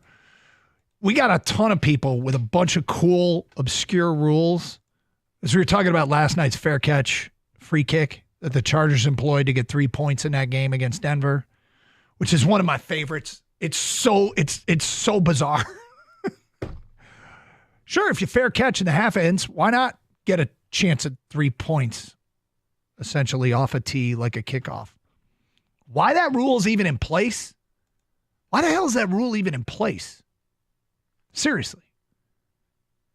Is it so that a team, I mean, I don't know. Why is that rule even in place? Why are you allowed to do that? I can't think of that like closing a loophole on something that somebody was abusing. How often does the last play of a half a punt anyway? And how often do you not return the? I mean, I don't know. It just seems like a rule. Like, here's just another weird way you can score. A kicker definitely made this rule. Right? It's like, how do we stay relevant? We've got to be able to get more opportunities somehow. I know. Untimed free kick. And everyone else is like, well, this is never going to happen. Fine. Yeah, they just we'll write it in. Yeah, sure, if it makes you happy. Yeah. Helps you sleep at night, Chief. Gators boy Blanda was a real proponent of this one. It was Blanda's idea. It was like, whatever, George. Yeah. All right, Warren. It's an old name I could think of right there. Yeah, that's good, yeah. Oh, that's so great. I'm looking now to see if George Blanda ever tried a fair catch free kick. And the answer is no. One of his biggest regrets in life. All right, let me go through some of the people that have tried fair catch free kicks. This is a real one. For Green Bay, Curly Lambeau.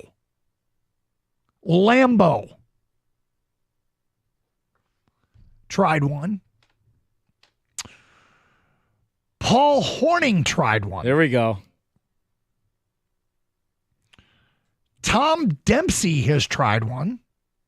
He who hit the 63-yarder to beat the Lions missed a fair catch free kick of 57 yards.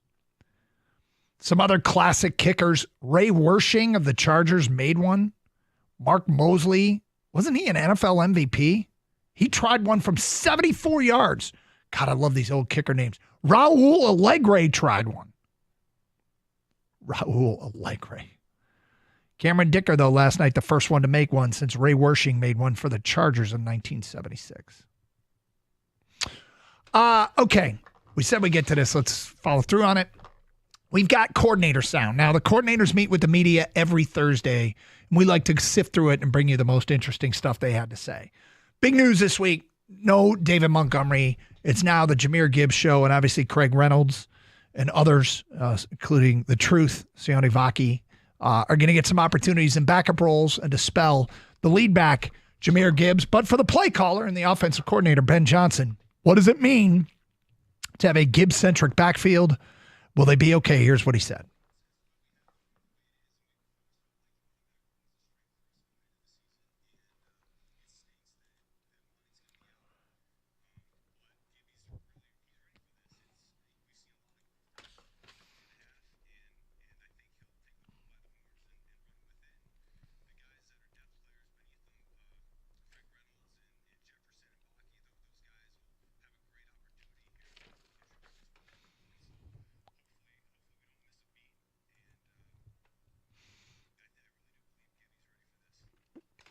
You know what's great about that is he says it stinks that Monty's going to be out, but Gibby's ready for this.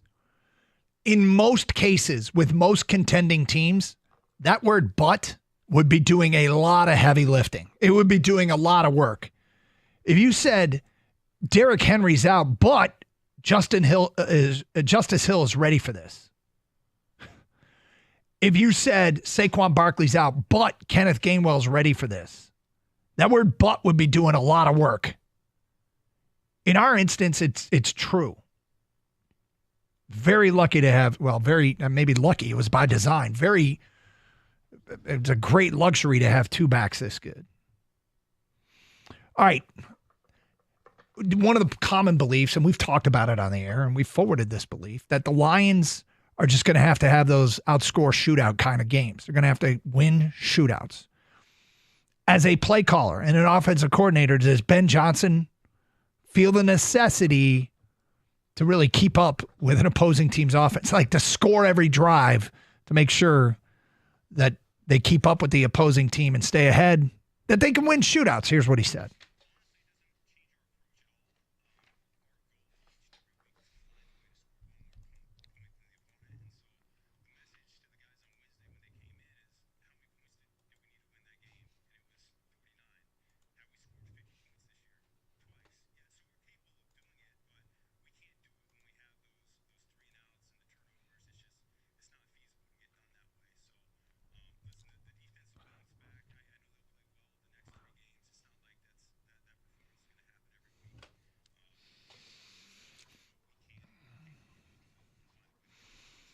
Oddly, they've been very good out of halftime and at the beginning of games. And this game in particular, this Buffalo game, they were uniquely dreadful for them. To open a game, 3 and out, 5 and out, 3 and out, 4 and a fumble. Those were their first 2 possessions of the first half, 2 possessions of the second half. 2 3 and outs, a 5 and out, a 4-play drive, and a fumble. And look, they set the bar so high. They scored 42 points. And yet they look at it like we can't afford 3 and outs. And with a kicker this good, you don't need 7 first downs to get into field goal range. So anyway, taking a look at this thing, he's it tells you when he says it doesn't change anything. It tells you that they're trying to score every drive anyway. Well, they always have been. All right, more here from Ben Johnson. You're more prepared to be a head coach for sticking around in Detroit a little longer. Here's what he had to say.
You know, it's interesting. I believe him. I really do. I think one of the reasons the drive from Ben Johnson and this staff to bring this town a Super Bowl victory and to get to the mountaintop.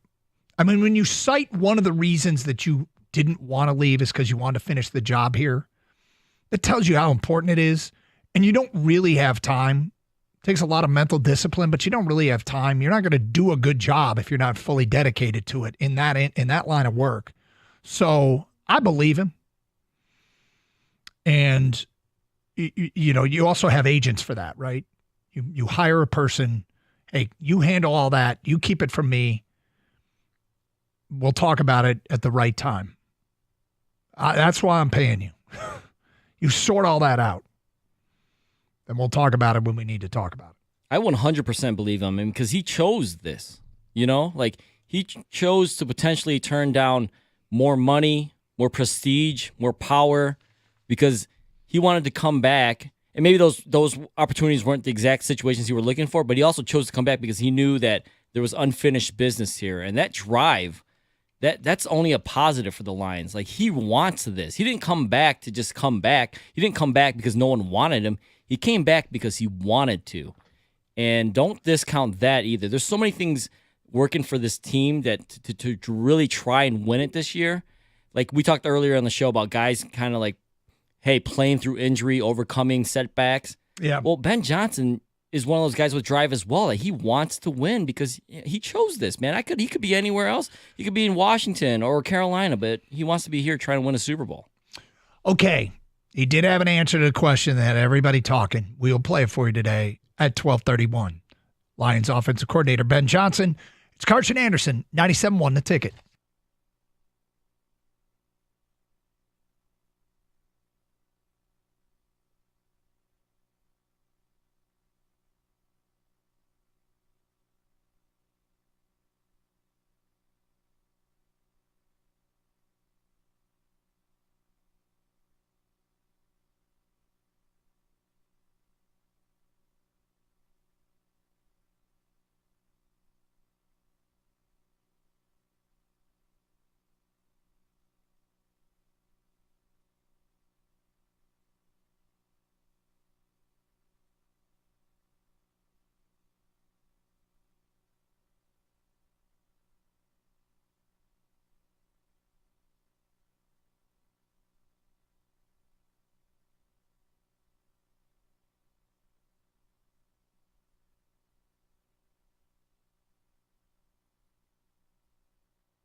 Happy holidays, everybody. Ongoing right now is something that would sound somewhat ominous. Currently being played is the Staph DNA Cure Bowl. The Staph DNA Cure Bowl. All right, so we start with an infection. We mention DNA and we use the term cure. I hope this is like some cancer support game or something. Never heard of, is Staph DNA a product? No. No? No. What about Staph DNA? Okay. Do you know, I just looked up what is Staph DNA. It's an employment agency. So like they get people. Yeah, they put temps. They staff. Yeah.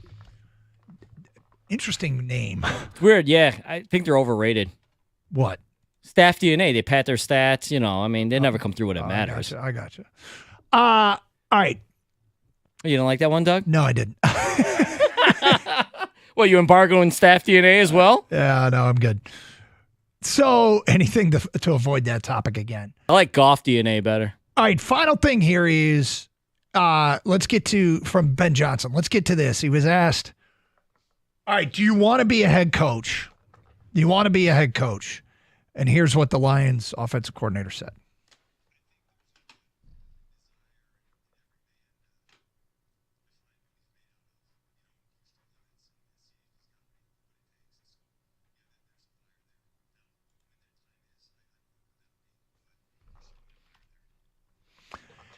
Okay, when you hear that, your take is what? He gone eventually. Yeah. He gone eventually.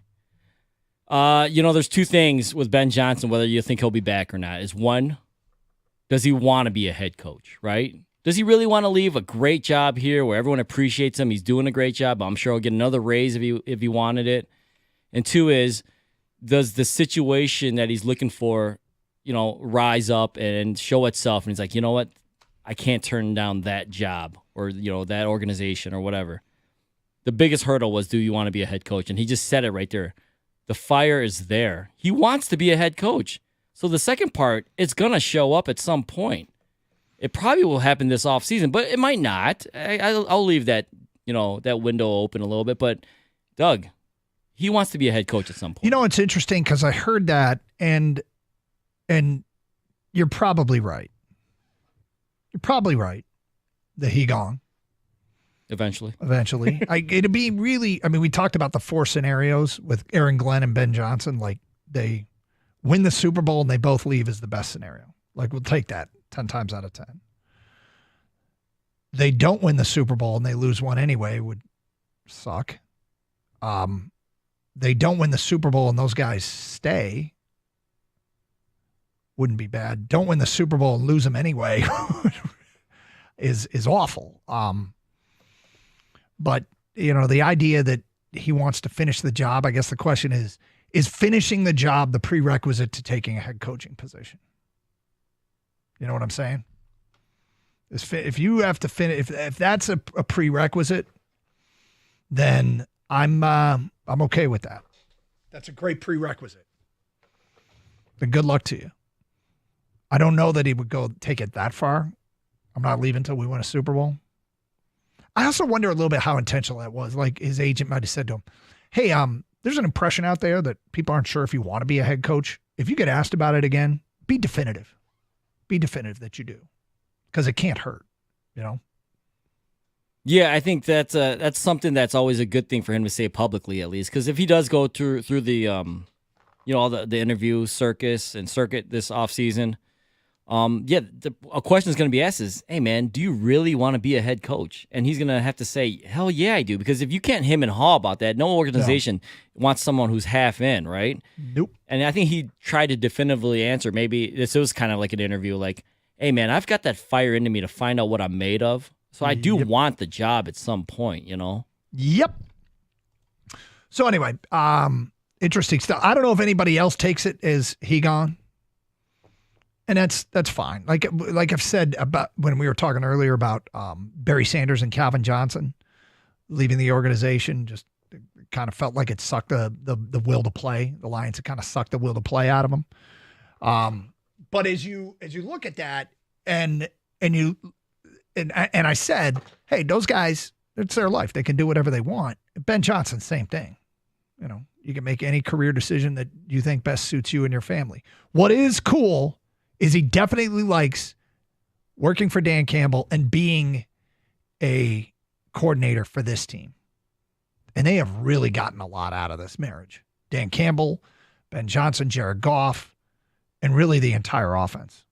It's been a really, really good marriage. We just don't want it to end. That's said out of love and respect. All right, let's get to Aaron Glenn. Aaron Glenn, defensive coordinator. So a lot of Lions, a lot of people in that locker room are asked about, and we asked Jared Goff about this. Look, some fans feel the sense of doom because of all the injuries. And we pointed out to Jared that, you know, it comes from a loving place. Like they love and want the Lions to be successful. They're scared that the injuries can slow them down. So when the sky is falling talk comes up, here's what Aaron Glenn, the defensive coordinator, had to say.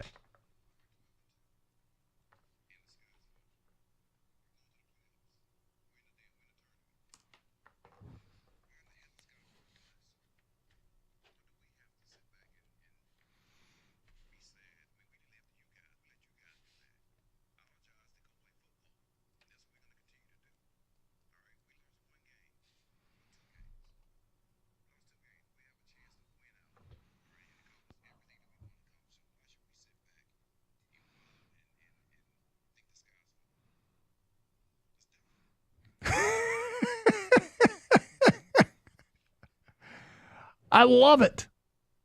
I love it. And he, like, if you listen to the whole thing, he really believes in who they're going to put on the field.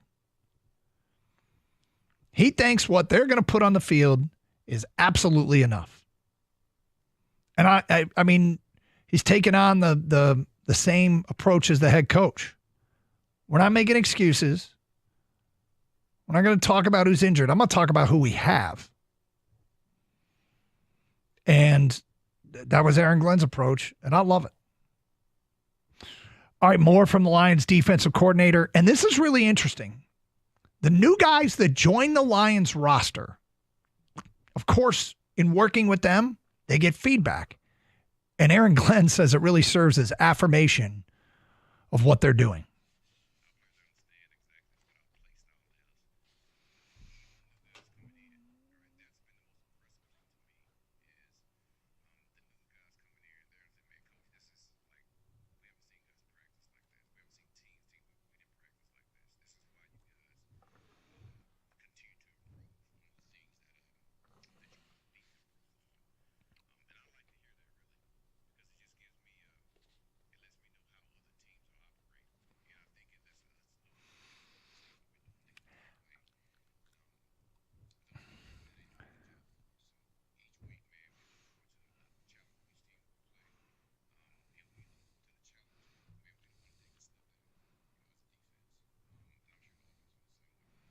You know what he just said there?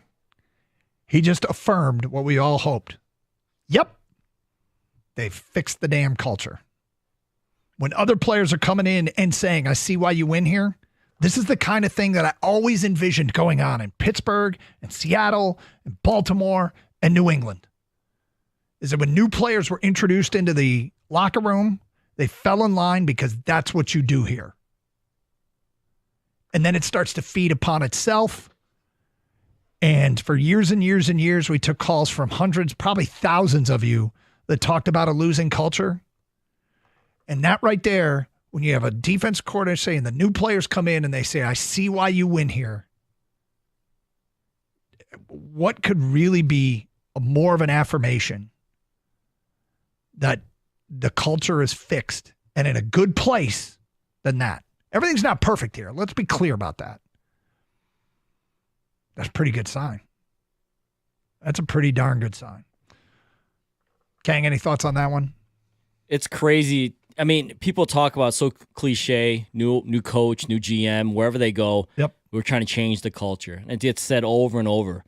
But when you see it happen from the ground up and you see that it actually has changed, it's kind of like, I don't want to get dramatic, but it's like breathtaking. Like, oh my God, you know, this isn't, SOL, all that stuff. This is not even people close. Come in and they say, what a class organization. I cannot wait to, the Lions are calling. Yes. You know what I mean? Like, pick it up, right? Yeah, quick. Call them back. The culture has changed. It's not just a cliche, and it shows up. Like, I think I've mentioned it before where the Patriots kind of just plug and play. You know, there was guys that they weren't necessarily all superstars in that team. We know Tom Brady is. We know Bill Belichick. But the other guys, we know who Gronk is. But there's a lot of guys in that team that would just come in and fall in line. And I think that's what's happening with the Lions right now. And Aaron Glenn's saying that with the defensive players they bring in. Hey, man, they're falling in line because they see how we do things here. And they don't want to be that weak link. All right. People call and ask all the time about Emmanuel Mosley. Aaron Glenn will give us an update coming up next here on Carson Anderson. Open lines 248-539-9797, 97.1 The Ticket.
Carson Anderson, Gators out today.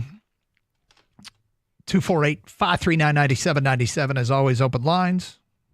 Happy holidays, everybody. Okay, so one more here from Aaron Glenn. We like to bring you the best of what the coordinators had to say. And look, Aaron Glenn's fun to listen to. I've always thought that he was really, really a good listen for a football fan. And this week was no exception. So told you why the sky wasn't falling. In fact, he called it dumb to think the sky is falling. All the new guys coming in confirm to them that the players, when they show up here, they say, I see why you win here.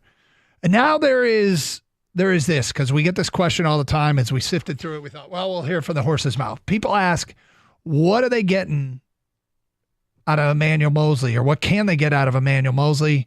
Here's what Aaron Glenn had to say.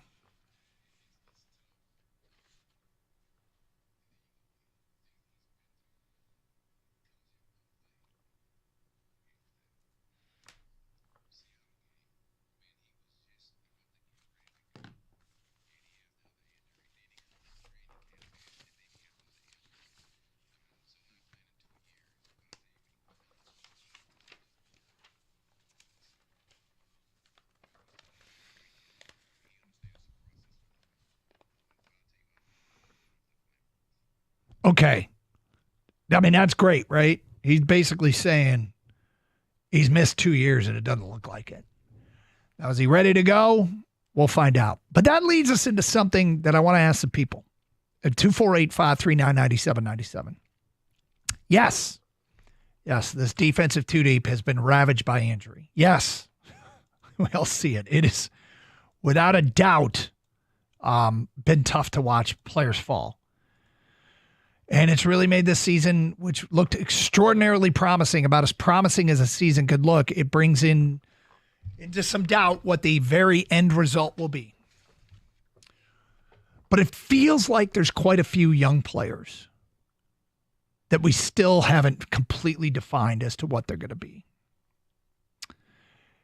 And there are recently signed players that have come in and played, some a little bit, some more than others, but are going to get opportunities here because of the injuries. And there are players on the brink of returning from injury. Which of those players do you think can most step up and make plays for the Lions defense? I went through a list of a bunch of guys that I think are either new, young, or returning from injury. Guys like Emmanuel Moseley, Amik Robertson in the defensive backfield. Up front, younger players. There's a bunch of them. Broderick Martin, Levi Onwuzurike, Josh Paschal, still relatively new in their career. Guys that have been brought in, Al-Quadin Muhammad, Pat O'Connor, Jamal Williams. All players that could help this team. You've got linebackers like Ben Neiman, Trevor Nowaski, Jonah Williams. I said Jamal. Jonah Williams. That could help this team. You got Jamal Adams in the secondary. You got a Fatu Melifonwu coming off the injured list. Who do you think can most help this team by stepping up now that they're going to get more reps? 248-539-9797. Before I get to my answer, Kang, you got one on this question? I think this answer is going to change week in and week out. I think it's going to be a different guy week in and week out. I think for this week, Doug, he's a name we all know, and he's not necessarily a young guy, but it's Zadarius Smith, and I think it's because he will play more snaps this week because the Bears, their tackle is terrible. Like, number 72, if you watch the Bears-Vikings game, was getting either beat or was called for a penalty on almost every other snap. I think you line Zadarius over him and just let him eat. You're not going to try and say his name? No way. I think it's pronounced Amagaje. I'm going to get a beat a lot that day. Yeah. All right. So, yeah, I mean, I think you're not going to have to remember his name either if you're a Bears fan, because I'm not sure he's going to be there much longer after this year. But I think he was a third-round pick from Yale. And maybe it was nerves. Maybe it was just, finally playing more reps that he wasn't used to playing. But if he's out there Sunday, I expect to hear Zadarius Smith's name a lot. I hope it starts Sunday, and I'm not sure it happens right away, but I'll build a strong case that adding another playmaker in the secondary like a Fatu Melifonwu is going to make a huge difference. And the reason why I don't know if it's going to make a difference Sunday, I think it sounds like he's trending towards playing Sunday, coming off the injured list. But the thing about that dude is we used to have a shortage of defensive playmakers here in Detroit, guys that would intercept footballs, guys that would knock it free from ball carriers, guys that would bat down passes, guys that would tip passes, guys that would sack quarterbacks, the big play defensive guys. And that's what he looked like he was morphing into at the end of last year. And look, not everybody's Brian Branch and right out of the gate is picking off Patrick Mahomes in game one, right? You've got other players, and it's more typical, especially in the secondary, that takes a couple years. And it felt like a Fatu Melifonwu had reached that tipping point, and it was awesome. But now, do I expect them to look that way? No, not after sitting out the better part of the year.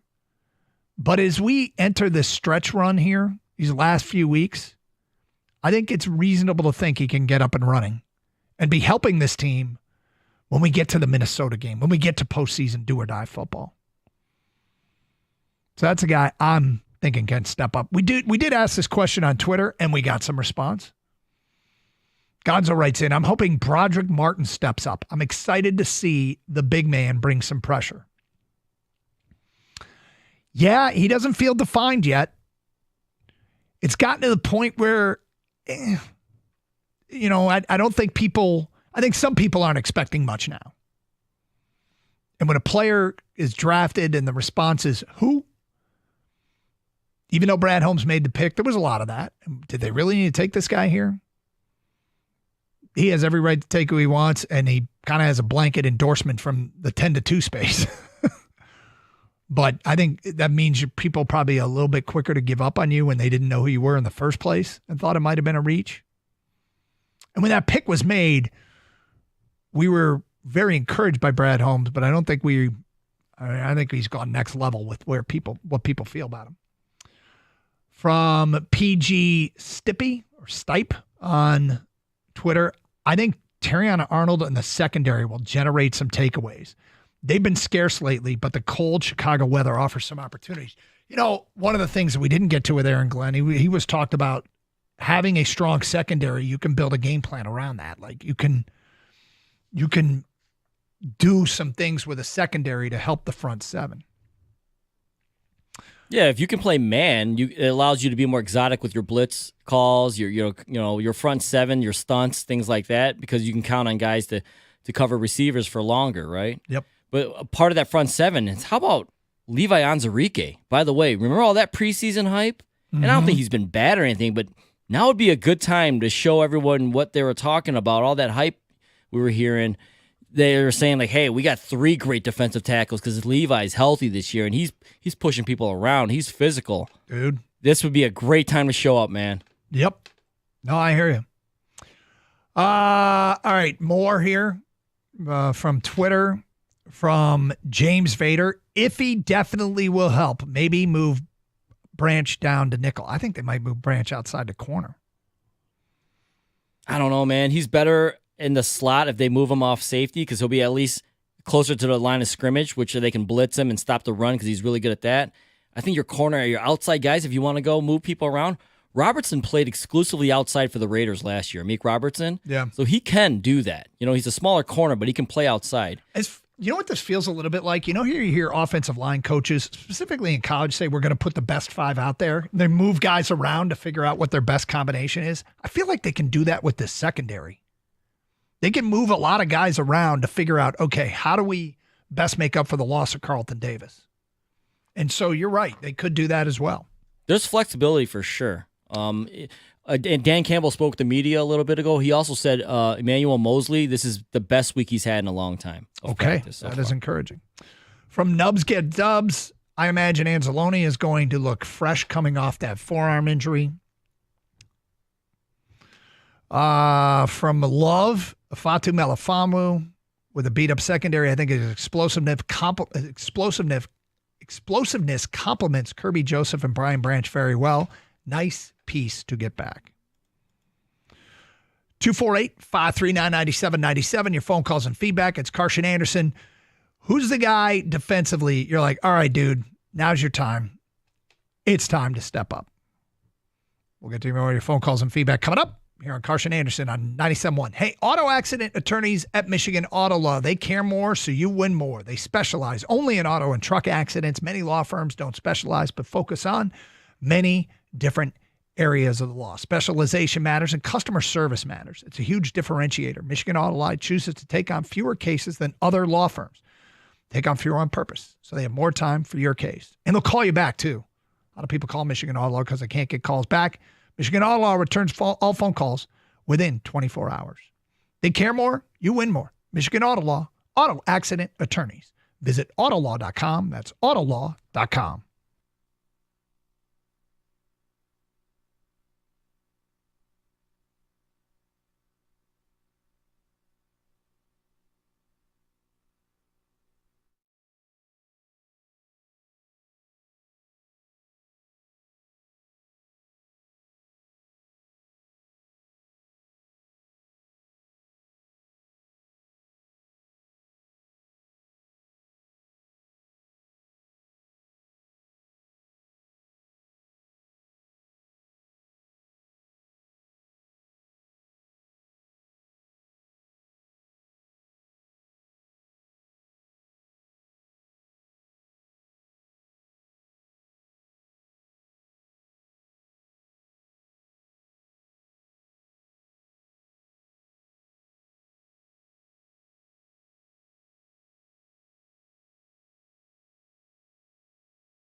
Doug Carr, Skater out today. Open lines as usual. A few things on the table. How do you think this Lions game is going to go? We are in the final hour of voting on our Twitter page at Doug and Gator 971, and do appreciate all your comments and votes that have come in today. Updating These are the choices. Lions, Bears, Sunday. Lions get their mojo back and win big. It's going to be a dogfight, and the Lions will win a close game. Or the Lions lose. That's what you can vote for. I'm in the get their mojo back and win big camp. I think it's going to be one of those games that feels like the Bears are not going away, and yet when it's all done, the Lions win and cover. I got a 31-16 game. I think maybe a late couple of scores to pull away. Lions win big has 41.8% of the vote. Lions win a close game, 51.1% of the vote. Lions lose, 7% of the vote. You can either go vote and comment. We read many of your tweets on the air at DuncanGator971 or 248-539-9797. You tell us how you feeling about this one. The other thing about this game is this is probably the most road trippable game of the year. You can fly, drive, or train. Not hard to get to Chicago. And the number of tickets that are available feels like it will be high. This is an opposing fan base. Doesn't have much left to play for. You remember how cool it was? Oh, you could say, all right, they got nothing left to play for. But you remember how cool it was when the Lions beat the Packers to keep them out of the playoffs? That was one of those in-division rivalry games. It had some premium. I don't know if Chicago fans are feeling that way. Let's bring Detroit back down to earth. I don't know that that's enough to mean you will not put your tickets up for sale on SeatGeek or StubHub. But this feels like it has a chance to be a Lions fan takeover. 248-539-9797. Are you making that road trip? How easy or difficult was it to get tickets? Lions and Bears coming up on Sunday. 248-539-9797 if you're making the trek. Also, we're looking for players that can step up. Players that can give more. Defensively, specifically. A lot of guys fall into that category. Either a young player that's not defined yet, still has a ceiling. A veteran that was brought in, and we've seen some examples of it. Ezekiel Turner made a big play against the Packers. Pat O'Connor had a good game that game. And then you've got returning players from injury, like a Fatu Melifonwu. What was it you said, Emmanuel Mosley, best day they've seen him today? Best week. Best week. Okay. 248-539-9797. We did a topic earlier because of the obscure rule that got used last night by the Chargers, the fair catch free kick, which is an awesome obscure rule. What is your favorite obscure rule in sports? From an unnamed texter, not a favorite, but when Bobby Wagner intentionally batted the ball out of the back of the end zone, I was screaming at the TV because I knew that one. You can't intentionally bat it out of the end zone. Larry from Ludington. My favorite rule is when Calvin Johnson catches a touchdown, but they don't give it to us because we're the Lions.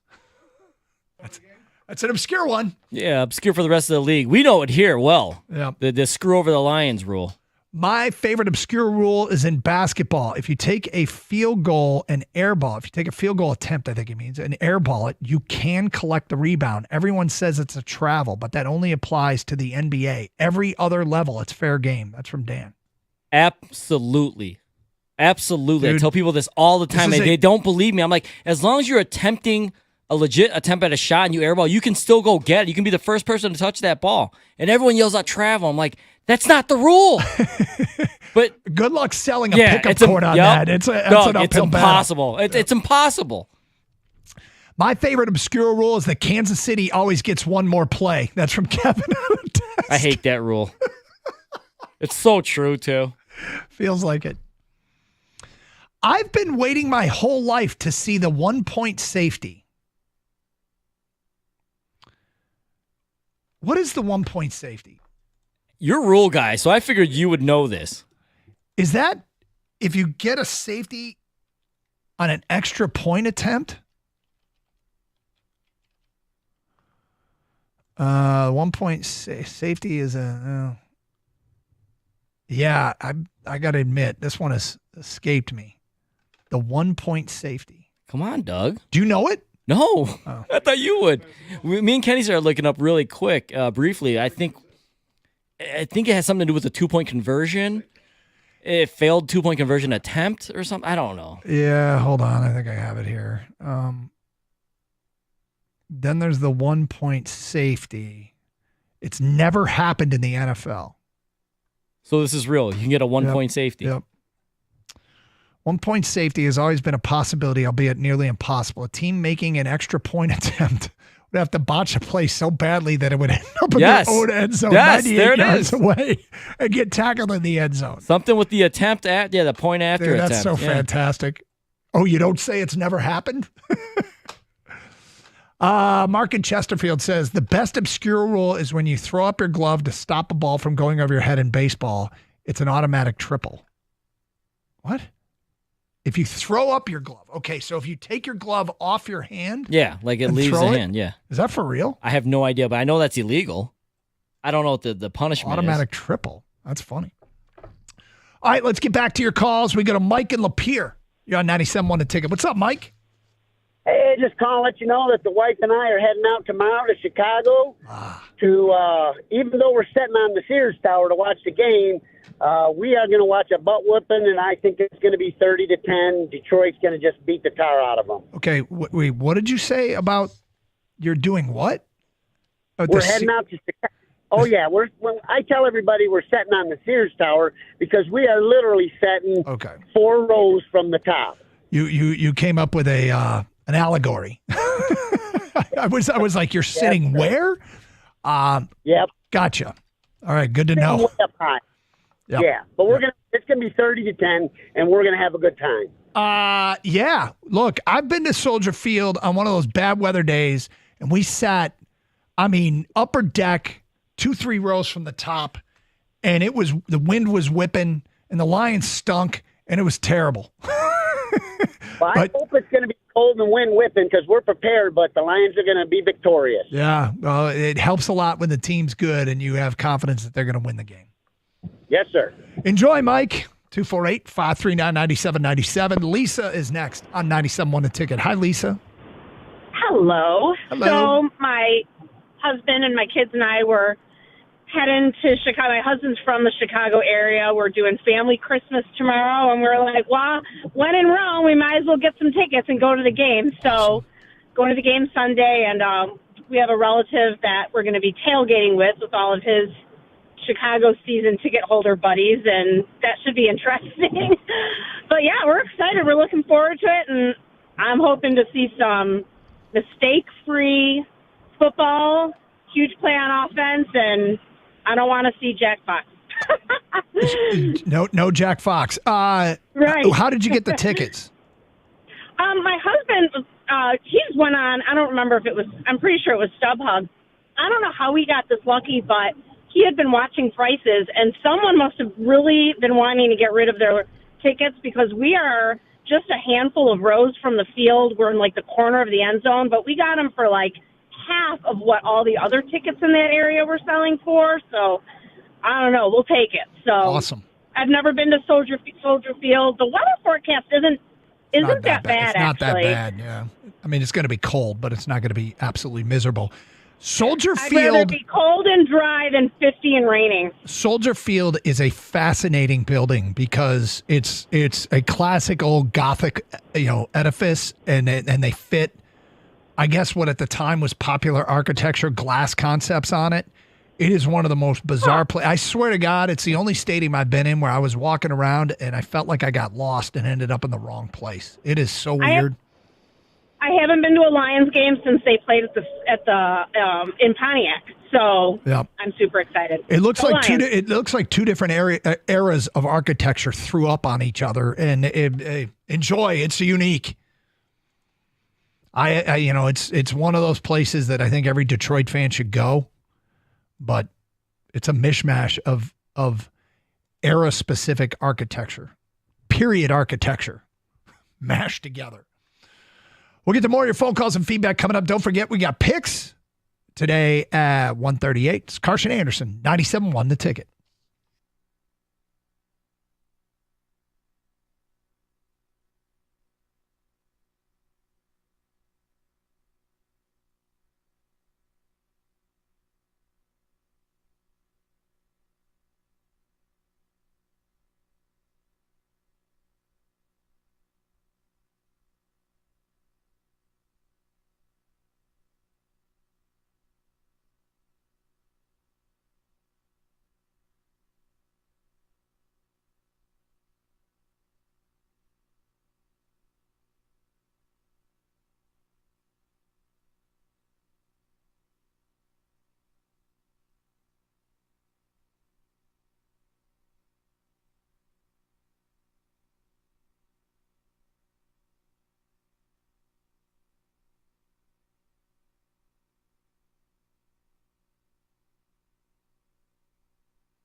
Doug Carskater out today. It is the Carson Anderson program.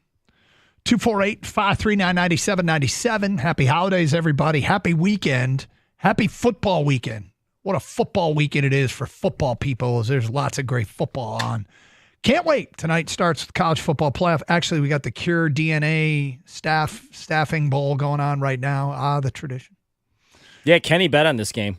Did he? Yeah, he knows nothing about these teams. All right, did you take Jacksonville State or Ohio U? You took Ohio? Did I hear you say Ohio? Yeah, I took Ohio because Jacksonville State has a bunch of opt-outs in the portal right now. Yeah. And that was all the reasoning that I needed. I got to tell you, betting bowl games is a sign of perhaps to call the number, man. These games, you never know. You don't know who's on the field. You don't know Jacksonville State's backups. Your reasoning is fine, but it's... Ohio's driving right now, man. I don't want to hear about it. Yeah, First down. Yeah. I'm rooting for the Bobcats. Ought to be first and goal, man. Yep. 248-539-9797. Let's get back to your open line calls. We go to Kevin next up. Hi, Kevin. Yeah. Hey, Doug. How you doing, man? Doing great. Hey, great. Merry Christmas. Merry Christmas to you. My wife and myself, thank you. We're heading to Chicago tomorrow morning. We're taking a train over. We're going to spend, tomorrow in Chicago. We haven't been to Chicago at Christmas time, so it was a perfect excuse to go take a trip and then go to the Lions game on Sunday. So perfect. Looking forward to it. We got great seats. We're like 14 rows off the field. Like the caller a couple before me, though, I don't think I got that great a deal, but I just wanted to be down low and have some good seats. Was it hard to get them? I mean, did you just go on StubHub or? Not at all. I just went right on StubHub and kind of started looking around. And again, knowing I wanted to be kind of down in the stadium just in case it was one of those windy, cold days, thinking it might be a little bit warmer that way. But yeah, it was real easy to get them. Train was easy. Found a hotel, got a recommendation for a hotel, and it fell together pretty easy. So it's kind of our Christmas this year to do that. And you might be walking into a classic Lions fans takeover. Like this could be an all-timer. Thank you, Kevin. 248-539-9797. Newt is next on 97.1 The Ticket. What's up, Newt? Hey, double dip made in heaven. Notre Dame and then the Lions. Oh, you're going to the Notre Dame game first? Yeah, Sweet. made in heaven, man. Yeah. How are those tickets hard to get? No, I just walk in backwards. I don't even bother with tickets. You just walk in backwards, huh? Yes. Has that been effective for you? Yes. Mm-hmm. Do the moonwalk in, and you're in. So you're actually not going to the Notre Dame game. I'm going to both Notre Dame and the Lions. It's going to be the biggest takeover in the history of NFL. Lions taking over Soldier Field. Did you actually purchase tickets to that game? Yes. Okay. So my son did. Gotcha. But should be fun. Is he actually going to the Notre Dame game? Did you get tickets? No, I just walk in backwards. Works every time. So he's not going to the Notre Dame game? He did get tickets to go to the Lions-Bears game. Huh. Let's go to Tina. You're next on 97.1 The Ticket. Hi, Tina. Hi. How are you guys? We're doing great. How are you? Doing well. Heading to Chicago right now. In the car with my family. And got some great Lion seats. Awesome. Yeah, we are super excited. We're doing a takeover for sure. So excited about that. What's interesting about the possibility... We've planned this trip since late August, early September when the schedule came out. Christmas. What's interesting about the Lions takeover, and I don't know if it's too early, but Tina, if you ever stop for gas or stop to get, a bite to eat, you sometimes when the takeover situation's happening, you'll see Lions fans everywhere at a rest stop. You know what I'm saying? Oh, yeah, for sure. Yeah. We were in Vegas, Lions fan everywhere. Jared Goff chants. This whole year, everywhere we went, Jared Goff chants. It's everywhere. Wait. How many of these road games have you gone to? Well, when we were in Vegas, it was when they were playing, where they were playing Houston. So we were just in Caesars Palace Sportsbook, and all Lions fans. Hold on. At the Billy Joel concert, Jared Goff just chants. You got Jared Goff chants going in Vegas at a Billy Joel concert? Billy Joel and Sting, yes. It was amazing, everywhere. As one would do. Really? That's incredible. I gotta tell you, that's something. That is something. You gotta think that people around you that had no affiliation must have been going, what the hell is this about? A Jared Goff chant at the Billy Joel concert and Sting in Vegas. Okay, then. You know they serve alcohol in Vegas, too. That's true, yeah.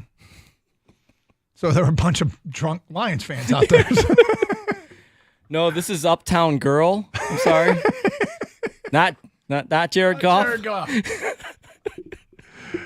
There must have been people there, but if you're not dialed into football, you're like, is Jared Goff the opener? Never heard of him. What's he play? Has he got any hits? We have to ask Goff about that on Tuesday. Did he hear that there was a Jared Goff chant at the Billy Joel concert in Vegas? Bill on a cell, you're next on 97.1 The Ticket. Hi, Bill. Hey, how are you? We're doing good. We're heading out, my wife and I and my daughter, to Chicago tomorrow morning to meet up with my son and our future daughter-in-law, and going to the game on Sunday. Nice. Yep. So we got them back in. We picked them up back in before the regular season started, and just we're kind of looking at games, and I can't remember how we figured out or decided that this would be the one, but it's really looking forward to it. Now the son and the future daughter-in-law is, since you're meeting them there, do they live in the Chicago area? Yeah, they do. They're downtown essentially. I think we're pretty close to the stadium. She's a Chicago native. He moved out there about 5 years ago. That's what I was getting at. Is a Bears fan marrying into the family is what I was going to ask. Yeah, but she's got her head on straight. So there shouldn't be a problem there. I'm not sure those two things are congruent, my friend. Bears fan, head on straight. We'll find out. We'll find out on Sunday. But I know that a strong suspicion that Alex is listening in Chicago and Alicia here in Detroit. So shout out to them. Cool. Well, have a good time, Bill, and happy holidays. Same to you guys. Appreciate it. All right. So I saw something here. It's always interesting. You always we pay attention to these things because they can be telling. And I think most sports fans have an appreciation for Vegas and what Vegas thinks about certain games. Ben Fawkes is a reporter for the Vegas Sports and Information Network. And he tweeted out an update on this week's NFL games. These are the most bet games. So the total money. Number 3 this week in total money is on Pittsburgh plus 6.5. Number 2 this week in total money is on Kansas City minus 3.5. And which team has the most money on them? The Detroit Lions minus 6.5. That's right. Your Detroit Lions minus 6.5 has more money bet on them in Vegas than any other NFL team. The most bet teams in Vegas. So this is just total number of tickets with the team. Jets plus 3, Houston plus 3.5, which is interesting because Houston's playing Kansas City. So Kansas City is the number 2 bet team in terms of money. Houston, their opponent, is the number 2 team in terms of tickets held, which is intriguing. And the number 1 most tickets are on the Lions, minus 6.5. So we've gone through the woe is us, the doom and gloom, all that stuff. However, in Vegas, still a very popular play. The Lions, in spite of the injuries, have more money and more tickets than any other team in the NFL. So keep that in mind. 248-539-9797. Just a reminder, you can stream the show using the, go to youtube.com and stream a video, and twitch.tv. Join the streaming chat, fine community of people. Hello and happy holidays to those of you streaming online. And you can stream with the Odyssey app. Download it for your mobile device today, AUDACY. Then you can listen to the show anywhere in the United States and even here in Canada, but not everywhere in Canada. There'll be a time when you're out of town and you wish you'd be able to tune in what's going on in Detroit sports. Well, go ahead and get the Odyssey app right now for that time when it comes. And then you can stream this show and all the shows here on 97.1 The Ticket. Also streaming to our website, 971theticket.com. If I bet it, we have a special guest picker in this week. Bit of a surprise. We will get to that today in about 10 minutes here on Carson Anderson on 97.1 The Ticket.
Okay, so I'm in studio here and got the bowl game on, of course, the Staff DNA Cure Bowl, which it's a staffing agency for like nurses. It's a kind of a weird name, but whatever. And they're like sponsored by Cancer Awareness or something like that. They just had a fight in the Staff DNA Cure Bowl between Jacksonville State and OU. In the holiday spirit, in the name of raising money for breast cancer awareness, Ohio U and Jacksonville State get in a fight. And they are sorting through the personal fouls as we speak. Snowy day today here in Detroit, 248-539-9797. Special guest picker in for Gator this week. We'll get to our picks coming up momentarily. Let's go to Noah next on 97.1 The Ticket. Hi, Noah. Hey, how you guys doing? Doing good. Hey, I don't want to be a downer, man, but I'm a little worried about this game with the Lions, man. They barely squeaked away against the Bears the first time, and the Bears got real hot against the Lions in that second half, and correct me if I'm wrong, but I think the Lions have more players on defense than they do now. Yeah, I mean, they got a couple more. I mean, this hasn't gone great. There is reason to not think that this game is going to be a gimme, okay? I mean, there is definitely reason to believe you can't just roll out the helmets and win this game. It's kind of it's a get-right game, but it's also a prove-it game. I think the Lions need to, first of all, I think they want to prove it. They all hear what's being said about him. Goff was a little edgy when we brought it up this week. Aaron Glenn, if you heard the soundbite we played from him earlier, was a little edgy. Like, he called the skies falling people dumb. Well, he said that he thought the theory that the sky was falling was dumb. So they've heard it all. And now it's time to answer a bell. One of the great things about this team, Noah, is that they haven't lost 2 in a row in a couple of years. It's the longest streak in the NFL. Which it isn't coincidence to me. You have got teams that go to the Super Bowl. San Francisco lost 3 in a row at one point last year. So they respond. When they are put on the Russian front, they respond, man. So no, it's not going to be easy. I think, like I said, I think the Bears are going to hang around. I think it's going to feel like a close game, and the Lions get a couple late scores and win 31-16. Hey, well, I'm rooting with the Lions, man. Hey, as always, I love the show, and happy holidays, guys. Yep, you too. 248-539-9797. Ohio State, Tennessee. We previewed earlier Indiana and Notre Dame. Ohio State, Tennessee, one of my picks this week. Kind of previewed. I already told you what I'm playing in the Indiana Notre Dame game. This one, I got to tell you, as far as what's going to happen on the field and the weather, I'm not sure this is the best case scenario for Ohio State. There's 2 things about it. One is, I think Ohio State made the unfortunate decision to get away from its identity against Michigan. And that identity should be target Jeremiah Smith 25 times. And they didn't do it nearly enough against Michigan. Now, I'm always a little hesitant for those kinds of criticisms because plays get called and then the quarterback gets sacked. Plays get called and they roll a safety over and he's not open, so they check down to somebody else. Plays get called and they get changed at the line of scrimmage. So there was heavy criticism leaving Columbus on the number of targets Jeremiah Smith got in the second half of that game. But I think those numbers can sometimes be a little bit misleading because you don't know what plays were called. But if it's not Jeremiah Smith, it's Emeka Egbuka, it's Carnell Tate. They have great wide receivers. I actually think, just from a pure standpoint of Ohio State being able to play to its strength, I think they might rather play this game down south in good weather conditions. It's going to be cold. It's going to be colder than it was in the Michigan game. It's going to be a little bit windy. But I think they'd probably prefer ideal playing conditions to this. The other thing about this matchup that isn't great is Tennessee has its strengths and weaknesses just like everybody, but the one thing that they really got a good defensive line. And if you look at Michigan, what they brought to the table, they got good players at all 3 levels, but the strength of their defense is their defensive line. And they were able to play that game without blitzing a ton because their front 4 was effective. So they didn't need to blitz a ton, and Tennessee's the kind of team that doesn't need to blitz a ton to pressure quarterbacks and to slow down the run. The other thing that you have to be aware of is hey, let's face it, there is tension in Columbus right now. And I don't know if there's ever been a team in sport that needed a quick start as much as Ohio State needs a quick start. A slow start, and things could get uncomfortable in Columbus. So, interesting matchup there.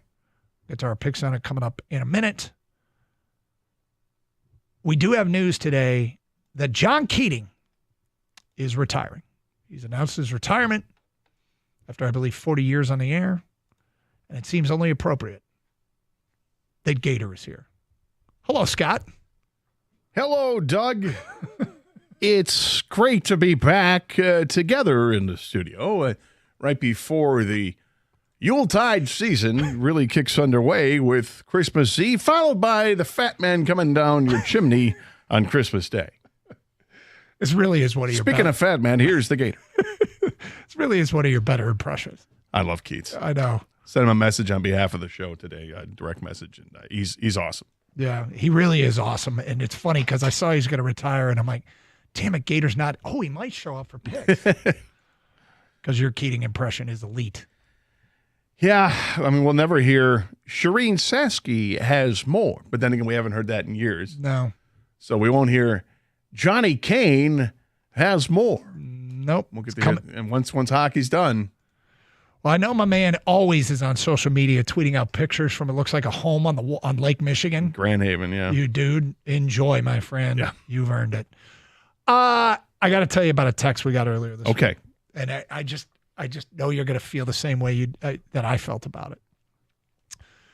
I was theorizing that if the Lions' skeleton defense shuts down Caleb Williams and Ben Johnson sitting there on the sideline watching El-Quadin Muhammad and Kindle Vildor get the job done against Caleb Williams, it might make that job less attractive to Ben Johnson to think, well, if these guys can get it done, do I really want this?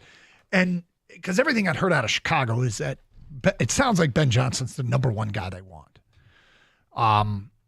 And so I had this theory that go ahead, Lions, like have the skeleton crew shut down Caleb Williams and do yourself a solid long-term by taking Ben Johnson. I don't know if that's the perfect job. And of course, for a variety of reasons, it might not be the perfect job. We got a text about how wrong I was, how that's not going to matter. And they signed it by saying, hey, but whatever helps you sleep at night, Chief. Chief. Oh, you got a chief? I got a chief. That's awesome. And I'm like, he hit all 3 Ds.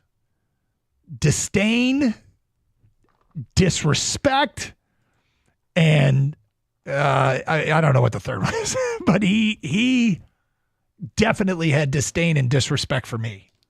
I love the word chief. Dismissive. That's what it was. Dismissive. Completely dismissive of my theory. Oh, Chief. Whatever helps you sleep at night, Chief. Chief is so great.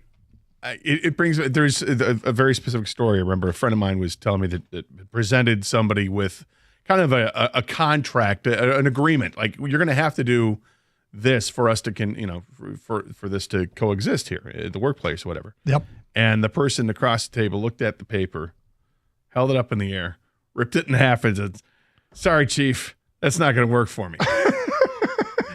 So every time I hear Chief, that's what you think I think, yeah, this is hysterical. Whatever helps you sleep at night, Chief. I like the theory. Bears are a dumpster fire. Why would you want to go there? Make them look more like a dumpster fire.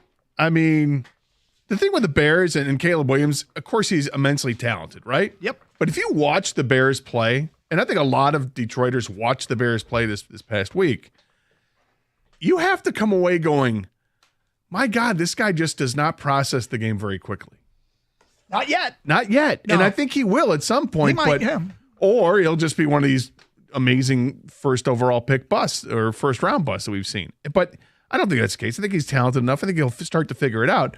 Probably not Sunday. But it's just how it is. Like, I'm watching the game and I'm like, dude, throw the ball. And if you're not going to, take off. Because you've got just oodles of space in front of you. Start to do that. But I think it's been drummed into his head. Don't run unless you have to. And you protect yourself at all costs and all this stuff. And he was a mess. And it was fun and sad to watch at the same time because we're playing the Vikings and we wanted to see the Vikings lose. But at the same time, it's like, wow, the Bears they're just terrible. But to your point, if they can somehow with that defense stymie that offense. Yep.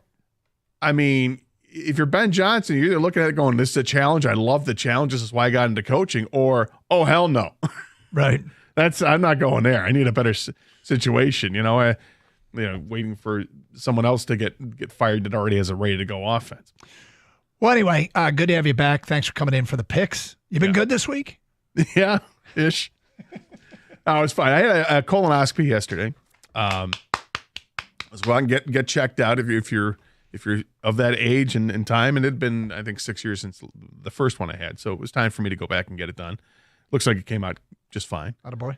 Yeah, so that kind of really puts a hitch in the middle of the week because you got to do the prep work the night before, which is a lot of that. Well, it's actually not that. No, you got to be careful with that. You need home field advantage. You need a bathroom quick nearby, close proximity. But so that was like all day Wednesday. You can't eat, so I'm miserable because I'm hungry and I can't eat. And then you start the prep work at 6 o'clock at night. I started, so the action started to take place around 7 and went till about 9:15, 9:30.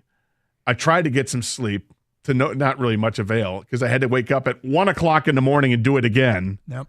And then, of course, the action kicks in around 2:15 and went till 4 o'clock in the morning. And then I got 2 hours of sleep and then had to go and have the procedure done. But, hey, get it done. There's no pain involved. It's kind of funny when you go through the prep work. I know there's a ton of anxiety that goes into it if you've never gone through it before. Nobody likes to go see the doctor and stuff like that. This was like, the second time through, I was so happy. I'm like, let's get it done. Let's go. And fortunately, things worked smoothly. So there we go. All right, let's get to the picks.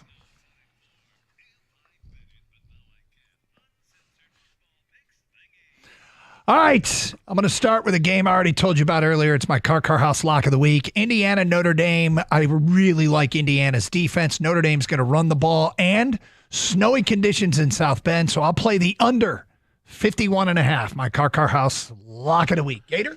Well, I like this game as well, but I was thinking with this, I bet against Notre Dame a couple times this year, taking points with Navy, and they just blew Navy out. Taking points again with Army, and they just blew Army Giving out. points? Giving points. Sorry, yeah.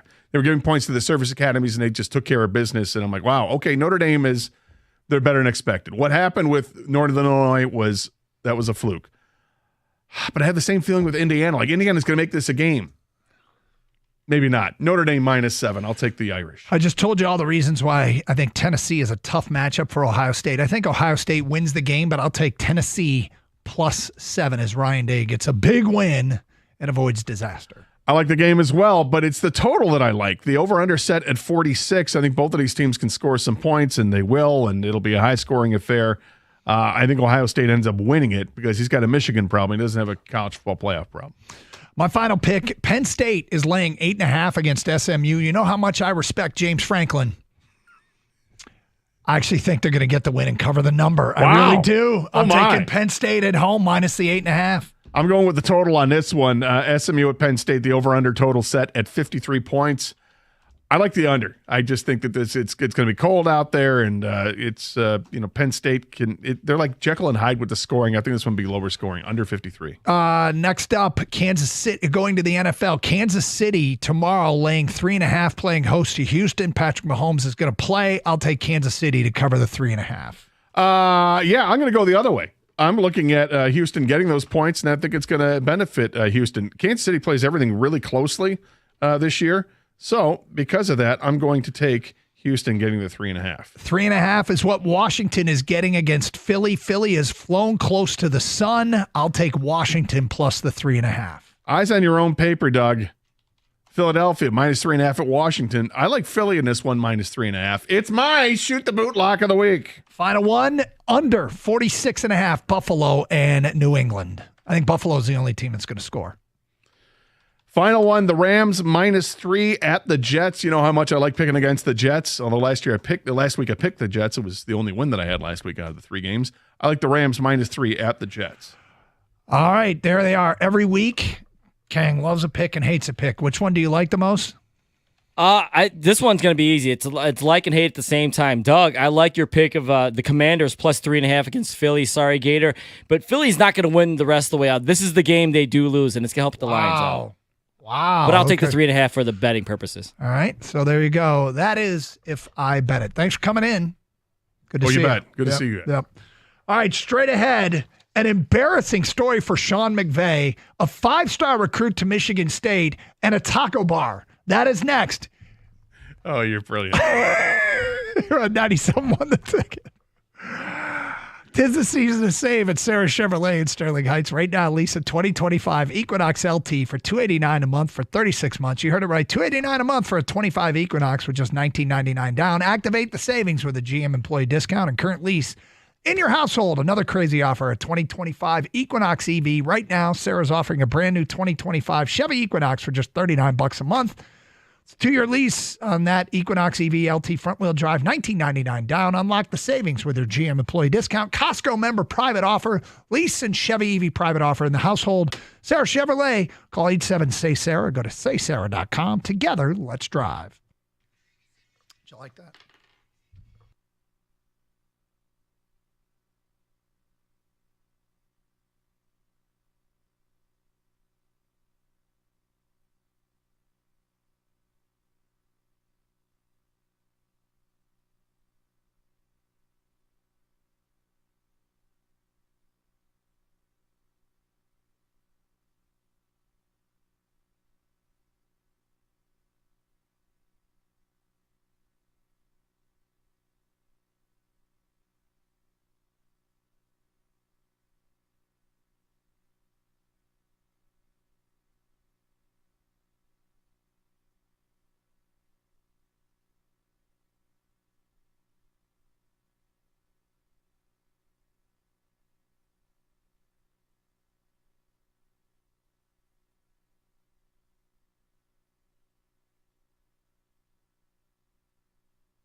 All right, the voting has gone final here. By the way, years ago, I got to explain something. Years ago. Wait, where's the Sean McVay news?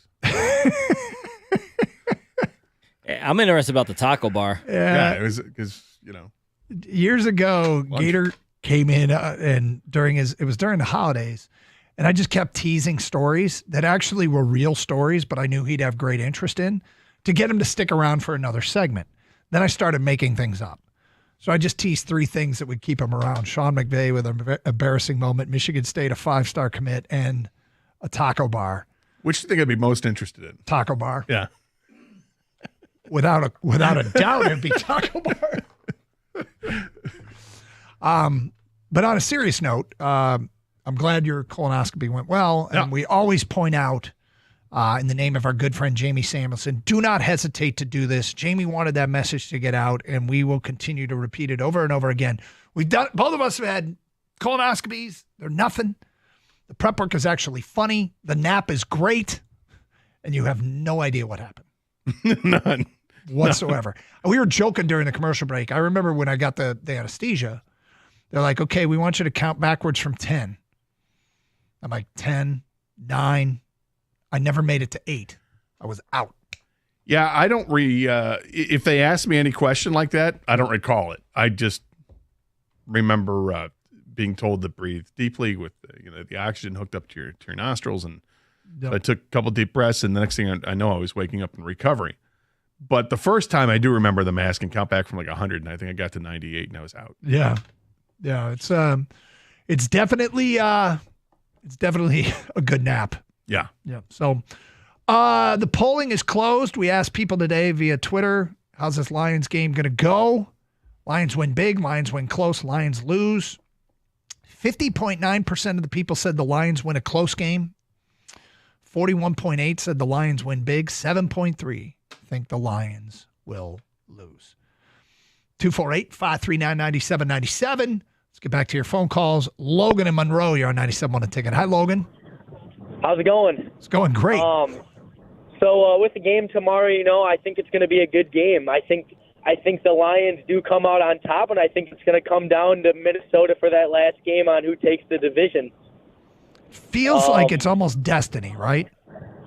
Yeah, well, that's what I've been saying all year. It's like, this is their year, and it's like, I feel like on top of all the injuries, I still think they could do it, Is that out of the picture? No. It's not out of the picture because, despite the injuries, they do still have an offense that scores over 30 points a game. They got beat by Buffalo, and everybody's like, oh, my God, we got beat by Buffalo. By 6 points. I get it. Some of it may have been some garbage yards and maybe a score at the end, but they still scored a ton against Buffalo. And, Buffalo doesn't have this great defense. They gave up a ton of points the week prior and lost to the Rams. So I like the Lions offense a lot. Can it be better than what the other team is throwing at you? They just have to score more. So they might have to score 40, but they're capable of doing that. Yep. Well, the other thing, too, I feel like if Aaron Glenn can get this defense to just hold them to field goals, it's like people seem to forget that this Lions offense is so high-powered and can put up 30, 40 points a game, Yeah, but they also take chances on fourth down that makes people nervous. I understand. Mm-hmm. People get real nervy about that, and they were nervy about it on Sunday in that game, and you're supposed to do this, but it works to their benefit. This is who they are. It is, how they're built. And we've said it over and over again, but the net of Dan Campbell's overwhelmingly positive. They're just showing live shots from South Bend. It is not only snowing, it is a whipping wind. Like it's going to be, I think this is one of those games that's going to look great. It's going to look great on TV, iconic venue. I do kind of wish it was Georgia coming in. Yeah. Wouldn't that be so much better if an SEC team had to come, like Indiana played games in the snow? Has there been any word of like Alabama crying that the Georgia's playing even though they don't have the quarterback? Oh, like they should have been left out? Well, no, I haven't heard that because of what happened last year with Florida State. I didn't mean to upset Kenny. It's all right. No unintended shots. No, we don't care about upsetting Kenny. Okay. But, I mean, Indiana and Notre Dame, they're two teams from roughly the same climate playing in a snowy condition. I mean, hell, Indiana's quarterback's Canadian. It's not like he's from the Yukon. Wait a minute. Let me change my prediction. He's from, is he Oakville? I think he's Oakville, Ontario.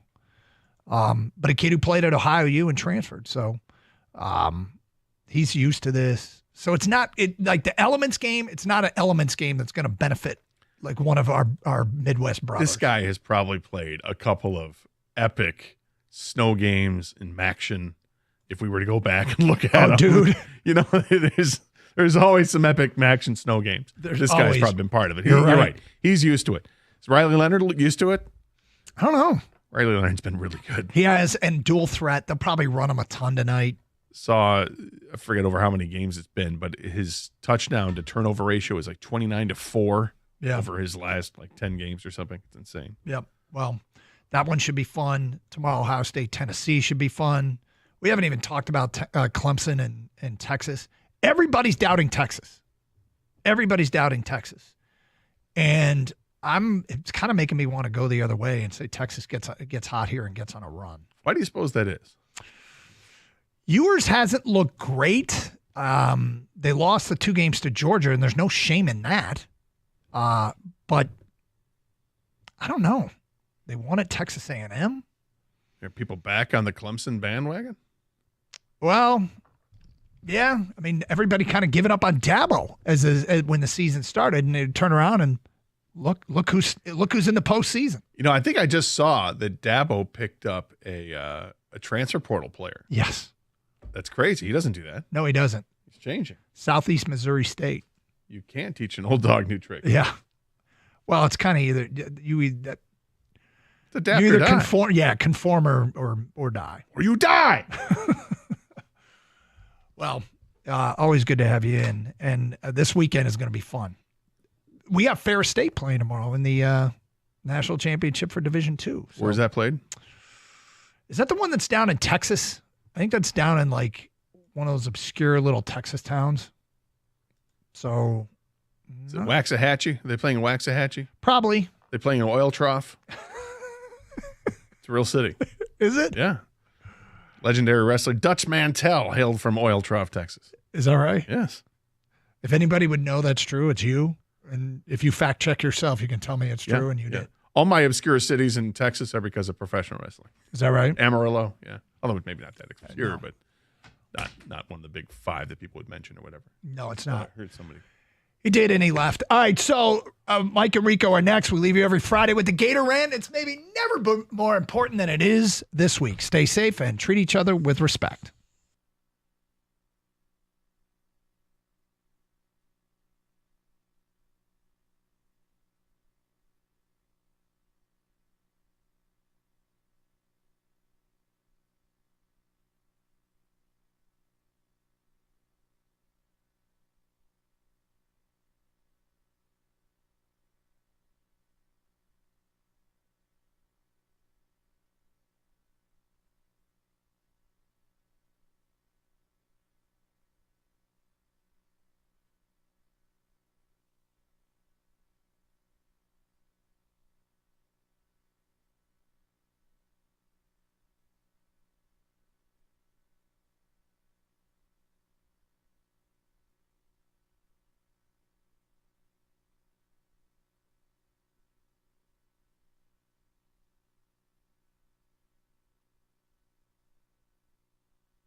Dan Campbell says that Frank Ragnow is good to go and will return to practice today. Glasgow has a few things going on and are just going to need him to recover at this point.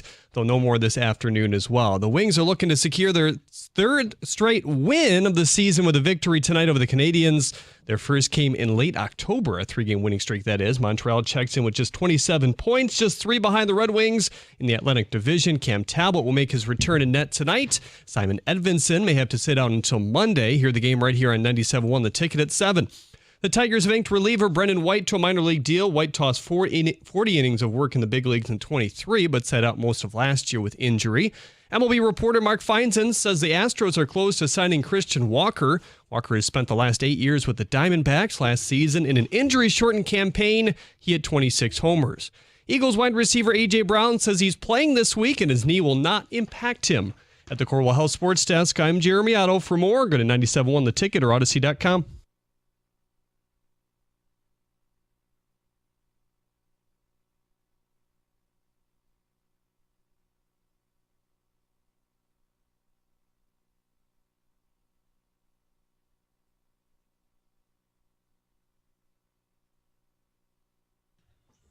All right, 97.1. Good to have you with us on a holiday Friday. Snowflakes. It's exciting. And we're going to have a lot of fun today, but we have got to start with something. And for the life of me, I don't know. I don't understand what's happening. I'll play some audio for you. We're going to play some Penei Sewell. I thought you meant the Cure Bowl. Okay. Well, that's just good luck. Team with coach, team without. We're going to play some Penei Sewell. We're going to play some Aaron Glenn. I'd just like to know, who the hell are they yelling at? Because I don't know these people they speak of. This conversation about doom and gloom.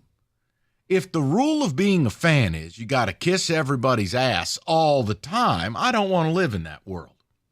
But I also don't live in a world where I've had a single person call this show and go, I'm not watching the games, we'll see you next year. If doom and gloom is simply saying you're no longer the favorite to win the Super Bowl, well, I'm a doom and gloomer. But it's factual. You're not the favorite. If doom and gloom is, I hope they win the Super Bowl.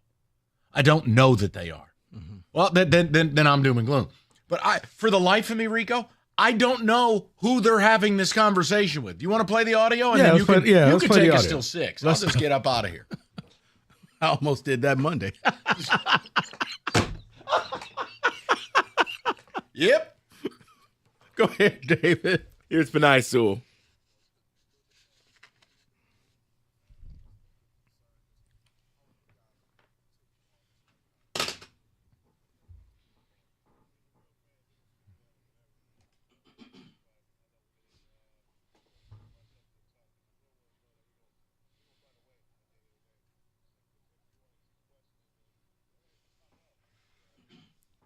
Well, see, here's the thing. When you start talking about the real fans, okay, so I would say, Mr. Sewell, if you don't win the Super Bowl, do you come back and to apologize to the fake fans who had some concern?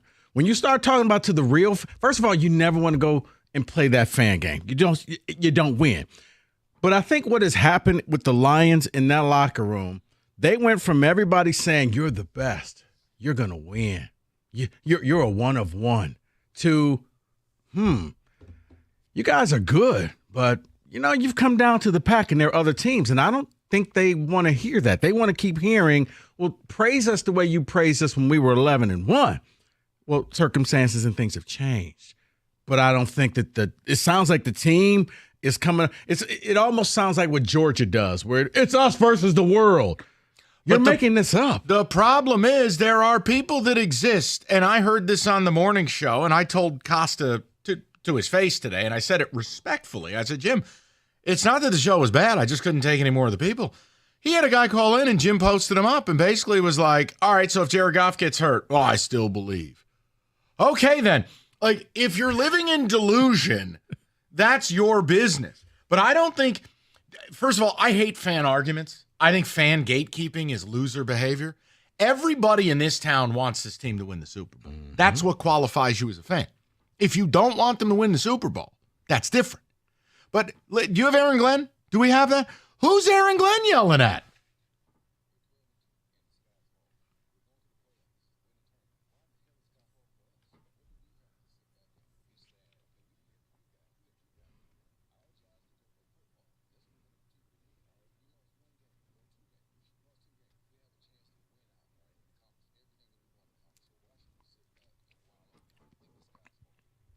I don't know who's having these conversations. But you know what? Saying I'm bummed out because we're no longer the heavy favorite to win the Super Bowl, that sky is falling? It's almost one of those conversations where the person is yelling at him and you look at them and say, who are you trying to convince, me or yourself right now? And that's what it sounds like. Maybe they're trying to convince themselves, hey, guys, the sky's not falling. Yes, a lot of injuries, but we have to rally. Because it does feel that way, Mike. And I don't know if you've ever been in one of those conversations, but you're looking at the person like, who are you trying to convince here, me or it's yourself? Every day with you about college football. No, but hold on. Hurtful. So why don't we ask this question? What defines doom and gloom? What defines, you walked right into it. What do you want me to say? Right. Listen, what defines sky is falling? Like, who the hell are they yelling at? I don't believe saying that they're not the favorite to win the Super Bowl anymore, or that it's hope, not expectation. I don't think that's doom and gloom, and I don't think it's sky is falling. Who are these sky is falling people who won't watch the game, season's over, I quit? I haven't run into one of them. We do this for a living. Mm-hmm. But it's a weird thing. Like, David sent me the audio. Basically, Gov, tell me if you've heard this before. So you've heard it. Oh, okay, yeah. Okay. I mean, Gov snapped. I heard it all because Costa was concerned about the injuries. Like, okay, so if you're living in delusion where only, hey, we're going to win every game because ... and that's the only acceptable way forward, I don't know how you got a right getting mad at people who go, yeah, but Jesus, these injuries have piled up. Want them to win, hope they win, but I don't expect it. But listening to the Penei Sewell thing, and Cookies and Stoney did a bunch of this yesterday, then Aaron Glenn, and I maybe you're right. Maybe they're convincing themselves. But I don't know who the people they're talking to are. No, I don't know if those people actually exist. But once again, Mike, it's when you hear Kirby Smart, you guys all doubted us. Who doubted you, Kirby? When Georgia won, people doubted us. Nobody doubted you. And I think for the same with the Lions. Nobody is saying that you're not a good team.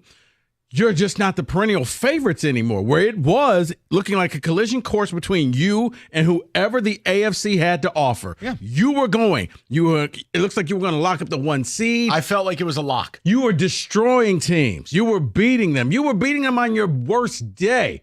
You were knocking off division leaders after throwing 5 picks and falling behind. But now it's a different team. Can you make it to the Super Bowl? Yes, you can. Will it be a little more difficult? Yes, it will. A lot. But it's still possible. But nobody is saying that you are now, the Jets, where you're just a trash organization. Oh, and the owner demands you address them as ambassador? You making this Nope. Not making it up at all. You are instructed to address Woody Johnson as Mr. Ambassador. Or I could just go home. And yes, several people chose to do that. 248-539-9797 as we get started on a football Friday.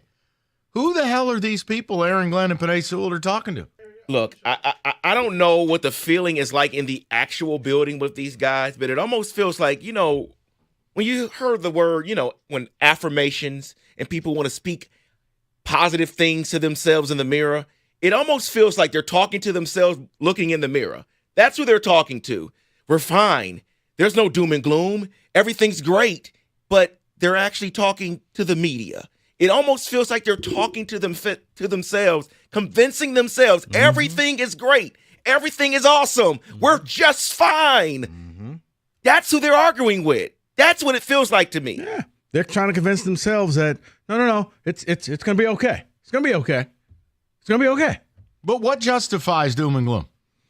Like from fans. Like I want to hear from fans about fans, I guess. What's doom and gloom? What's this barometer for being classified as doom and gloom? I don't think it's an acknowledgement of reality that you're not the favorite to win the Super Bowl anymore. I don't think it's an acknowledgement that losing Aleem McNeil, provided with data, is really devastating. Like I don't think that's doom and gloom. I think it's living in the real world. Doom and gloom to me, like for the rest of the season, if you finish as the 5th or 6th seed. No, but no one's saying that. Oh. I'm not saying it. You're not saying it. I haven't heard fans say it. No. They have an opportunity to win out. Now, me saying they have to have the 1 seed to have a realistic shot at the Super Bowl, is that doom and gloom? No. No, I think that's common sense. Yeah. No one's picked them to lose to the Bears. I'm not doing that. Yeah, 20-plus people you're missing on defense. That's pretty bad. That's just common sense and reality.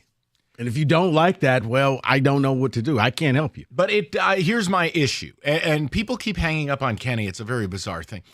Kenny, do you care to share? I mean, are they cussing you out? No, they're just people that aren't ready to talk on the phone. Then Very basic part about calling somebody. Yeah, I was going to say is why would you be on the phone? Okay, here's the thing. This is a safe space. You can call. You can disagree with us. You can tell us what we are being gloom and doom. That's fine. Don't hang up on Kenny. Talk to us. 248-539-9797. What I can't do and what I won't do, and I've said this all week, if you're just going to be one of those people who refuses to talk about reality with your team and you go, well, Dan's going to coach him up, this isn't the show for you. That's like how a 6-year-old thinks. It's okay to talk sports. That's what we do. And when good players get hurt, it's a problem. For a human being, allegedly a well-adjusted human being, to call cookies and talk about how Jared Goff could die and he'd still believe, I can't help you. That's somebody who really took that Dan Campbell speech to heart. I don't feel the doom and gloom. In fact, I think people have been irrationally positive with their team. I think people acknowledging, hey, we're probably not the favorite to win the Super Bowl anymore, or, hey, in order to do this, it's even more critical to get the 1 seed. Yeah, like, do I think this team's winning the Super Bowl? No, I don't. Not anymore. Not after 6 months of saying we are absolutely doing this. See, I was almost at doom and gloom early in the year when Aiden Hutchinson went down because I didn't know how the team would respond. Did I go doom and gloom? No. No, you didn't. But I was like, you know what? And then the defense actually got better. Yes. People picked up for the slack, and it was like, you know what? And now what? And then I was buying with you, like, yeah, this team's going to go to the Super Bowl. This team's going to win. They should be the favorite, but you cannot overcome over 20-plus players injured on your defense. But what have we said? They have 3 weeks to show us what this is going to look like. And again, either by the way they're playing or maybe we get Calais Campbell, we can get it back on the rails. But it's just, it's people yelling at clouds. I felt like Aaron Glenn and Penei Sewell were seeing ghosts. And shame on the media for even asking the question with the term doom and gloom. What's the doom and gloom? It's called living in reality. But when it's phrased that way, but sky is falling? Who the hell has said the sky is falling, they're not going to win another game, and they're fodder in the first round? No one has said that. Nobody. So I don't know. I wanted to start with it today because I told Cookies, I go, you sounded good. I had to turn it. I mean, crack kills, man. 248-539-9797. We'll get with the people. Is TJ joining us, or has he found an excuse not to come to work today? I'm assuming he's going to be here. Yeah. Okay. And we got a lot of people with a lot to say. So let's do the business. 97.1. Hi, I'm Rico Beard. No, you're not. I am. But you know what, Mike? I heard you are obsessed with Wicked. I know you're going to go see Wicked over the holiday. Yeah. Hey, you know what? You're probably wondering how much streaming and memeing the internet can handle at your kid's next Wicked-themed sleepover. Well, Xfinity Internet it's powerful enough to handle hundreds of devices, so you can get a magical connection with fast speeds and amazing power, even when everybody is online at the sleepover. With Wi-Fi that is truly thrillifying, one might even say Xfinity engineers are secretly wizards themselves. Guess what? Now through December 22nd, get thrillifyingly fast 150 megabit internet from Xfinity for just $35 a month for 12 months with no annual contract, and get free Wi-Fi equipment included. Plus, learn how to get a free 5G phone with Xfinity Mobile. Go to Xfinity.com to learn more and keep the magic going from your screen to the big screen. Guys, go see Wicked in theaters now. Restrictions apply. Requires paperless billing and auto pay with a stored bank account. Taxes and fees extra after promo regular rates apply. Currently $54 a month for internet services, $15 for Wi-Fi equipment. Actual speeds vary, not guaranteed.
If your furnace isn't running right in the cold, you need reliable service like now. Call Mastercraft Heating, Cooling, Plumbing, and Electrical. They've got you covered 24/7, locally owned over 40 years, and they back their work with a 5-year warranty. Mastercraft, your one-stop shop. Heating, AC, plumbing, and electrical.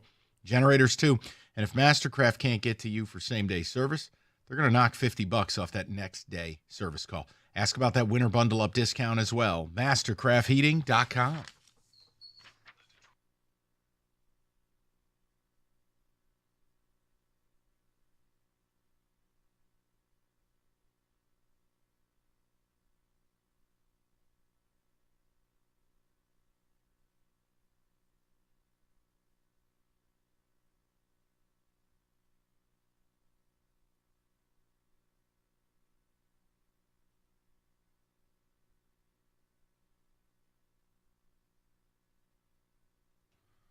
Loud noises. I have no idea who he's talking to. Let's go to the people, and we go to Rob, 97.1. Robbie, what's going on, bud? Hey, guys. Long time. How y'all doing? How are you, sir? Great, man. I think, so here's the deal. This season, I kind of equate it to like a new relationship, right? And, we've been in the honeymoon phase. This whole year, the Lions, maybe they're the lady in the relationship, other person, whatever.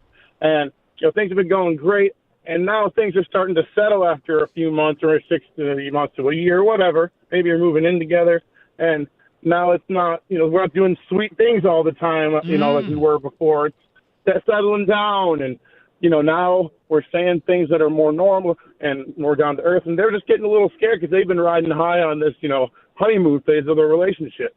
That's kind of where I think things are at. And Calais Campbell, have you guys heard anything from him if he does get released? Have we heard anything about his preference at all? Any news on that? The preference, no. The fit would be the Lions based on playing time and ability to win the Super Bowl. I think your other competition would be Baltimore because he played there. There's familiarity. Rob, we're all just waiting for the Dolphins to lose and for him to be released. And then you got to hope they can convince him to come in here. But I was trying, again, Rob, sky is falling. I tried to present an opportunity for us to get this thing back on the rails. He's been one of the 10 best D tackles in football this year. Oh, yeah. I wouldn't be worried. Everyone's worried. You can't be. How can you not be a little worried? You have all of the best players that have made your team amazing. They're not there anymore, and they can only go down so far in the depth scale. Not everybody's as good. It's just next man up is great for some players, but at the end of the day, some guys don't have it in them to be the next man up and be as good as the other guy was. It's worked so far, but the more you lose, the more you lose, man. Right, and then look, that's the reason Aleem McNeil makes $30 million a year, and the guy behind him makes $3. They come on, locked him down immediately. Right. So yeah, no, hey Rob, I'm with you. I've always shot you guys straight. I told you, I thought you were winning the Super Bowl all year. I have to react in real time. If you forced me to tell you, are you winning the Super Bowl right now? I'd say no. That's not doom and gloom. That's not skies falling. No. I hope you win it. But I got to see the next 3 weeks to know what the hell we're dealing with. Those injuries were catastrophic Sunday. No, you're not the same confident guy from Vegas. Definitely but not. You shouldn't be. I wasn't the same confident guy I was last week. Facts. It's sad. I missed that guy. You weren't. Wait, were you at the double-digit disco? Hell no. I just said, look. I thought I saw you in the back. No, I don't do that Costa stuff. I was like, is that Danny Terrio or Mike Valenti? I don't know where Costa got that take. Guy was blowing rails off a toilet seat with that take. Let's go to Key, 97.1. Key, what's going on? Good, man. You guys is nuts. Let me tell you. when Nate Sewell is doom and gloom with them as a football player, anybody that doubts them as a team is doom and gloom. And listen, with the skies falling guy, he's saying this. That's how you guys feel. They know they're in this thing. The reason they pronouncing this the way they are is because they're in their minds, they're in it to win it. So that's the mentality that they got. And Mike, you're right. I heard you say you're just doing your job. So continue to do your job, man. I agree with Penei Sewell, man. So when you guys down them, all of that is doom and gloom in his mind. Yeah, and you know what? You're right. A player's perspective, but it was just weird to hear Penei say. No, but they're not into the. They want to pretend and say that they don't listen to the media, but what they do, they hear it, but they try not to allow it to influence them. Is all. There's a mentality. Yeah, my point, Key, was this. When he said, "Oh, if you want to jump off and see what happens," I'm going, "All right, Panay, you're talking to ghosts. There's no one hopping off of this team or saying they're dead in the water and they're going to be first-round cannon fodder. I haven't heard it. I think people like that would be as unreasonable as the people who say the whole team could die, but then spiritually they'd still win the Super Bowl. I think both sides of that argument are off base. The difference is I haven't heard anybody to the prior. The latter, there is about a 25% amount of this fan base that is just doing whippets. It doesn't matter. Whole team could die. We're still going to win by 50. Okay, then. I mean, I don't live in that world. I just don't. I never have. But I think the people who feel like that the whole team could die because you've never been this close before. So you don't want to give up any type of hope. You're not giving up an inch. Nope. I'm going to hold on to this. Hope. It's not. Hope is an emotion. Hope is not a strategy. You're not giving up anything if you say, I am less confident in my team. That's not doom and gloom. Right, but to some, you feel like you're turning your back on the thing that you've wanted all your life since you were a little child. Okay, but here's the problem. And look, Cookie said this, and he's right, and I hate saying it because, God, he's insufferable sometimes. He's always right. In his mind, listen, you don't play for the team. You're not in the locker room spreading your nasty message and hurting the team. You are a fan. You like this team. Your personal worth is not tied to this team. It is okay to say, hey, I'm a little less confident. Don't worry, you're not hurting Sheila's feelings. Wait, you mean if your lucky jersey doesn't dictate whether the team wins or loses? Right, exactly. It's gotten into a weird place where I feel like a lot of people, and again, we shield it because people know, like, we're open about it. Don't call this show if you're going to be that way. But man, do they call mornings and middays. And it is just like, these people think they're playing for the team. Well, because at least in mornings, they got a couple people on their team on the air who believe that same thing. Don't you doubt this team. Ever. Oh, yeah, you're right. Maybe you're right. Maybe Cookies thinks he's actually playing for the team. No, to Jim's credit, he's even stopped. Yeah. And he said, I have concerns. These injuries this weekend were terrible. Oh, and he got called out for that, too. Which was just wild behavior.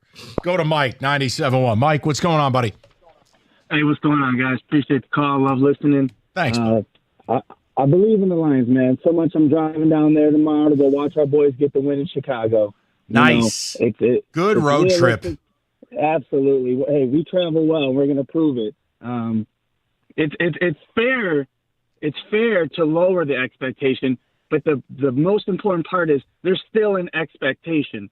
That is still great for the Detroit Lions. I mean, I feel just as good now as we did walking into Lambeau, beating Aaron Rodgers just 2 years ago. I feel just as good about us because our leadership is solid from top down. We are growing, we're evolving, and Dan said it best. We'll win by 1 point and get 50 yards. But I don't think we're going to get just 50 because Jared's going to cook. He's going to cook, and we're going to be just fine. We're going to be just fine. We might have lost to the MVP. Hey, that happens. We're not playing the MVP every week. Let's go, baby. Thanks for the call, guys. Yeah, you got it. And again, Mike, listen, I'm not doubting their ability to win the next 2 weeks. And depending how they look, winning the next 2 weeks will impact my opinion about that Minnesota game. I've just stopped with they're winning the Super Bowl. I'd be lying to you if I said I still believe that based on I need to see what they look like without the two best players they have on defense. Forget about Aiden. He's gone. He's been gone. Now you lose Aleem, and now you lose Carlton Davis. Well, the best thing that happens to this team, though, you have two good warm-up games before Minnesota. Right. It's against teams that are lesser than. It's a laboratory. Yeah. We can test some things. Yeah. We got to get Aaron Glenn a lab coat. Yeah, that's the soft what we got to opening. do. There you go. It's a soft opening for a casino or restaurant. You strike me as a bit of a chemistry guy. Yeah. You were. You were. You had your goggles. You wrote your name on them. Rico strikes me as like a lab guy. My own personal beakers. Yep. Yeah. Good for you, Rico. Well, Rico's a very intelligent man. I was not. I hated chemistry. Really? I couldn't stand it. It's like, oh, plutonium, look at me. I have the whole periodic table tattooed on my ass. Good for you. It was more for the chemical reactions. This is what happens when you mix this with that. Or sometimes you're David with 5 kids. That's the chemical reaction. We have talked about Northville Lumber for a long time. Oldest company in the state, largest Trex decking outlet in the country. Nobody stocks or sells more than Northville. How do they do it? It's all in stock all the time. And I know it's dead of winter, and you're going, all right, come on, funny man. The hell am I going to do with Trex decking and lumber now? Well, A, get on their schedule, or they won't have room for you in the spring. And you'll beat the spring rush, and you'll beat the spring price increases. And the best part, they'll intro you to the Trex Certified Pro that's going to do the install right now. Sound good? Want to save some money? Have a deck for next year? They got you covered. Call Northville Lumber today or go to northvillelumber.com. That's northvillelumber.com.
All right, let's get to business. We do it every week. Curated, investigated. It is a difficult segment. It is called the Prop Bet Casino, and we do it next.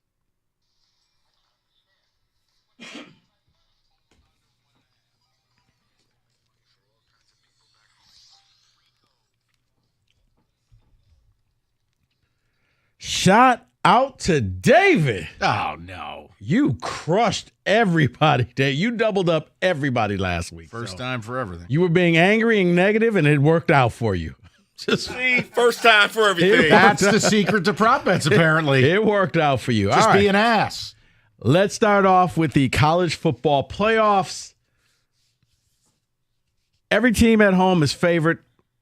Playoff upsets of the 4 games. Over, under, 0.5. Under. Mike says chalk.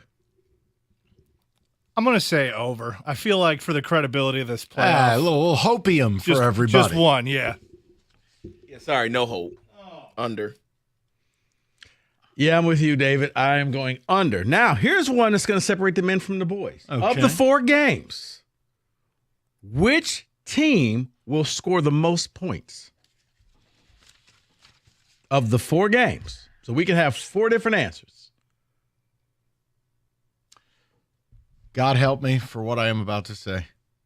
Penn State. I was about to say, you're about to say Penn State. Yep. I was going to gain a point because I thought there's a pathway. I'm going to agree with you, Mike. Penn State. All right, well then I have to go a different direction. I'll go Notre Dame. Just because you will. I want to say Penn State, but I want to kind of gain on Now, that's funny because, well, it's weekly. So we don't accumulate. It's just you win for the week. It's funny because of the 8 teams, we've picked 2. You guys took Penn State.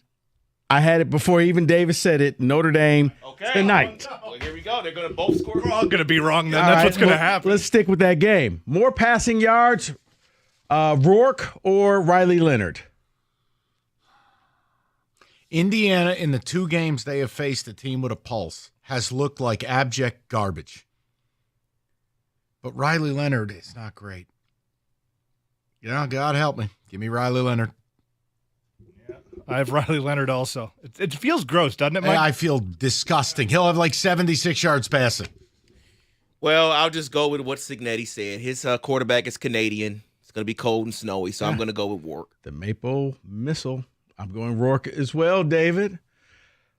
Rushing yards for Riley Leonard. Over, under, 45.5. That's true mobile Leonard season. The over-under in this game? 45.5. Under. I think it'll be snowy, a little bit of wind, but it's also Notre Dame wants to run it. Notre Dame, Indiana's rush D has been pretty good, and vice versa. We know Notre Dame's defense is great. Just feels like an under to me. Going to need it to open up the pass. I'm going to say over. Under. Kenny, I'm with you. I'm going to say over because in a game like this, if it is snowy, you know what the best way not to fumble? Don't hand it off. Just do it yourself. All right. Penn State's SMU. Tyler Warren, receiving yards. The Mr. Everything tight end, over under 70.5. Go over. SMU's bottom 5 in America covering the tight end, and Warren is a monster. I'll go over. Yeah, plus I believe I picked Penn State here to score the most points, so I'm going to say over. Yeah, is everything okay back there with that microphone? Sounds like Kenny threw it down the hall. I'm going to go over as well. I don't think that SMU will have anybody who can actually cover this man. Quinn Ewers passing yards, over, under 255.5. I'm going to go under. I do not respect him at all. And I think Arch Manning gets used more. Why? Because he's better. This kid can't move. His shoulder looks like it's in tatters. I'm going to go under. I don't know that they want to use Arch as much, though, which is a mistake. I'm going to say over. I'm going to say over as well. I'm going to say under because I think they're going to try to run the ball, and I do think that they're going to mix Arch in there some as well. He'll get to like 230, but not over 255. Especially Wisner was doing such a good job, and then all of a sudden, out of nowhere, Georgia, of all teams, shut him down after they got gutted by 300 on the ground against Georgia Tech. Made no sense. Saturday. Right. Jeremiah Smith, Ohio State receiver, star freshman, receiving yards, over under 59.5.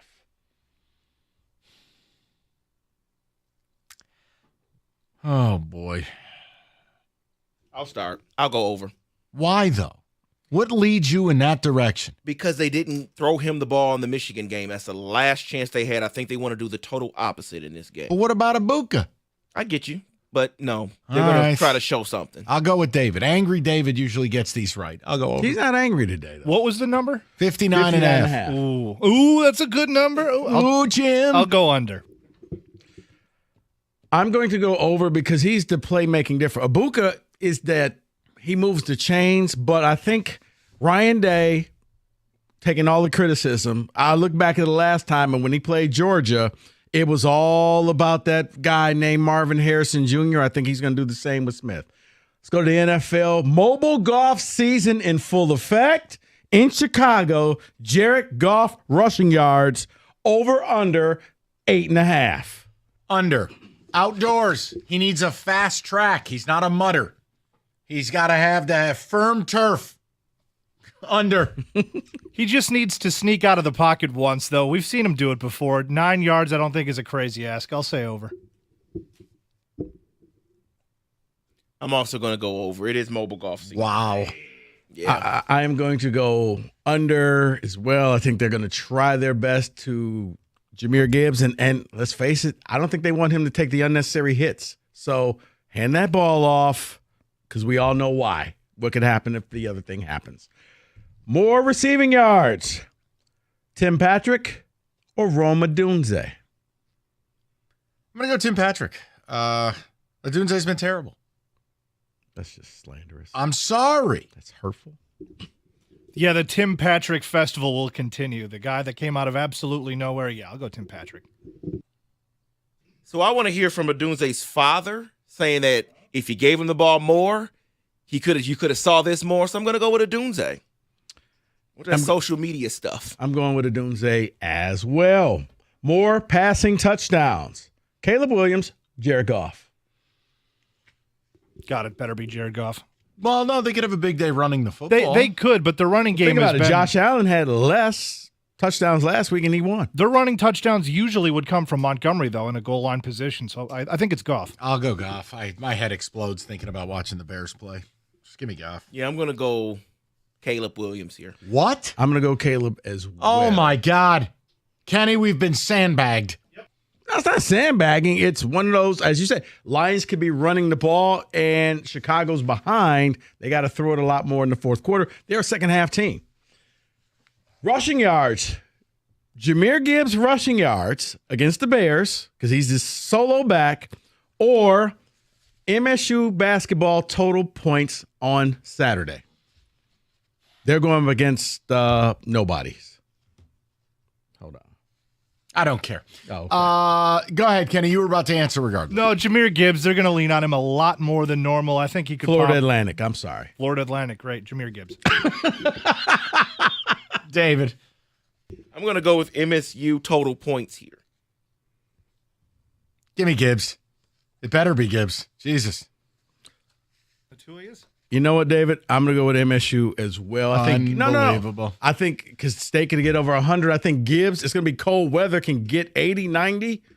There's a trend here with you guys. I think there's some haterade being sipped on today. No, we had our meeting last night. We went over. Sky is falling. Right. Longest play of the game, over under 33.5 yards.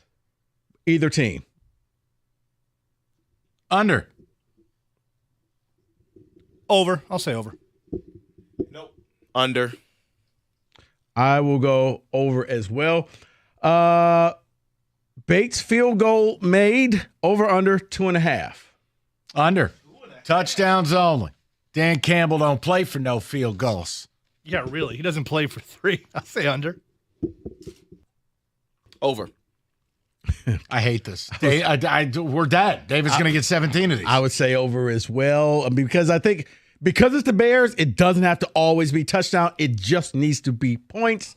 Bears total points against the Lions, or Mike, for you, Jackson Kohler total points against Florida Atlantic. Jackson Kohler, a dominant post presence. Jackson Kohler. The fact that you said that with a little bit of sarcasm, I'm going to go with the Bears. No! I'm going to go with Kohler. He only has to score a bucket. Kareem Wow. Abdul-Jabbar. I'm going to go with Kohler as well. That's it. Michael Penix, more touchdowns or interceptions in his debut? Touchdowns. Come on. Get a big day for the kid. Go touchdowns, man. I hope you got something else to make you happy with this weekend, Rico, because it's going to be interceptions. I'm going to go with TDs. And finally, Michael Penix passing yards in his debut. Over, under 219 and a half. Under, because I think they're going to pound the rock. Under. Yep. Yeah, under as well. Yep. It's a Bijan day. Under. Do it. Just say it. Over. There it is. That's the prop bet casino. 97-1. All right, Friday nights, FanDuel, giving all customers a bigger payout on select NBA first bets. So things like first basket or first to 15. More betting markets than anyone else. FanDuel.com/ticket and claim that Friday first boost. Make every moment more with FanDuel, an official sportsbook partner of the NBA.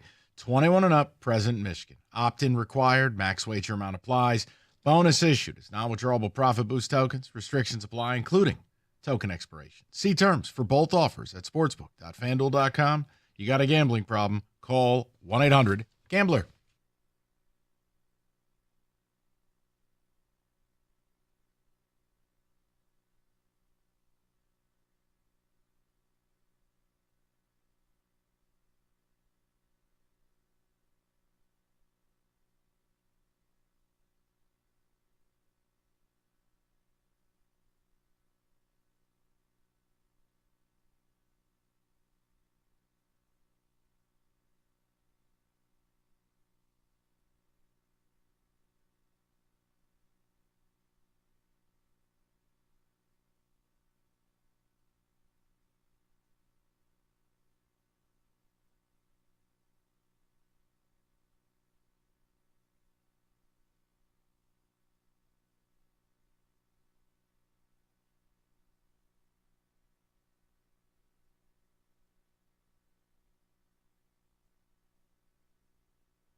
Every week we go out to the desert where it's got to be better weather than this. Oops, hold on. Better weather than this because it's snowing here. Derek Stevens, owner of the D and Circa. Derek, what's going on, my friend? Hey, how are you? You're right. It's sunny and 70 out here in the desert out in Vegas. We're getting lucky right now. Oh, my goodness. Yeah, we got snow flurries here, so enjoy the time. But speaking of snow, Derek, before we get to the NFL, snow fell in South Bend. What's it looking like numbers-wise? Notre Dame, Indiana, in-state rivalry, even though they haven't played in like eons. What's it been looking like for you? Well, for us, we're going to be fighting Irish fans. I mean, they're betting Indiana like they won the game. They're betting them plus the points. They're buying up to the 7. They bought up to the 8. They're betting Indiana outright. So it's been all Indiana money. And then today we just made a move about 4 or 5 minutes ago. We got hammered with under money. So we're currently hanging a 50 on the total. We were 51.5 an hour ago. We're at 50 right now, shaded to the under. So we've seen a lot of under money come in very, very recently. Question, Derek, because obviously the NFL and college are doing this weird thing on the same day. Are you seeing college pull money from the 2 marquee NFL games or vice versa, or is it just a bonanza for every game? You know, Mike, this is a great question, and I've told everybody, we kind of know it's going to be great, but we don't know exactly what to expect. I mean, it's like when you're waiting on watching a new series on Netflix or something, or you're waiting on you want to go to a new restaurant that you heard nothing but great things about. You know it's going to be good, but you just don't know how good. Well, this is what it's like. I mean, the amount of money that's being wired in and showing up in Vegas for effectively starting tonight, 24 hours of football. 4 college games, 2 pro games, and then you got a Sunday. It's unbelievable. This is going to be a spectacular betting weekend.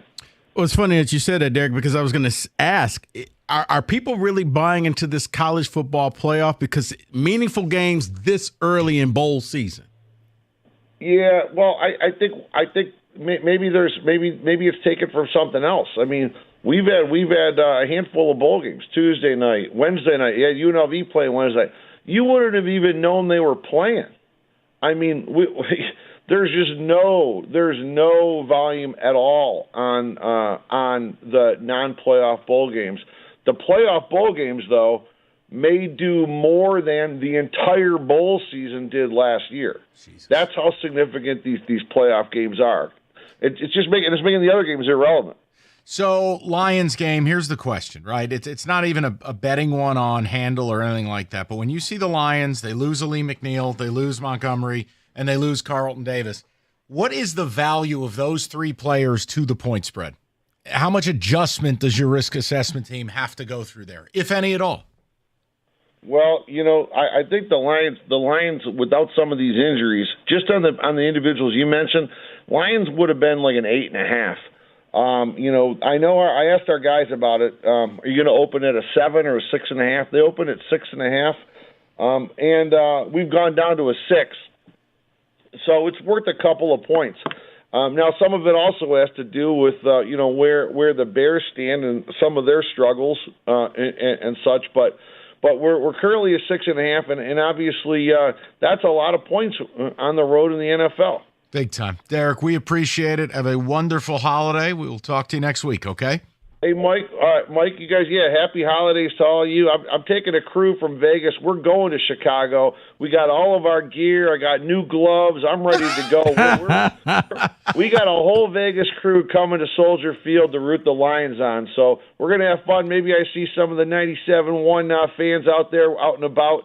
And if I don't, I want to wish everybody happy holidays. Great to talk to you guys. Thanks, you too, Derek. Make sure you take lots of pictures. We'll see them on social media. Yeah. All right. All right. That's Derek Stevens from Circa. I'll tell you one thing. You live out there and then you go into the cold. Your blood gets thin. You got to freeze his ass up. Go ahead, David. Those gloves may not help. Yeah. You need like a hazmat suit. Go ahead, David. Ticket text coming in. I like hearing the players and coaches saying that there's no issue and they still expect to win. What else are they going to say? Hold on. Oh, sorry. Sorry. I'm sorry. The fans that refuse to accept reality, though, it's just mind-boggling. How can they not see that the road to the Super Bowl is extremely difficult? That's from Joe. Yeah, like I find those fans extremely annoying, and it shouldn't be. It's Christmas time. I'm not in a bad mood, but like listening to people be totally irrational, I don't know why it drives me nuts. It's why they're called fans. You do allow a little bit for fans because, okay, you're a hardcore fan. You really believe in your team. Am I not a fan? And then there's fanatics where there's just no arguing with you. You're just going to believe. Okay, so I don't like those people. Yes. The rest are fine. Fans, yeah, fans. To me, like fans are like Kenny with the Lions. He wants the Lions to win. Kenny's good with me. I'm good with Kenny. Right. He wants them to win. He's realistic. He's bummed when they lose. But he also knows, man, this team has a lot of injuries. So I called in this morning thinking they could win the Super Bowl with Hendon Hooker. I can't talk to that person. He's not saying, oh, you can bring anybody off the street to be the quarterback and we'll still win. That's not Kenny. No, Kenny's. See, Kenny, that's the anti lightly. of a stray. Kenny's normal. I'm just glad that one time a week it wasn't a stray. Not a stray. It's the holiday season. Thank you. Not a stray. Kenny. David. They are finding a way to get a 12-2 team to feel like they have another chip on their shoulder. That's who Aaron Glenn is talking to. Okay. Doom and gloom is from negative attitude from mostly fans and doubters. It is the NFL. I get feeling listening to this station that you guys are the doom and gloom. Why? Hold on. Why?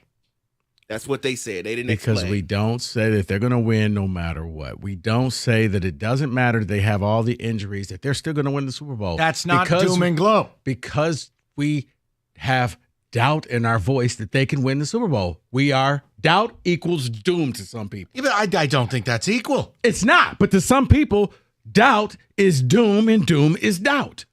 Finkel is Einhorn? Yes. All right. I just don't see the world that way, but okay. From Evan in the 586, Rico, I love your Georgia comparison. That is exactly what this team is doing, and maybe, just maybe, it will work. Yeah, the Warriors from 2 years ago. Nobody believed in us. Oh, okay. It's like you said, like, well, especially with Georgia. Yeah, nobody believed in this team. Everybody picked you. You were unanimous. No one said no, you weren't going to win it all. You were convalescent. Just wanted to see if we keep the streak of that word. David dropping that word yesterday, and nobody reacted. And I'm like, stop. Are we all ignoring this man used a word none of us know what it means? I know what it means. Oh, okay. Oh, look at me. I'm holy. The point is, we didn't know. It was a commonly used word. It's not. It really. Well, you know what, Mike? I can't speak. Maybe in the black churches, it's used a lot. Well, you know, and maybe that's what I mean by commonly. Yeah. Right. I can't speak for the white churches. You know what? Let me text. Newsflash, neither can I. Let me text Big G. I'll find out. He would know. He would know. He would know. Or, I'll text Rip. Now, Rip would know. Right. Yeah, I would be honest with you. I honestly think Rip had a hand in writing the New Testament. Rip would know. Rip is a very spiritual man. 248-539-9797. Your phone calls are next. TJ, I'm not sure if he's showing up or not. We're going to have some fun with him. I want to ask him an opinion on the injuries. God forbid, is TJ a hater now? We'll find out next. 97.1. All right. Hungry Howie's famous for flavor, but it is the deals for the holidays. Look at the football you got this weekend. College and pro together for a Saturday to remember. Order some Hungry Howie's. You get free Howie bread with any online order of $25 or more. And there is no better pairing for football than flavored packed pizza. So again, download the app or go to hungryhowies.com. Place that online order, $25 or more, you get the free Howie bread. Limited time only. It's Hungry Howie's.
Brought to you by the Sam Bernstein Law Firm. Starting center Ryan Bates is out for the Bears this week versus the Lions.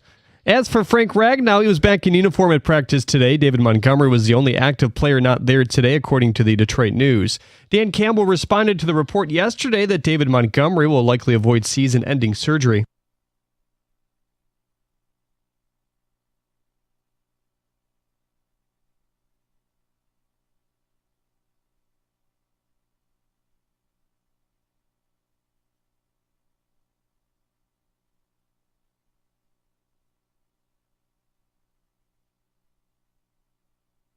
Cam Talbot will start a net for the Wings tonight. It'll be his first action in 8 days. Tonight also marks the first of a home-and-home between Detroit and Montreal. Here, Ken Cow's call from Little Caesars Arena at 7 right here on 97.1 The Ticket. Alabama defensive lineman Damon Payne is officially committed to Michigan, we think, this time. The Belleville native made headlines earlier this week after he sent in a binding agreement by accident sealing his commitment to the university. His agent invalidated the document, saying Michigan was high on his list, but was not yet ready to end his time in the portal. Netflix... What is going on in here? Netflix has landed Women's World Cup rights for the 27-2031 tournament. First baseman Christian Walker has inked a 3-year, $60 million deal with the Houston Astros. At the Cornwall Health Sports Desk, I'm Jeremy Otto. For more, go to 97.1 The Ticket or Odyssey.com.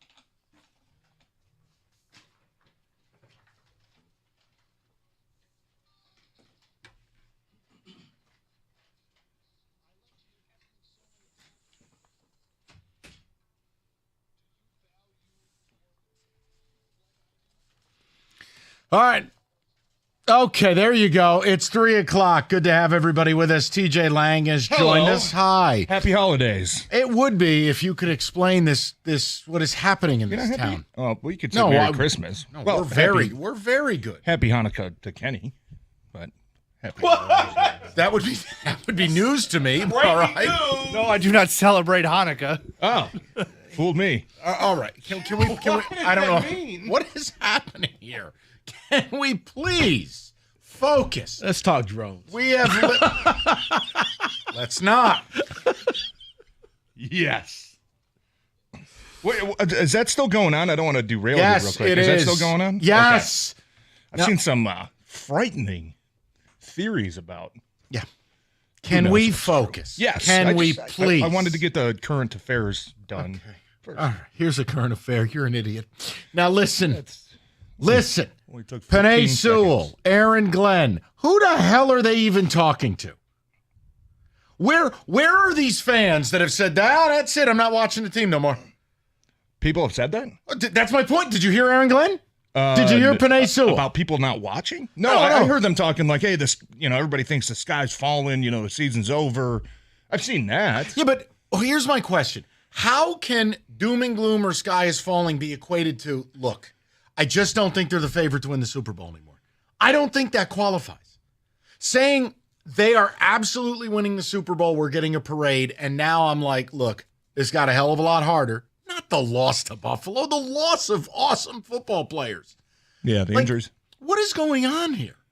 Well, I think sometimes you have to speak into existence the hope and the belief that you still have. And do I think this team is done? Absolutely not. Do I think the gap shrunk a little bit between you and other teams in the NFC, Philly, Minnesota? I think so, but I'm still under the impression that they still have a ton of talent on this roster that's going to have to pick it up and take it to another level. So I think that's where I'm at. I'm not on board with, the season's over. And maybe early in the week I was, when it was like Aleem. And then 10 minutes later you find out about Carlton Davis. And then 30 minutes goes by and it's like, oh, David Montgomery, like, good, yes. What is happening? Just stop. Just bubble wrap everybody right now. Just stop. So I went through that period where it was like, oh, finally, the year that, everybody was about to have nice things. It feels like it got taken away from us. Yeah, but as the week's gone on, it's like, you know what? This is football, dude. Like, I played football for a long... You understand you're going to lose guys. It's going to sting. It's going to hurt. But at the end of the day, you get to those different levels of grief where it's, denial and you're angry about why it's happening. I think they're at the point now where it's like, there's nothing we can do about it. What are we going to do? Sit here and sulk and cry and say, oh, man, we lost a couple of our good players. No, we still have a ton of talent on this roster. We all know we're going to have to pick it up another level. specifically on the offensive side, because the defense has been battered and bruised this entire season. So I think maybe that's where some of those talking points come out when you do talk to the media, in the focal points of, you know what, like, people can write us off, they can say what they want, injuries, whatever it is, we still believe in ourselves. And see, right there, I think it's more of you're trying to convince yourself, okay, guys, the world's not over. Because to me, as I told Mike, it's like one of those arguments, and you're arguing with somebody, and you're like, well, who are you trying to convince, me or you? Like, they're trying to it's like Campbell gave them the speech, and they're giving the speech to each other, but they're using the media to talk to, well, the people aren't. No. Nobody's doubting you. I think it's just the room trying to galvanize itself to kind of say that us versus the world type of mentality. Like, if you don't want to believe in this team, or you're going to be sorry because we're going to go ahead and win this whole thing. And I don't hate that they're in this position either. Like, I'm actually kind of excited to see what they look like coming off of all this adversity, right? And one loss to the Bills, like, whatever, put it away. But the injuries, the guys that you've lost, like, I'm not saying it's a positive, but I think that Dan Campbell and some of these guys can turn it into a positive, which I think Dan has already kind of done. I heard his interview on Tuesday, which was great. The unedited part was even better. But that's just a way. And look, everybody hears everything nowadays with the access that, the media have to players and the social media and everything. You as a player, you understand what people are talking about. You hear what people are thinking, what they're saying. So I think that there's a way for you to come out. And you're right. Sometimes you do send a message to your teammates through the media. Dan Campbell knows that. He knows when I do a Tuesday morning show and I'm going to go on a pep talk that he did for a minute and a half, it's going to go viral real quick. People are going to pick it up, and the guys in my locker room are going to hear that too, right? We haven't necessarily had a ton of time together since all that happened. I know you go on Mondays, and late in the season you just work out. You don't really meet a lot. So leading into Wednesday, I think kind of set the tone for this group. Hey, man, like, you hear Coach yesterday, like, hell yeah, let's go. Let's do this thing together. The guys that we still have together that are playing this week, that's the only thing you can afford to focus on. And I think he does an incredible job of getting his guys to bounce back from adversity. Obviously, I mean, they haven't lost back-to-back games in 2.5 years. I think that streak is up to now. So it's impressive the way he is able to take a negative and flip it as fast as he can to turn it into a positive, to put that motivation, give those players that motivation that they need to go out, especially at this time of the year. You don't even look at the big picture right now. It's just, how can we get to Chicago? How can we get out of there with a win? And I agreed with what Coach said. At this point of the season, I don't care what it looks like. As long as you win the game, that's it. With how battered and bruised you are, guys, let's go out there. Let's keep galvanizing together. Let's get a win. We'll find a way to keep the momentum on our side a little bit and get a little bit of momentum back. But when you're playing a team that's quit, the Bears have quit. You got to look good. I got to see what life after Aleem and Carlton looks like, TJ. I'm not going to come out. If they win like they did on Thanksgiving, right? What, 23-20? Like 3-point Surviving? game. Oh, I'd be terrified. Well, was anybody saying that after Thanksgiving? That, oh my God, here we go. Because now the Bears have lost 70 to 20 the last 2 weeks. That's the difference. And look, hey, maybe you're right. In the big picture, win and get the 1 seed. I agree totally. I'm saying mentally, look, I think Aleem McNeil is better than Lion fans realize. I don't think they respect what Aleem does because he doesn't play a sexy position, and frankly, most people don't know how to watch football. Yeah, he was having an all-pro season. Incredible season. Yeah, I said it yesterday. He was one of the. This would be the equivalent if the Chiefs lost Chris Jones today for a season. That's what you lost. So Aaron Glenn has done an unreal job. The man has to be hired. Yeah. But TJ, when you lose an Aleem now, after losing Hutch, after losing Davenport, what do you even do at this point to try to supplement it? I don't even know. I'm asking you. I don't have the answer. Well, and that's why I don't want to overreact to last week's game where there was no pressure on Josh Allen at all. It seemed like the front four just could not get off blocks. But I also understand there's a hesitancy that comes to rushing a passer like Josh Allen. If you take a risk and it's like, I can beat this tackle inside, but if I miss, he's out the back door. I'm going to get reamed, and it's going to be a huge play. So there is a little bit of pause that gives you. So that's why I don't want to overreact and say, oh, the D-line was terrible last week. They couldn't get any pressure. Maybe that was game plan. Like, let's just bottle Josh Allen up and try to get him to, force some off-platform throws, which they did. Problem is the coverage in the rush just didn't match up enough. So I don't want to judge them just off that one game, but Aaron Glenn has proven to us late in the season last year when Melifonwu came back and they had all these exotic packages and you don't know what they're doing on third down. There's 8 guys at the line of scrimmage. Are they rushing 7? Are they dropping 8? Like, what are they going to do? I think he's shown us that he's capable of doing that, and I think he has to do that. He has to do that, especially with missing the pieces up front, especially with missing your top cover corner. You can't afford to go out there and just say, rush 4, press man, and just hope our guys get it done. I don't think you have the horses to do that right now. So I think if you're Aaron Glenn, and I'd be shocked if we get into this game Sunday, if we don't see some sort of exotic packages. Now, can that be challenging late in the season? Yeah, it's tough to install, some new defenses on a Wednesday when you have 3 days to prepare. Right.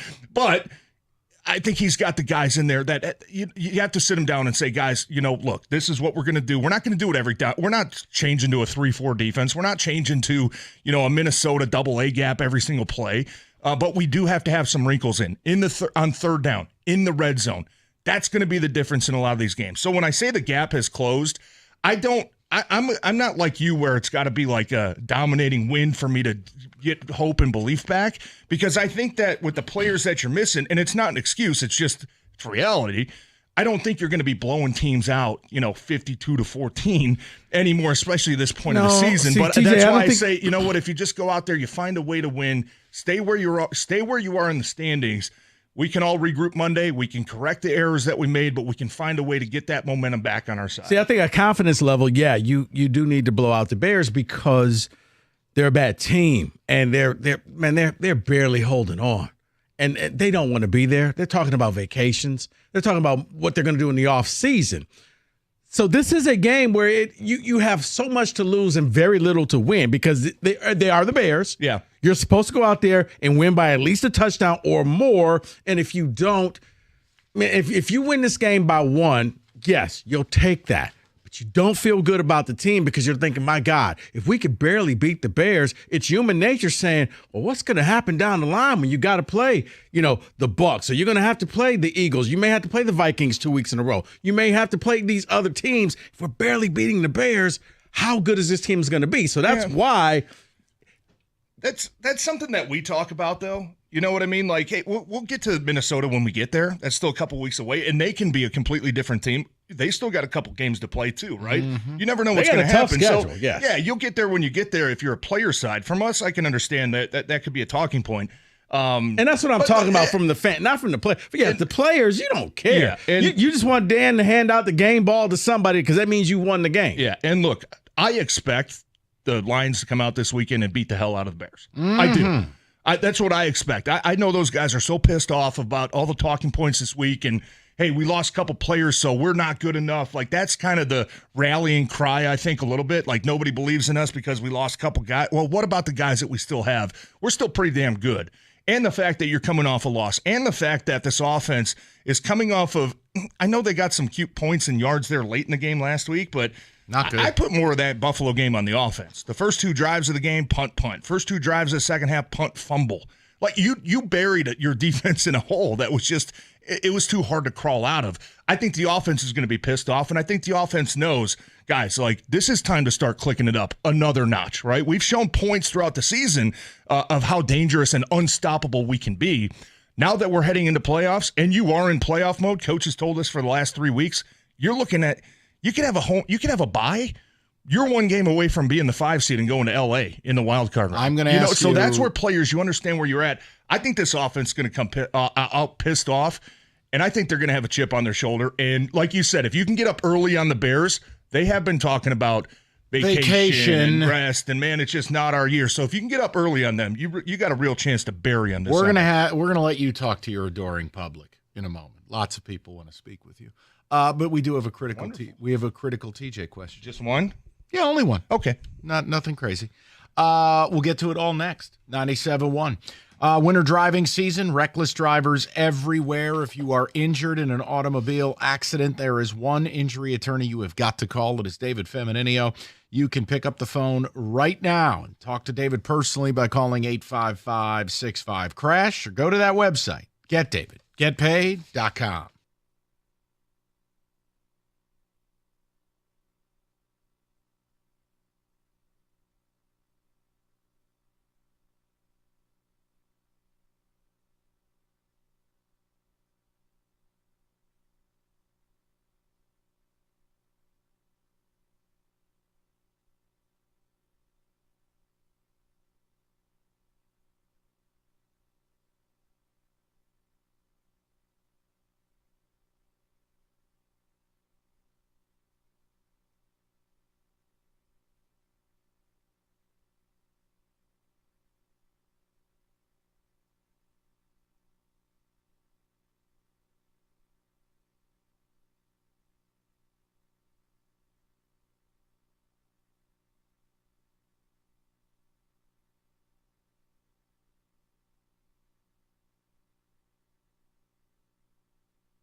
All right, before we allow TJ to talk to his adoring public, we have the TJ question. And I don't know, you'll probably lie to our faces. That's your normal move.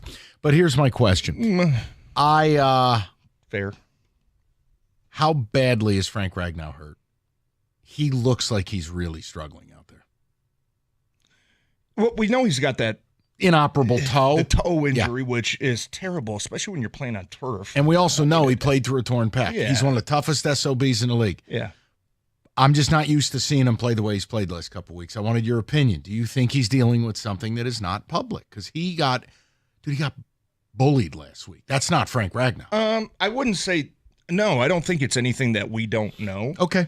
I think it's just probably the hindering the toe. I mean, he talked about it all. I remember last offseason inoperable in depth about it, and how painful it was to play on it. And it even got to a point where it's like, man, like every week is such a grind. Like just to get ready by Sunday, there's no doubt he's still going through that. Okay. But I don't think it's anything that they're trying to hide, or he's like, hey, let's keep this off. No, the not in a nefarious way. No, I always credit linemen. I said this earlier this week. You weren't here, but I said something nice about you. I said the difference is the public doesn't understand that the big uglies up front, those injuries never get publicized. These dudes are playing with things actively right now that are going to require surgery at the end of a year. The linemen, like when A.J. Brown farts, it's on the injury report.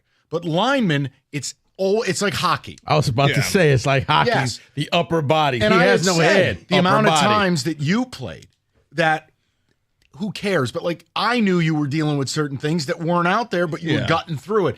I said it's just my belief this line in sum total is very beat up right now. And there's part of you as a player that unless it's something that you think is super serious, like, man, like I just can't lift my arm, my shoulders messed up. Like, you'll be detrimental to the team if you play. I don't want to say you try to hide that, but there is a pride factor of staying off the injury report, right? So if I'm a little beat up and my elbow or my knees or my hips, back is tight, I might just go in and say, you know what, like I just need some ice packs. You try to do a lot of that maintenance on your own just because you don't want to be that guy that's like, he's on the injury report every single week. Now it's an ankle, now it's a finger, now it's a wrist, now it's... You don't want to be the injury-prone guy that every year it's always something wrong with. You don't want to have that label, right? But to NFL teams, they have to. Like if you go in there now with the sore back, and it might even be just, hey, I need an ice pack or, a heat pack. They're, I think, forced now to put that on the injury report. So a lot of times you have to take it in your own hands. I know how to get my body right. I'll go do my own treatment, and hey, in a couple of days, if it's still bothering me, let's maybe get a picture. Let's take it a little bit more serious. But you're right, man. And especially with these guys, you don't want to be that guy that's just week after week we're talking about finger, wrist, no, that's wide receiver. That's wide receiver work. You don't want that label. Yeah, you don't want that label. You linemen fancy yourselves. Yeah, but Frank, and I wouldn't even put Frank in his own category. I would just say the entire offensive line the last couple weeks, Decker, it's probably not up to their standard. But when I go back and I watch a lot of the run tape from the last couple weeks, which hasn't been great. I mean, last week certainly wasn't good with what Montgomery 5 carries 4 yards. The week before that, I think they both averaged 3.2. So you're like, man, are guys getting beat? Is it just one guy? Is it, combination? Bills did a really good job last week of mixing up their defensive looks, which they had to do because they were missing their top 2 safeties, top corner. They did a lot of good things loading the box and kind of confusing and throwing off the number count, which is, hey, I got 3 guys to the right. Okay, you got 1, I got 2, he's got 3. They did a really good job pre-snap of just kind of mixing in a safety late that you're having an unblocked guy, which kind of throws the whole play off. So, but there certainly were times where the look was there and, this guy tripped, or, this, double team was just a little late, or, the fit just wasn't right. You didn't get that reach block.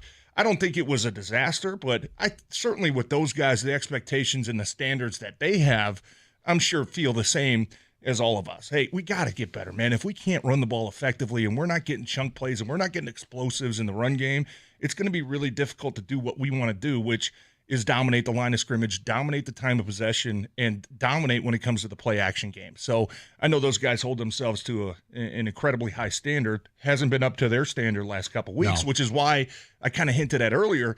I think these guys are pissed off, You know what I mean? And that's why, Rico, I told you I wouldn't be surprised if, Lions, you're able to punch Chicago in the mouth early in the game and then just kind of wear on them. I think that's what's needed. Because, at that point. It's probably needed. And it's medicine, Chicago too. will You need quit. that. Yeah, you need that for yourself, too. Yeah. I don't think you lose doubt, or I don't think you gain any doubt the last week. But no, but you would feel a lot better if you left you Chicago and you won 31-6. You could take a deep breath and be like, okay, we're good. Everything's what we're fine. looking Let's get for. out there healthy. But Nobody Mike, got hurt. To my point, my argument with you, I wouldn't be, not angry. I wouldn't be angry. I wouldn't be disappointed if it was. I'd just be to nervous. Be a close game. That's it. I would too, but Chicago. They blow, dude. Don't apologize No, for those I'm not- scrubs. They're terrible. I'm They're not talking about apologizing. they're I'm talking just about saying- vacation. No, and they haven't had a home game in almost a month. But I do remember some of those home games. Minnesota, took to overtime. Green Bay, it took a blocked kick, 42-yard kick, to lose that game. So part of me also looks at it and say, you know what? They've been on the road. Detroit, San Fran, Minnesota last week. There's part of a team that does go back home and you kind of revamp yourself a little bit. But the So problem, I take TJ, that into consideration as well. They didn't get the interim coach bounce where, you know what? We got a new coach in here and we're going to rally around. It seems like they've gotten worse since Eberflus. Their defense has. I mean, it's the same thing with the Jets.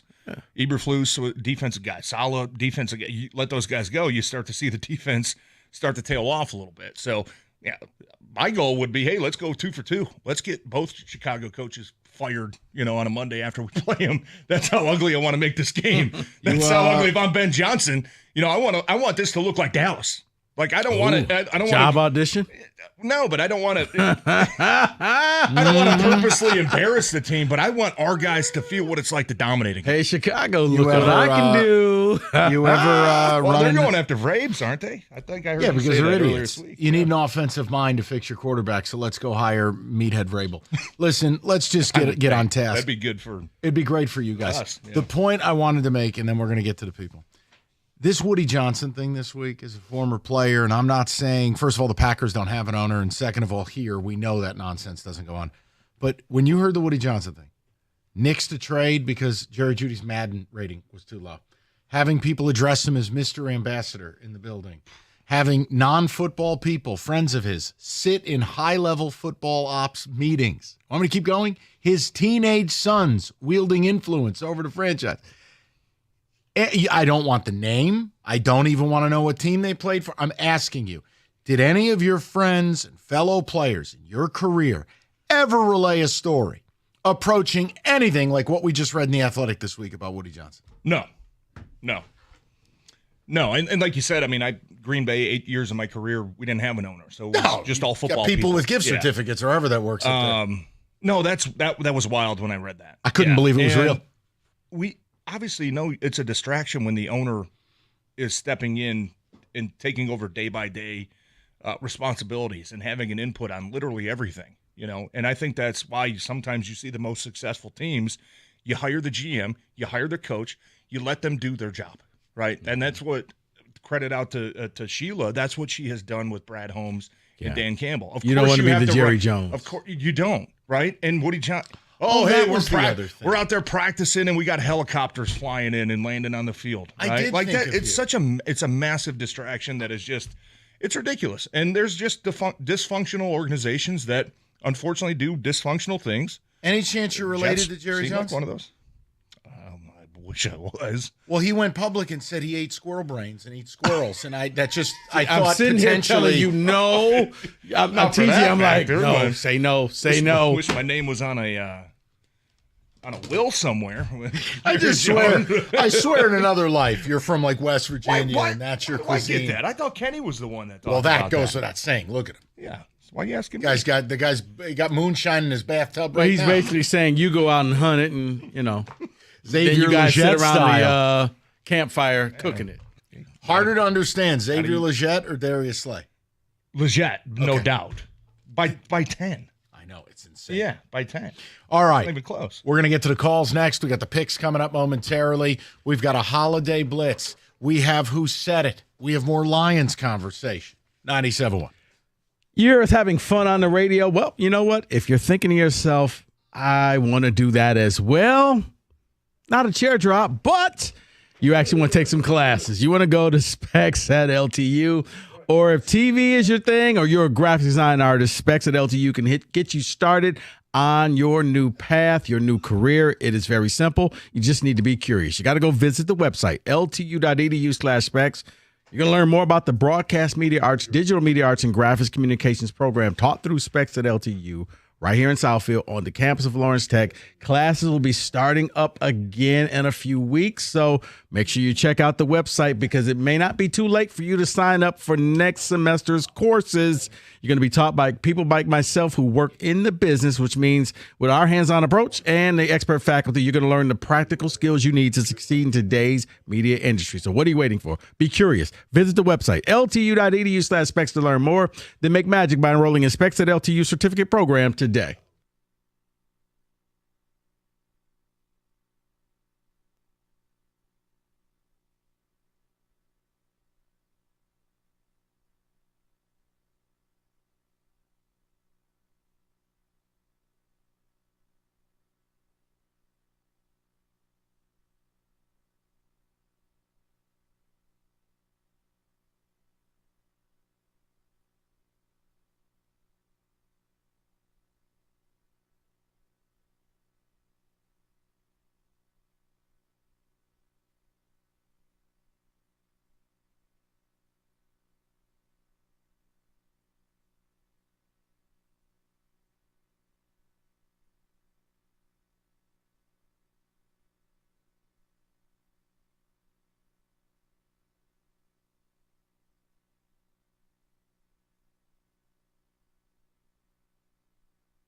All right, straight to the people. TJ ready to talk to his adoring public. We go to Tony to lead things off. Tone, what's going on, buddy?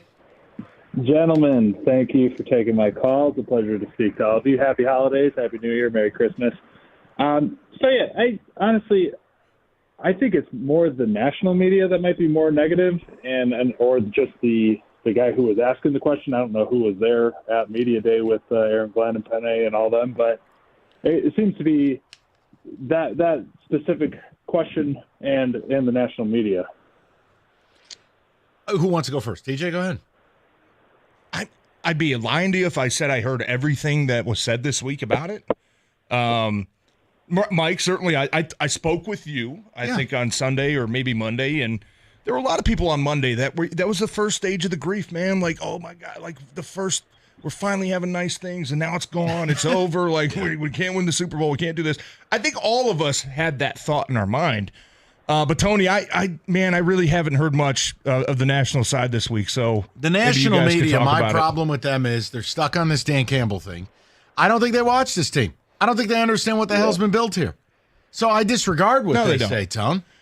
Tony, I would say this when it comes to national media, and Mike, you nailed it on the head. Us here locally, we feel like we have a better pulse of the team than anybody else because we see it every day, we talk about it every day. But even that is nothing to compare to what those guys actually go through in the building. But I would say about a lot of the national people, they're highlight watchers. They're box score, lookers. That's what they do. Let's look at the box score. Let's look at the averages. Oh, he only averaged this per pass. They don't watch the entire game, which a lot of these guys, they probably can't. I mean, there's a ton of games on, but it's hard to take those opinions seriously when they don't have the same pulse that we do. They don't have the same understanding about the coaching style and the players and the leadership and how this team is built and the history of the last 3 or 4 years since Dan. They don't do that. They watch the highlights and they say, oh, this team stinks. Oh, they just lost this guy and he had this many pressures and sacks.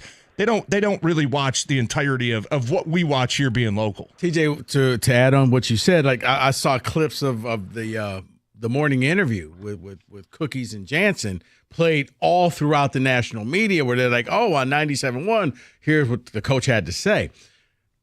But I think for the first time, the Lions are not NFL proof. All year long, it was always any given Sunday, okay, you know what, odds are you're not going to win this game, okay. But they were defiant. Like, no matter what was thrown at them, you throw 5 picks, doesn't matter. You're still going to win this game. No matter what, you lose your best defender, doesn't matter. You're going to still blow out teams. For the first time now, I think the national media may have caught up with it. They're not NFL proof anymore where you just assume it doesn't matter what happens to this team. They're going to automatically win. I now see them as, well, this is a team that, in the right circumstances, they could lose a game. Yeah. Doesn't make you a bad team. But for the first 12 games of this year, man, you sat back and said, how in the world did the Bucks beat this team? Because this team looks like it has no weaknesses. Yeah, but we also know that there's been a change in national media where every single headline now or topic that they talk about is concerns with this team, concerns with this team.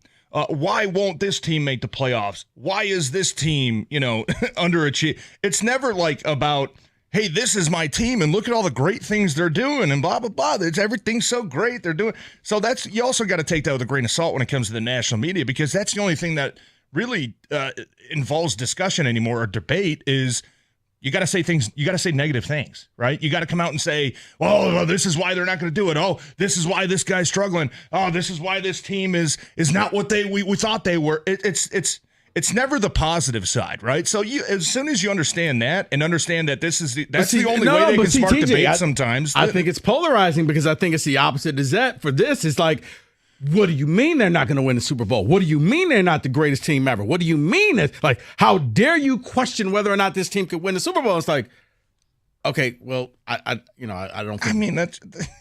It's such an absurd. It's basically politics. I know. It's either one side or the other. You can't. There's no gray area. Look, I know you have to make predictions and say what you think and be exact on you can't just float in the middle. You got to be extreme this way or that way.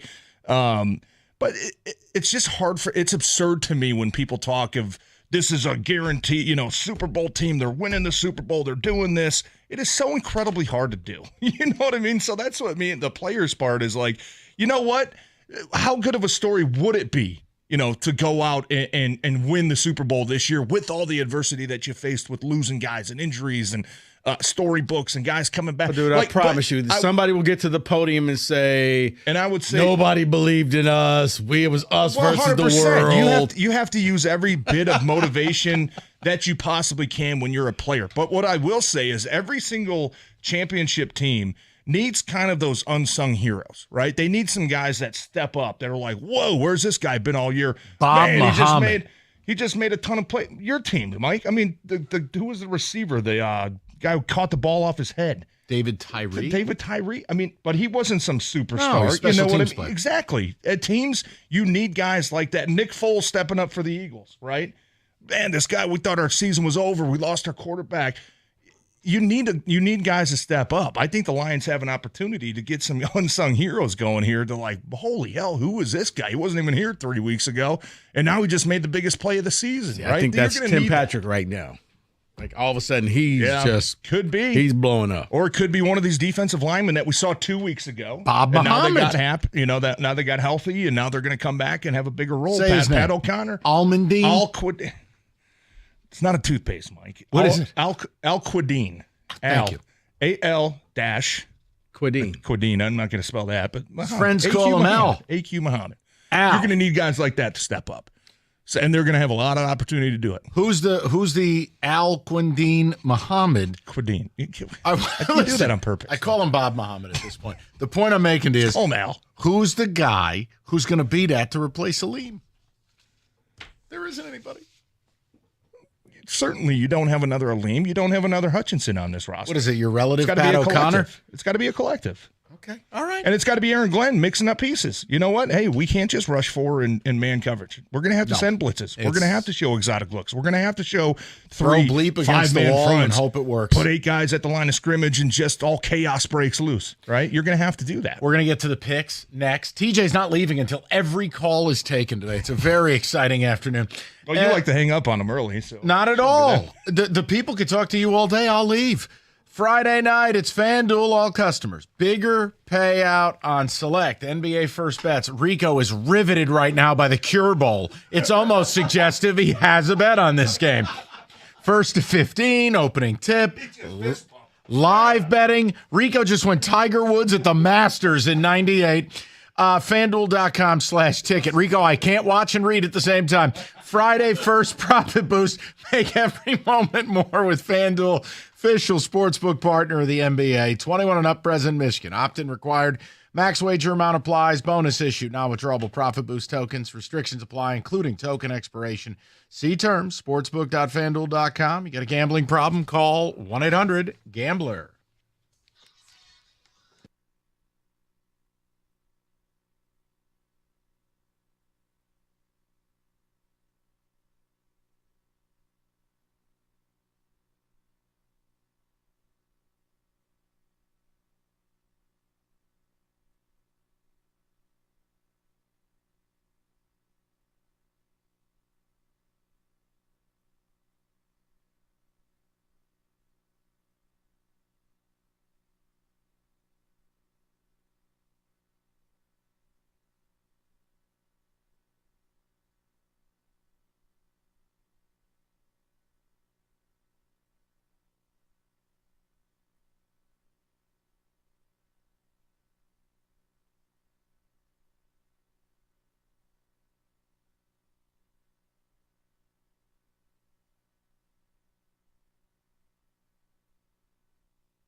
All right.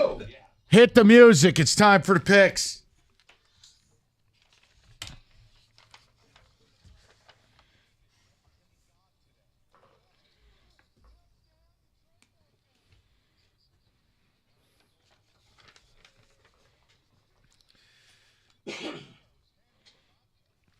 All right, let's do the business, and we start out at one of the biggest bowl games at a cathedral of college football. Yes. It's the My Game is Better Than Yours Sports Bowl. Game above Sports Bowl. Pittsburgh laying 7 Inaugural. against Toledo. What a matchup.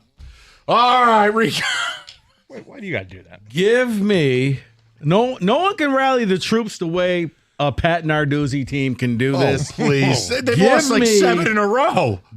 And you know what? That's the rally. We're not gonna give me the Fighting Narduzzis. Over to Kenny Cott. I'm going to go with Toledo in the Game Above Sports Bowl is what it's called. Thank you, Lenny. Over to David. They play in Heinz Field, so I'm going with Pittsburgh. Nuanced. TJ. I'm going with Toledo. Pitt has had a bunch of guys transfer on a devastating losing streak. I'm not going to break this game down anymore. Just give me the MAC team. I'm taking Toledo. You're the ambassador. I expect more out of you. Tickets still on sale, by the way. Yeah. You're looking for something to do with kids. About 60,000 of them. If Gleason's good, Toledo Michael. wins. If Gleason's bad, they get blown out. Give me Toledo. I hate Pitt. I'm tired of Narduzzi. He's a big crybaby.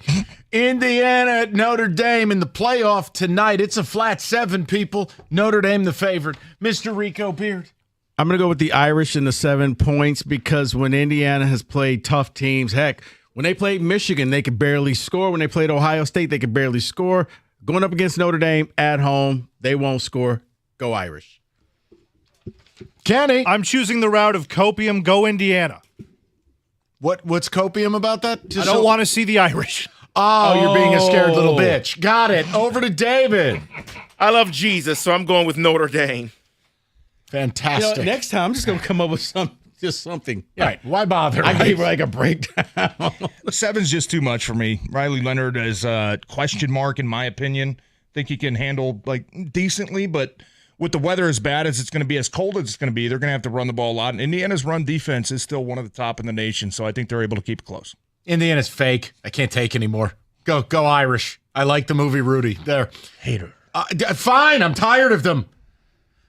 SMU at Penn State. Why? Penn State laying 8.5. Go ahead. When it's not a team that's a top 10 team, he is big game James Franklin. Penn State wins, and they cover.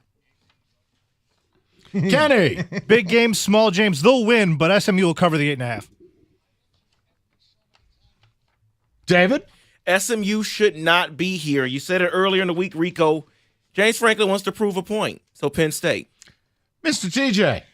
Yeah, I'm with you, and it hurts to say because I hate James Franklin, but they got why so many people hate him. They got one of the best. He's a fraud. He's a total fraud. Come on, that guy's never had any sort of expectation at all. As long as you win an 8, 9, 10 game, you're fine. You don't got to win anything meaningful. But nonetheless, my hatred for James Franklin aside, I'm with you, David. SMU shouldn't even be here. I think they get blown out. David, let's see if I did this right.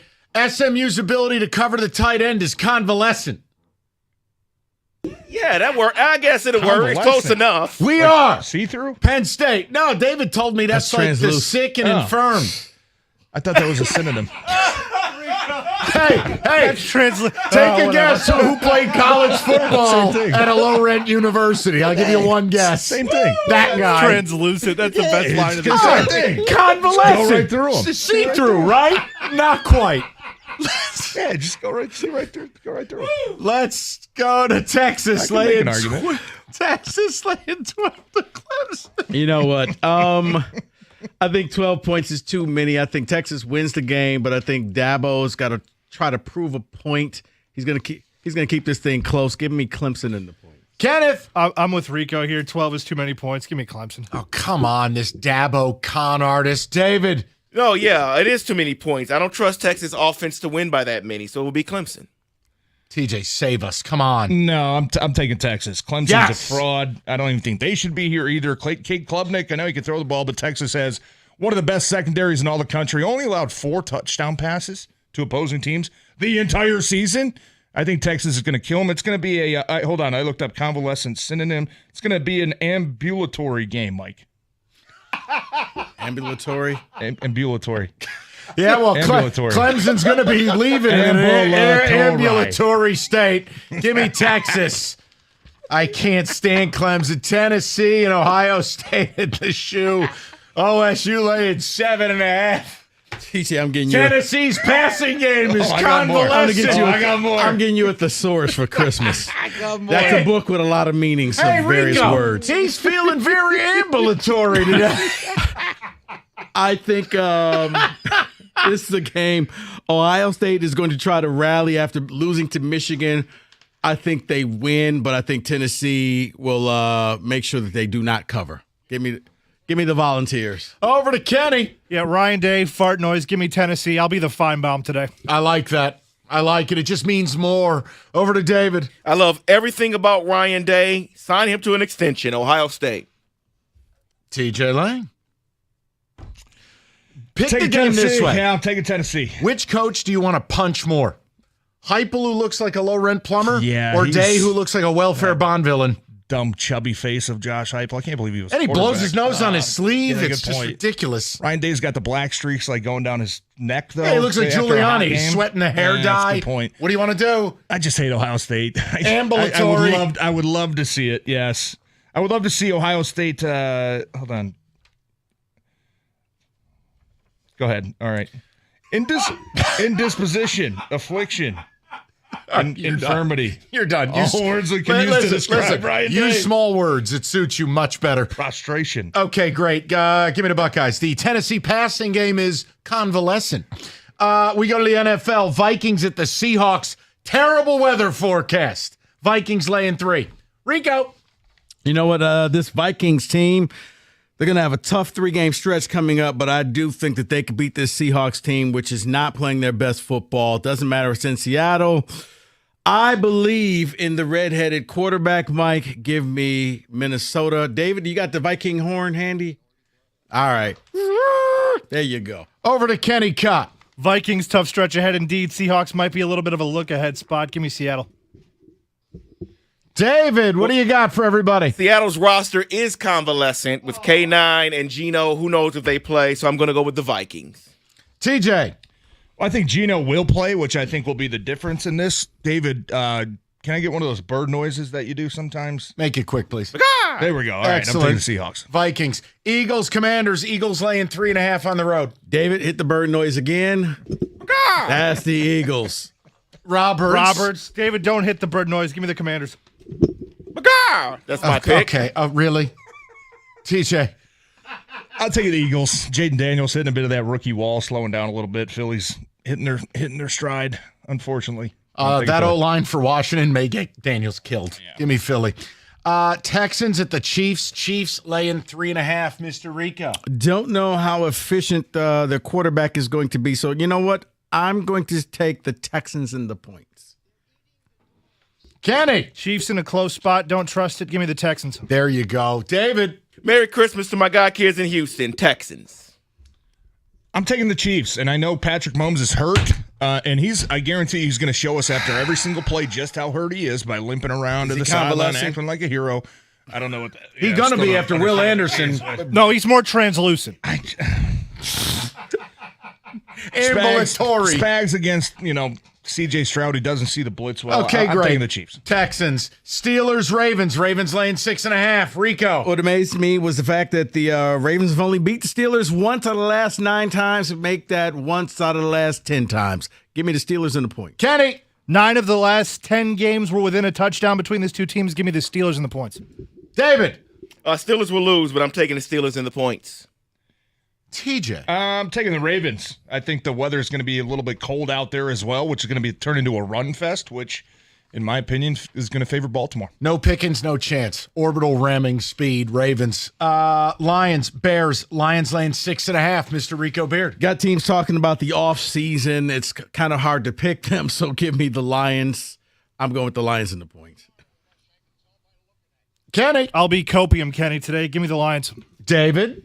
Caleb Williams is just off the convalescent list. He looked like he wanted to be there last week. So I'm going prayed for you, Lions. Caleb. Yeah. TJ. All right, how many points would I need for the twofer that you offered last week? Covering? Yeah. 14.5.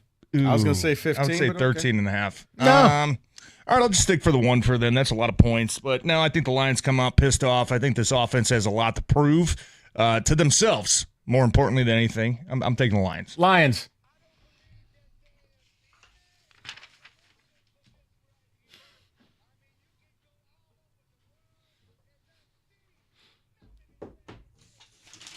Doom and gloom. Those are the picks.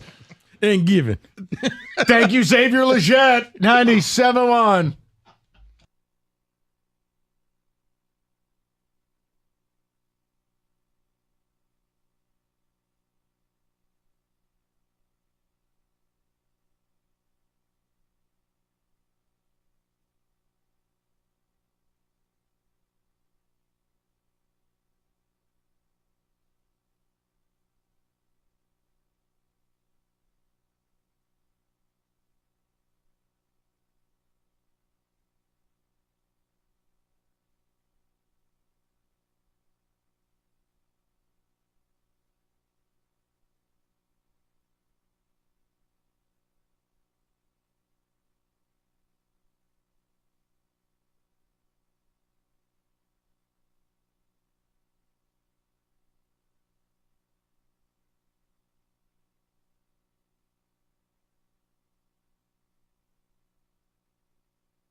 Brought to you by Precision Garage Doors Services of Southeast Michigan. Everyone was back at Lions practice with the exception of David Montgomery today. Montgomery joins Jalen Reeves-Maben as the two Lions inactives, Branch, Melifonwu, and Glasgow, are all questionable. The Bears have also ruled out starting lineman Ryan Bates. Red Wings are back on the ice tonight, hoping that Simon Evanson can return by Monday, but it still seems like a stretch per Derek Lalonde.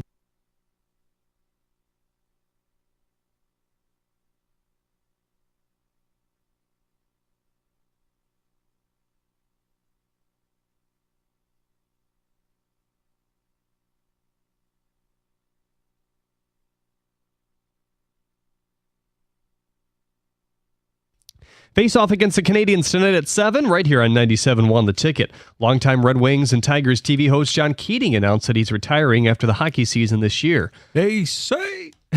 The Colorado Rapids of the MLS have drafted Detroit Mercy forward Josh Copeland with the 26th overall pick. Baseball writer Bob Nightingale says that the Yankees still have strong interest in Paul Goldschmidt, but the Mariners, Giants, Nationals, and Mets are also in talks. J.P. Morosi said during the winter meetings that the Tigers were involved as well. Former Tiger position player turned pitcher Anthony Gose has signed a minor league deal with the Mets. The 34-year-old was injured all of 2023 and threw in just 3 major league games this past season. At the Corwell Health Sports Desk, I'm Jeremy Otto. For more, go to 97.1 The Ticket or Odyssey.com.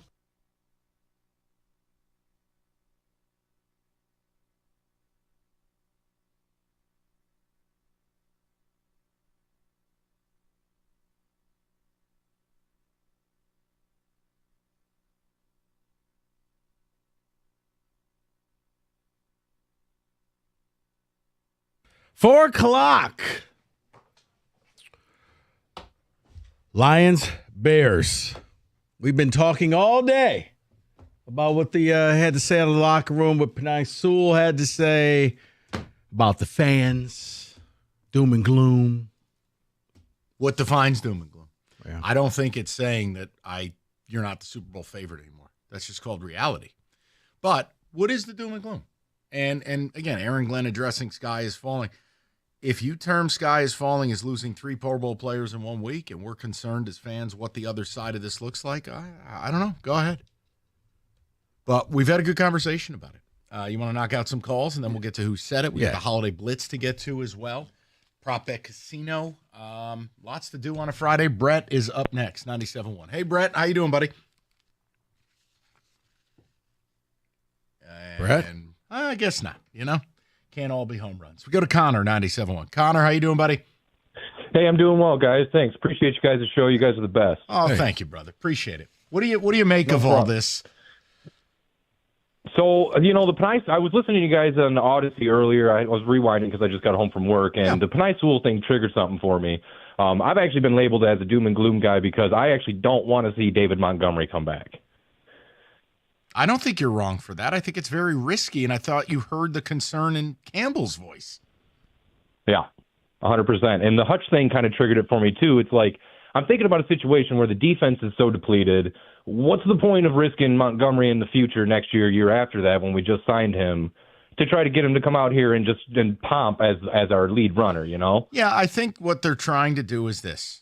He's got a minimal shot at doing it, but a minimal shot is better than no shot. The fact that they found a doctor on his 3rd or 4th opinion, whatever it was, who said, look, you might be able to rehab this thing and you might be able to get back in time, maybe for the Super Bowl. They're giving it a shot. I didn't take it that he's coming back. I just took it that we're not going to 100% shut him down. We're going to give him a chance, see how the knee reacts. We'll reassess in a couple of weeks. So, Connor, I'm just not depending on him. It's got to be. That's where it is.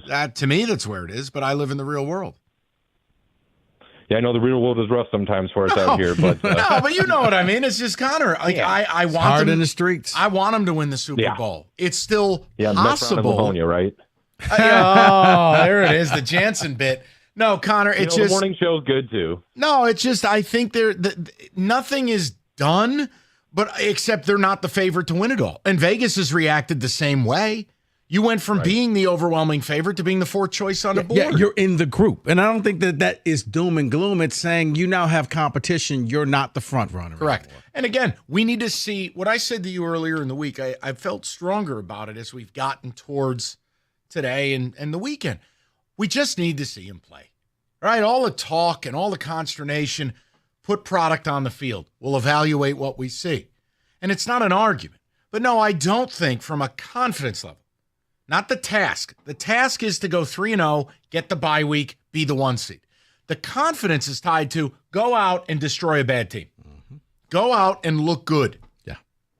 Because, candidly, Dan Campbell has shown you he doesn't believe in this defense the last 2 weeks. They couldn't get a stop. Yeah. I mean, you're playing a no-win type of game where the only way out is to beat the Bears handily.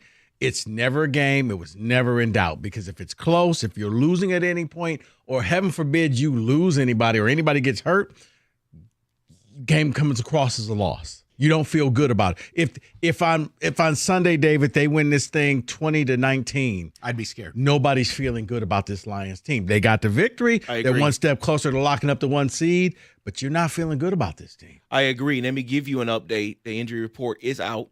Jalen Reeves-Maybin out. Brian Branch, Glasgow, and Ife Melifonwu are all questionable. So it's, not all doom and gloom. No, the doom and gloom is Lee McNeil's dead. Yes. And Carlton Davis is dead. And Montgomery is dead for the foreseeable future, on top of the other injuries you've been dealing with. Now, again, I hear people, no disrespect, like Melifonwu was a fun piece to have. You get people talking like he's Ronnie Lott. No, he's a piece, just what you said. Please, I listen to people calling in going, Melifonwu was going to turn the whole thing around. I'm going, what? Well, they remembered him from last playoffs. What, because of one blitz against Tampa Bay? See, that's what he can do occasionally, but if you have to have him do that every down, hey, here's another one. Trouble. How about we be fair to Melifonwu? He hasn't played all year. That's what I say about Mosley, because people say, well, Mosley would just step into Guys Carlton Davis' spot. I don't know what he can do. Guys have played in 2 years. He's blown his knee out 17 times. Like, I'm not putting that on those guys. That's not fair. Show me. Let's watch it. Let's see. But no, do I have some great faith that Broderick Martin is going to be Vince Wilfork? No, sorry. If he were any good, he'd play. There's a reason Lee McNeil makes $30 million a year and the guys behind him make $2. He's him, they're them. At a certain point, that's the separation. Show me. I would expect Aaron Glenn is going to get very exotic, very aggressive. They have no outs. Now, that may work against the Bears. Why? Bears blow. Mm-hmm. And it might work against the Niners because the Niners are just shutting people down. It's been a disastrous season. It's not their fault, the injuries. Everything is about gearing up. Win these games, but gear up for that Vikings game. Mm-hmm. So, because by the time you play the Vikings, they would have played at Seattle. They'll then get Green Bay at home, and then they're what are we doing? I can't. And then they get the Lions. Not you. Should I even say it? Go for it. Nah. It's radio and people have no idea why you're exasperated. You know what? It's not worth it. Something on the television that just annoyed me. It's not worth it. It's silly by me to acknowledge it. Is it the fact that he's wearing sunglasses and nobody else? I'm leaving it alone. You know what? I'm not dignifying it. It's John Shaft. Oh, okay. Wait. It's Desmond. Okay, we're moving on. Go to Chris, 97.1. Chris, what's up, buddy? Hey, how you guys doing? Good, Chris. What's on your mind? Well, I have a feeling that Chicago, even though they're playing like crap and their management sucks and all that jazz, I feel like they're going to still try and sting the Lions by beating them just so it knocks the Lions down in their playoff chances. You guys think that's a fair statement, or am I overthinking it? I would have believed it 2 weeks ago, but what I've watched them put on tape over the last 2 football games, and then DJ Moore openly talking about vacations, I don't know, man. I'm not sure the pride level going through that locker room. We'll know Sunday. Yeah. I think, you know what, Chris? I think you'll know after the first couple of drives. If it's 14-0 Detroit, they're done. Right. But if all of a sudden they look and see either they're tied or, heaven forbid, the Bears score first, then I think it's like, hey, guys, maybe we'll try this game. But yeah, I think they need to dominate. They really need to stand up, stand tall, and be the Lions that are going to, rip kneecaps off like they said. This is where they need to prove it. Offensive line's got to step forward. 3.2 yards a carry the last 2 weeks, not good enough. Not when you were averaging almost 5 yards a carry. If there is a way forward, run the football. Condense games a little bit. Take a little bit of pressure off your defense. Hold the football a little more. I'm not saying you change how you play or you shut it down. You still want your explosives, but you got to be able to turn around and hand the football off. Mm-hmm. That is going to be your best defense moving forward. Yeah, David, go ahead, buddy. Someone says that was a great pick segment. I loved it, guys. I'm dying over here. Oh, good. I mean, it's supposed to be fun. New segment, Language Arts with TJ. Yeah. Yeah, it's called I Play Division I football. Quit overthinking it, guys. This game will not be close. Not worried at all. Okay. Okay. I hope you're right. It would make my Sunday easier. It would help. This is just the coaches and the players pulling a Michael Jordan and making things up in their own mind for motivation. Yeah, that's what it feels like. 248-539-9797. The year's almost over. Why spend another year on a bad mattress? Serta will start your new year off right. You right now get a handcrafted, wonderful mattress made right here in the state of Michigan. Serta, they know what you need, and you can save up to $525 on Serta's most comfortable products, including the Perfect Sleeper, Perfect Sleeper X, and iComfort during the Serta year-end event. Go to Serta.com and find a retailer near you. That's Serta.com.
All right, we'll get back to the Lions momentarily. We got a couple things to take care of, including who said it. Got a little holiday blitz. We've had fun in the lead up to Christmas. You want to do who said it right now? Is that the move? Yeah. David says thumbs up. Let's party. Who said it?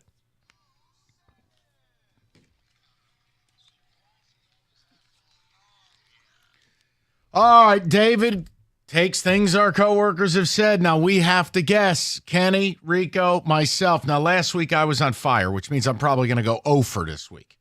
David, who is eligible? Anyone from 6 a.m. to 8 p.m. All right, so night shows included now. Here Yes. we go, guys. Number 1. I just don't have the proper place to wrap gifts. I need to be standing because my back is so bad. Now Jansen wasn't here this week. Well, actually, he was Yes, he here. was. He was here Monday. Maybe. Kenny, hold on. Kenny looks like he's ready to just go nuts. What? No, I just, you know who we haven't heard in Who Said It in quite some time? We haven't heard Heather in Who Said It in quite some time. And this is a non-sports thing, so she's going to be more active in the conversation. I would say Heather on this one. Heather have a bad back? I don't know. You know what, Kenny? I'll join you. All right. I mean, it's an interesting theory. I guess you're right. Now, are we overlooking Wait. middays? Was Greg in? Yeah, Greg was in. He's been in 'Cause all we haven't week. heard from him either. That's true. That's a good point.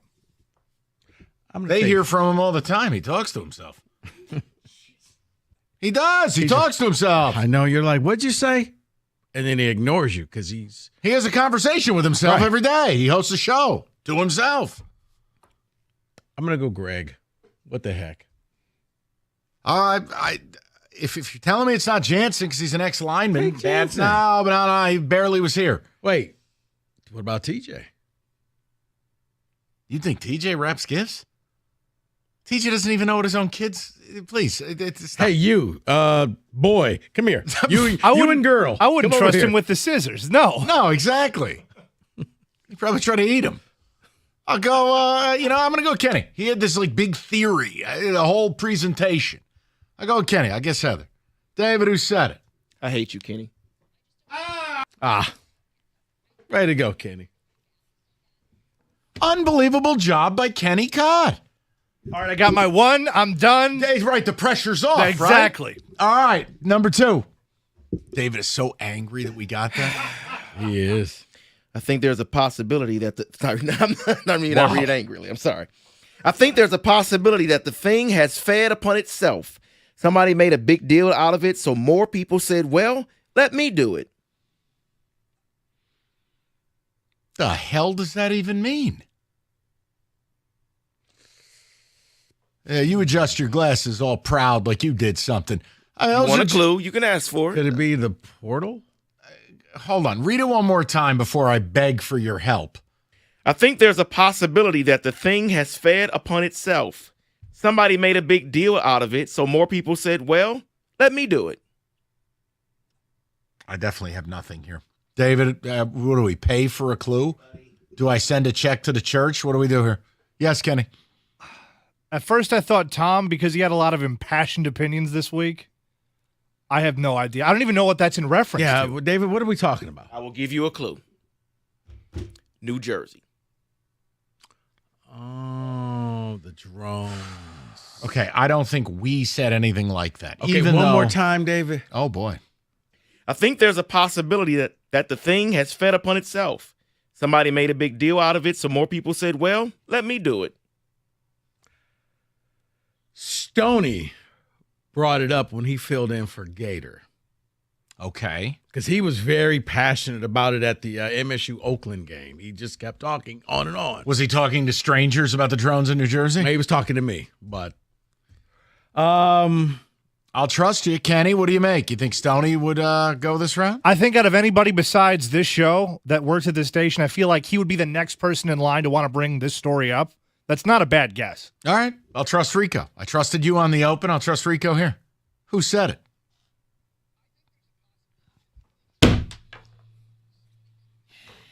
You were leaning in the right direction. Because he brought it up, Doug thought that people were just flying their own drones, got attention, and now everyone is doing the same thing. Fly your drones respectfully. So you were in the right direction. Damn it. Glad you got it wrong. Let's go to, yeah, that's great. There, you're real proud of yourself. Let's go to number 3. Dan Campbell himself is telling you his defense is not very good because he did not allow the Packers to possess the ball for 38 seconds last Thursday night. See, now I said something similar, but I don't take as many words. I probably just said he thinks his defense blows. I don't know that I would meticulously go through. Right, the 38 seconds. Is that cookies? He loves to hear himself talk. Is that cookies? That's not a bad guess. Plus, that is the way he would break it down. And it was all proper. Yeah. One more time, David, please. Dan Campbell himself is telling you his defense is not very good because he did not allow the Packers to possess the ball for 38 seconds last Thursday night. It's me or Jim? I just don't know if I would ever be that proper. But I've said that, but just I think in a different way. What do you guys think? If you don't think you said it, I think it's got to be cookies. I know you said a similar thing. I'm basically saying I'm not as buttoned up as that comment. That was a very buttoned up, that was an ESPN presentation. I have no clue.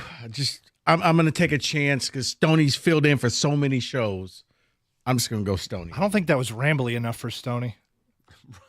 I think there'd be more words and a lot more of, it would go on for like 10 minutes. And a potential of like an overly sexual comment somewhere. Right. He'll veer off course, go back. I'm going to say cookies. It just feels cookie-esque.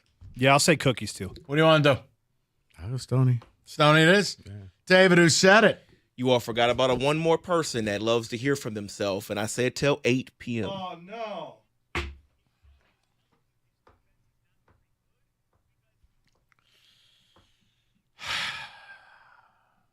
I got to get one. I just need one. Next. The only gift I really remember was a big tube that was a puzzle. It was a toy soldier puzzle.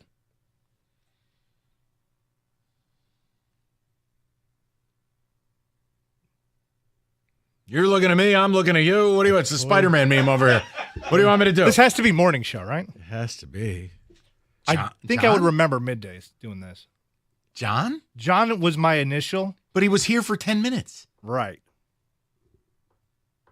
Gov? Puzzle. That means it's probably an older person. Gov, he's old as sin. This could be a sneaky Greg. But Greg remembers everything. Right, Greg's a savant. Right, see, and now I'm so afraid because I'm like, well, Stoney. This sounds like Gov to me. Would Gov get a puzzle? Sure. His parents probably wanted to get him something to keep him quiet. Here, do the damn puzzle and stop yelling at us. You're 6. You know what? I'm just going to keep doubling down and tripling down. No, that's not the answer. I'm going to go because a puzzle just seems like something that you get from back in the day. No kid puts puzzle down for Santa. But Gov is older than you realize. I'm going to go with a guy who probably has a Bruce Springsteen puzzle. Stoney? Yeah. Hold on. Wait, he said Wojo. toy soldiers. Oh. Read it one more time. Was Wojo in this week? Yes. The only gift I really remember was a big tube that was a puzzle. It was a toy soldier puzzle. I'm going Gov. I can't unhear it. Like, I just hear him waxing poetic about his puzzle. I can't shake the feeling this is sneaky Greg. I'm going to go Greg. Really? Yeah, I don't know why. It's in my heart right now. Okay. I'm going to die on the Stony Hill. Okay. David, who said it?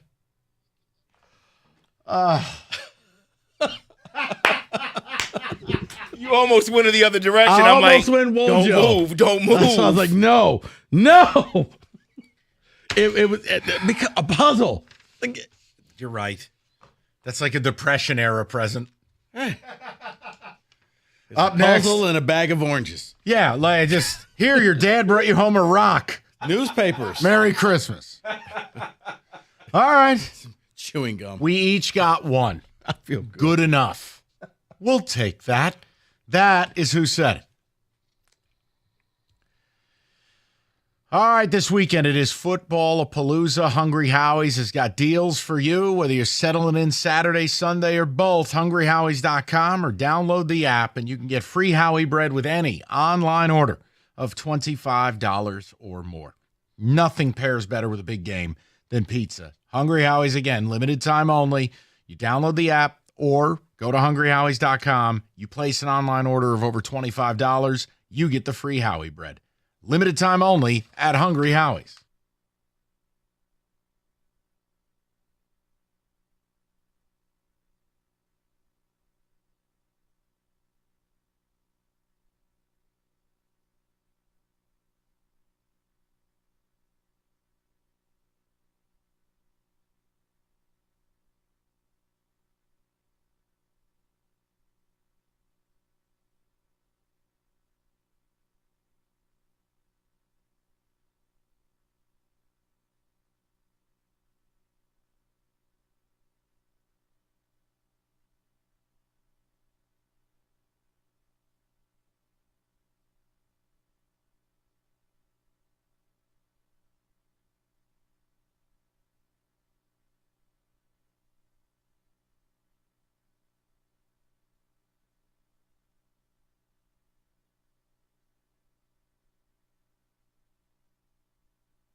So I know summer is like a foreign concept right now, but part of the fun, Old Nation, being independent, being local, they can do whatever the hell they want. They make their own rules. So they're doing kind of a winter-summer release. You want that taste of summer and you thought it was gone. It's not. A limited run, limited amount of Tangerine B43. It's available just in time for the playoffs. College football playoffs starting tonight. You're on your way home right now. Anywhere great beer is sold. If you stop in, you might have a shot to land one of these unicorns in the dead of winter. Wherever you go, whatever you decide to do, Old Nation has got you covered with a award-winning lineup. Taste the difference for yourself and support independent. It's Old Nation, 21 and up. Old Nation Brewing Company reminds you to please drink responsibly.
All right. We will get to a holiday blitz in the 5 o'clock. We will get to the picks.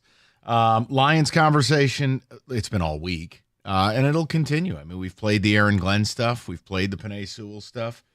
I think most of us, at least between 2 and 6, I don't feel like we've talked to too many delusional people. It's okay to have concerns about the team. No one's quitting on them. And, yeah, Monday's an emotional day where you're going, oh, my God, this team's Super Bowl's been taken from it. Now they got to rebuild it. They got to rebuild it over the next 3 weeks. Get the 1 seed. We got to see what Aaron Glenn's got up his sleeve. I can't believe I'm asking Aaron Glenn for more miraculous work, but this is where we're at. And, look, it starts with the Bears, where I know, Rico, you and I agree. The Bears have quit.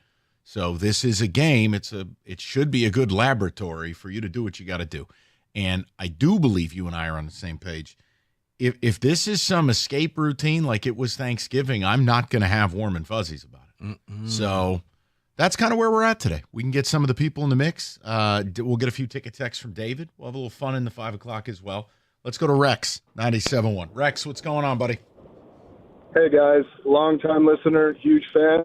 Currently driving back to Detroit from Florida, so very thankful for the Odyssey app today. Excellent. Well, yeah, I was going to say, what's the temperature differential? What is it going to be, about a 50-degree swing? Yeah, pretty much. It's 71 right now, so I'm in shorts, but I'll probably have to pull over and change in a few hours. Yeah, you're going to need to make a change around Kentucky. But, yeah, I got you. So what's on your mind, Rex? Well, I wanted to talk about the doom and gloom thing going on here. I think there's a couple things happening here. I think people, especially teams and organizations, they grab onto sound bites. And context and nuance are things that a lot of people can't comprehend nowadays. And, you did open your show on Monday by saying that the team was dead. Hold on, Rex, you cut out. Rex, say it again. You cut out. I understand you're in the car. It's no big deal. Say it again. We opened up Monday saying, and then you dropped off. Okay, yeah. Can you hear me now? Yeah, loud and clear, brother. Perfect. So, yeah, you opened the show on Monday by saying that the team was dead and the season was taken from them. And you fleshed that out. You explained what you meant by that. You provided context for that over that show and over the course of the week. But I just think context and nuance are things that, unfortunately, a lot of people choose to ignore nowadays. And then I think from the team aspect, as far as it's coming from the team, I think the chip on the shoulder, the Detroit versus everybody, nobody believes in us mentality, I think that was a core piece of this team's identity, for a long time, but definitely since Dan Campbell got to Detroit, and it's something that they've built this team on. And I think with as successful of a season as they've had so far, you couldn't claim that anymore. You couldn't have that part of your identity anymore because everybody not only believed in you, but expected you to win. And I think this is an attempt by them to, in light of all these injuries, give whatever extra edge and motivation they can to the players that they still have to try and win out and get that 1 seed. I like that. No, Rex, I you know what? I like that. You're right. Is like this town's identity kind of got lost this year. Because I said all summer, we're winning the Super Bowl. I believed in my heart you were going to win the Super Bowl. And even when Aiden got hurt, I still believed in it. I admit, Monday, I couldn't believe driving in after we lost McNeil and Carlton Davis that the Montgomery news dropped. And I'm going, oh, my God, this is a nightmare. You almost felt cursed. But maybe Rex is right here. Maybe it's the idea of getting back to the roots. Let's build a chip, right? Pull a D'Antonio, for lack of a better term. Maybe that's what they're trying to do. Yeah, and I agree with you guys. I'm much more in the hope camp versus the expectation camp now, unfortunately. Yeah. And I just think, Lions fans especially, myself included, we get very defensive when people talk about our team in a bad way because it's been so long. And I think this season, we've been doing so well that any bad thing that's said about this team, I think people just react. And Rex, I want to just give you a travel guide in case on your way up, the last Publix is in Lexington, Kentucky. If you need a pub sub on your way up here. Massive. All right. Oh, that's massive information. I'm just telling you. That's the last outpost if you need a pub sub for the drive. I was going to say, I get the chicken wrap, but I massive information. I appreciate it. I got you. Rex, we're looking out for you. Appreciate you, brother. Drive safely, please. It's the truth. The last Publix is Lexington, Kentucky. That's the northernmost outpost for the legendary. Kenny Cott would lose his mind. The pub sub, Kenny would live on pub subs. He had one. Oh, what you did? You brought it. You had him shipped up. You're right. Yes. I'm sorry. I was just going to let him figure it out. Rico. Hey, everybody. All right. Nona's got dementia. I'm sorry. You're all good. You're all it's like good. my 30th hour of content this You're week. all good. Jesus. You're all good. You're good. I hope we your got Christmas it. sucks. We got it. Eventually. Give me a few ticket texts, damn it. Oh, you just never know what you will get from the Bears. Yes, they've been blown out, but also beat the Rams, lost one-score games to all division teams, minus the last game to the Vikings. Okay, but here's the tell me if you subscribe to this. Okay. I don't validate results from 6, 8, 12 weeks ago. They don't matter. Yeah. It's about now in the NFL. What you did months ago doesn't mean anything. No, you're right. It is why I look at the Rams as one of the more dangerous teams. They're red hot. That's why I like the Eagles. All of a sudden now they're doing things. And for the Bears, normally you make that coaching change and either your team really rallies or they just go in the tank. And after Thanksgiving, they've gone into the tank. And once you get to tank level, rarely. And I'm probably reading. You get out of there. I'm reading too much into it, but DJ Moore's comments about vacation, I go, oh boy. So yeah, I mean, this should be a get-right spot for this team. Mike, it ranks right up there when people start talking about retirement. That means they've already retired. They're just going through the motions. David. Please stop referring to the Thanksgiving game unless you say it correctly. Thanksgiving. Thanksgiving. I think you all both have it. Thanksgiving. Thanksgiving. It's close. It's close. It's close. Xavier Legette, man, holy hell. I would love to know how teachers communicated with him in school. I've never heard an accent that thick. They spoke the same language. Oh, that's true. That's true. Yeah. That's true. From the same place? Yeah. What do you mean, like in grade school? As an educator? Yeah. You're from the same area, Mike. It's not like, time out. I don't care what area you're from. I've never heard a human being talk like that. I have too. I have.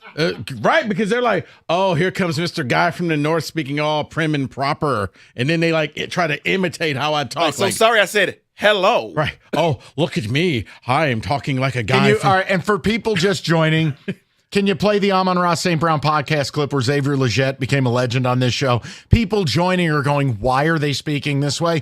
This is the rookie from the Panthers, who, by the way, screwed you Lion fans over by dropping the game-winning touchdown against the Eagles. They had the Eagles dead to rights. Mm-hmm. Bryce Young threw a beautiful pass.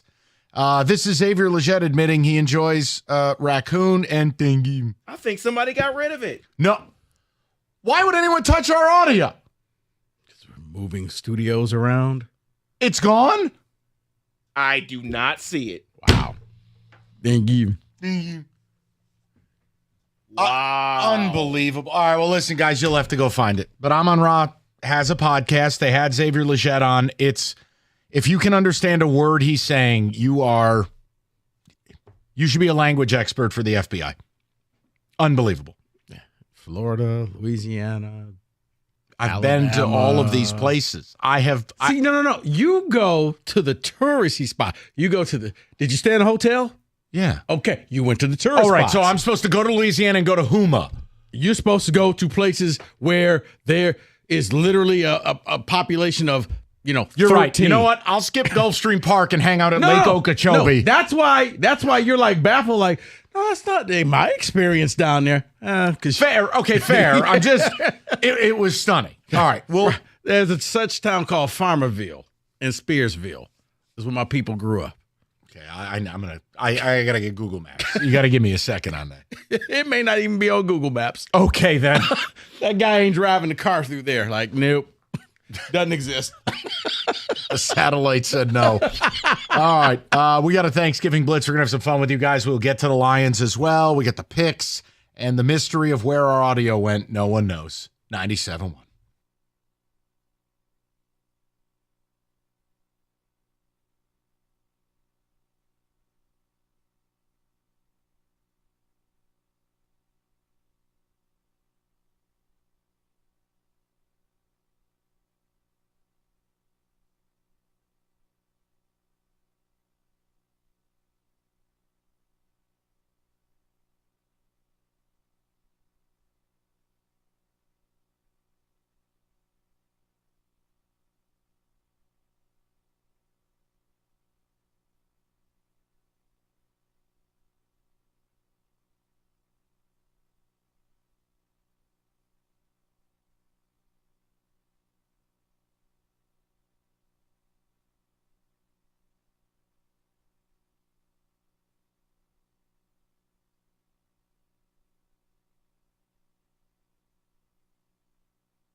Brought to you by Bill Brown Ford. No surprise that David Montgomery and Jalen Reeves-Maybin will sit out this week's game with the Bears for the Lions. Branch, Melifanu, and Glasgow are all questionable. Dan Campbell embracing being away from Detroit this weekend as well.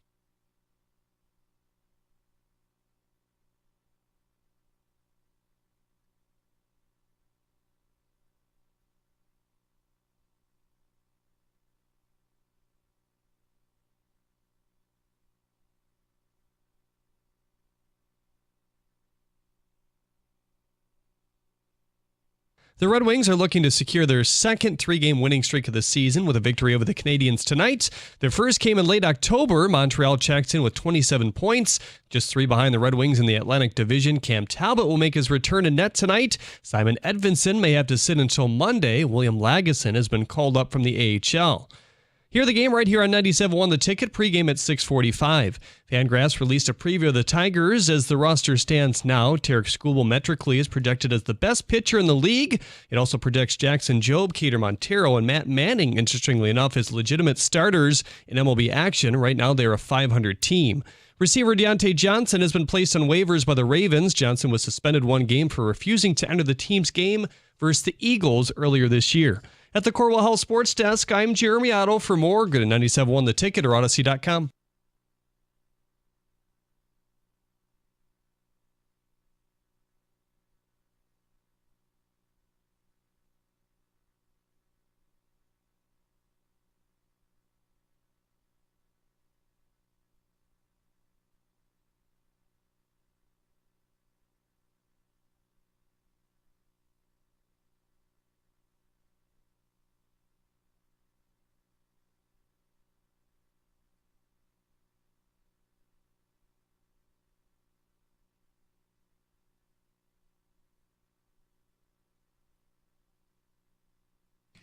Five o'clock, good to have you. Hey, quick note, if I may, because I know the Lions have dominated everything, but I was thinking about this.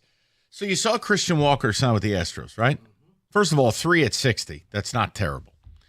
So Bregman's done there. And we've all known he's been trending away from them. But if anybody was going to offer Bregman $200 million, that would have happened already. Do you agree with that? Yeah. Okay, so now, what is the market for Bregman?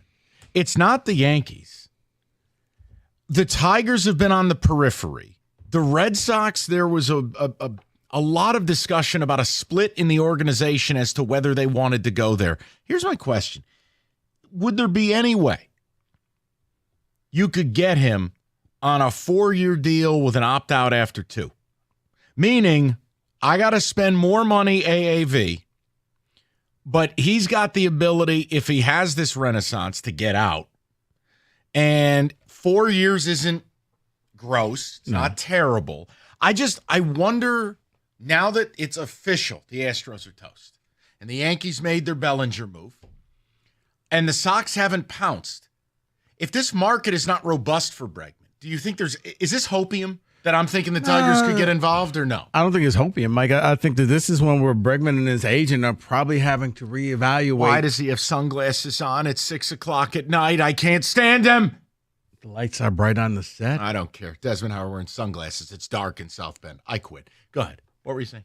I think that Bregman and his agent probably are reevaluating, You mean Scott Boras? His worth, and maybe. Okay, you know what? Maybe we need to reassess this. Let's try to see what the best deal is. We shot high. Nobody bit. And I'm not going to go screaming and yelling if you don't sign Bregman. I'm not married to the player in that way. The better fit for him would be a place, well, he should have stayed in Houston. But if he wanted to leave, Boston would be the play. The monster plays to his swing. But I'm wondering if the market is settling down enough. Would the Tigers re-engage it? And listen, there's things in his profile I don't love. He's a pro. He gives you professional at-bats. He's a leader. I don't think you're ever going to see a 35-40 home run season out of him again, but I think he's a 25 to 30 homer guy. Yeah. Did his walk rate tumble last year? Yes. But I'd still try. But he still would be one of your best hitters walking through the door. I think he walks in the door and he becomes number 1. But again, I just wanted to float that out there. I wonder over the weekend if you start to get some reports, because it's just the market for this guy is shrinking. I mean, the longer he's out there, Actually, maybe the better it is for the Tigers because the value starts to come down a little bit and it starts to get into where they want to. And to they pay don't him. want to sign people to term, right? So maybe it's shorter term, bigger money. Both sides are happy. Yeah, kind of. You know what our deal is, and when you're ready, the Tigers, and hey, Scott, when you're ready to accept that deal, give us a call. We'll make this thing happen tomorrow. 248-539-9797. Lions, it's simple. We've played the Penei Sewell audio and the Aaron Glenn audio. This conversation about, well, fans are hopping off the bandwagon. I don't know who's hopping off the bandwagon. Doom and gloom, sky is falling. I don't think that's the discourse. I think you have an emotional reaction on a Monday. Guilty. I'm guilty of it. But saying that this team is just not the favorite to win the Super Bowl anymore is not doom and gloom. And it's not skies falling. I think it's realism. Now, we all need to see them play badly Sunday. By the way, Saban looks like a straight gangster with that hat on. That is tremendous. Calling Dick Tracy. I was about to say a little Indiana Jones. It looks fantastic. But I just, we've talked to fans all day about it. I think we're all pretty aligned. Now, you've got delusional people where, I heard it on the morning show, where guy calls in, Goff could get hurt, I still believe. All right, I'm going to segment those people in the loony bin. They're over here on the left. Everybody else is pretty in line. We're all hoping they can win it. Yeah, but you know what? We had a caller, and I really started to think about what he said, and maybe where you see a lot of people who are like that one caller is because this Lions became the identity of the city, and you needed this Super Bowl, and you needed the validation, and you needed everything because we haven't had much in sports. And now all of a sudden you can have the best team in the best sport. So, yeah, for the city of Detroit and your identity, hell yeah. You know what? We're still going to win this thing. We're still going to go to the Super Bowl. We're still the best team out there. And there's a little bit of hopium, but it's because you've attached your identity to this team. So if they go down, it means that, man, you know, it's not as bad as the water boy where you're like, oh, we suck again, but it's you don't feel as good about yourself. Jesus. We suck again. Let's go to Rob in Brighton. Rob, are you live from the grotto? I wish. Merry Christmas to you guys. Same to you, brother. Are you ready for tonight? You okay, or are you having a breakdown? Mike, I was born, Rico, Merry Christmas to you both. Mike, I was born ready, baby. Okay. Born ready for this. I wish I was there, but getting texts all day, pictures. The conditions are awful. The field is clear. The stadium is clear, but the outside, the wind, Mike, you had mentioned the wind either yesterday. Yeah. That might be Mike, there's 35 mile an hour winds. Oh, at Notre Dame Stadium. Just give me right the now. under. I can't. Jesus. And they have Helen Keller as a kicker. Our place kicker is Helen Keller on steroids. So God, I pray You're it doesn't nervous. come down to a kick. You're nervous tonight, aren't you? Rob, I you am, shouldn't be. because- You shouldn't be nervous. Indiana does not show up in big games. They don't. You know what, Rico? This gives me their quarterback Rourke reminds me of Connor Cook in the fact that Signetti gives me that D'Antonio vibe of confidence, knows his team. He on the sidelines, he's stoic. This gives me Connor Cook. Michigan State was at 18 or 19, 17. Rob, in I'll that say area. this. Rob, if you guys can give any pressure, because when they played Michigan, they struggled. Probably should have lost that game. When they played Ohio State, they had nothing. When they played the bottom feeders, oh my God, they look great. You're not a bottom feeder. Mike said it earlier. Howard Cross is back. I mean, he's one of our best players. Benjamin Morrison's been out all year. He's a top 15 draft pick. That's going to be a loss. But our defense, if they can do what they do, guys, I think we're fine. But yeah, I'm not telling you it's going to be a conditions. work of art, but I will be genuinely surprised if you don't win tonight. That'd be a bitter pill to swallow. Same here. But Mike, that line started at 8.5. It's down to 6.5 now. I know. But remember, that's America's public dog. You know what normally happens to public dogs. They get put down. I don't think I'll be calling. I'm praying for a victory, guys. If I don't talk to you, Merry Christmas to you both. Hey, You guys are Rob. fantastic. Hey, Rob. Do me a favor, real quick, and Merry Christmas to you too. I hear the nervousness in your voice, and I get lose it. it. Just lose Take it. a walk, man. Take a walk for a second. Get yourself together before this game, man. All right, it's gonna be all right, Rob. Rob. Screw that. I'm doing a couple shots of Jameson, and we'll be good to go. Rob, this may actually be between this and Penn State. I think are the two best bets. Like Now, how you about shouldn't this? be nervous. Here, let me make Rob talk more about the nervous. kiss of death. Rob, it's BOGO, because if you win tonight, you're beating Georgia next week. Hey, 6 to 10, disco. That's what I'm worried about, Rob. That's what I'm worried about. Rob, Kenny's scared because he He is. knows it's going to open up Notre Dame -2. Yeah. I'm pouring the Jameson as we speak. Okay. Merry Christmas to all of you. Take one Same for me, to you, Rob. Robbie. You got it. BOGO! It's the religious disco. Brought to you by Notre Dame. Not too much Jameson or you'll be convalescing, Rob. Or ambulatory. He'll be see-through? What are you talking about? That line from TJ is still one of the greatest things I've ever heard. All right, elevate your tailgating this football season. Moran Buick GMC, they make car buying and certified car service an absolute breeze. The holidays are here, so are the deals. Moran Buick GMC, you can lease the 24 Sierra 4-wheel drive crew cab elevation, $246 a month, 24 months. Or the 24 Encore GX, $249 a month, 36 months. You need service, you get the free loaner. It's MoranExpress.com. It's Moran Buick GMC, where you always get the best price period on Telegraph, just north of Eureka and Taylor. Or visit them online anytime at MoranExpress.com. Moran Buick GMC, we are professional grade.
All right, we'll have a little fun with you guys before the picks at 5:30. We've been doing one of these a day just to lead up to Christmas. And look, let's face it, many of you will not hear the show again before Christmas. You have things to do on Monday and Tuesday. Nah, you should actually listen to the show. Well, I didn't say don't listen. I just said people are busy. While you're at the mall. We'll be here Monday. But listen, we're going to do a holiday blitz. David has surprised us, but this better have the holiday greeting you've been giving. It's tremendous.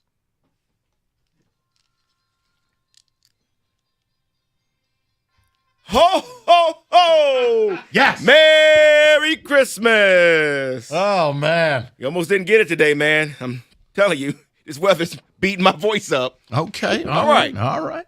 All right. So let's go with the best Christmas movies of all time. Oh, these are always hotly contested. Yes, it is. All right. So this is a list of 100. We're not going to go through 100. Jesus.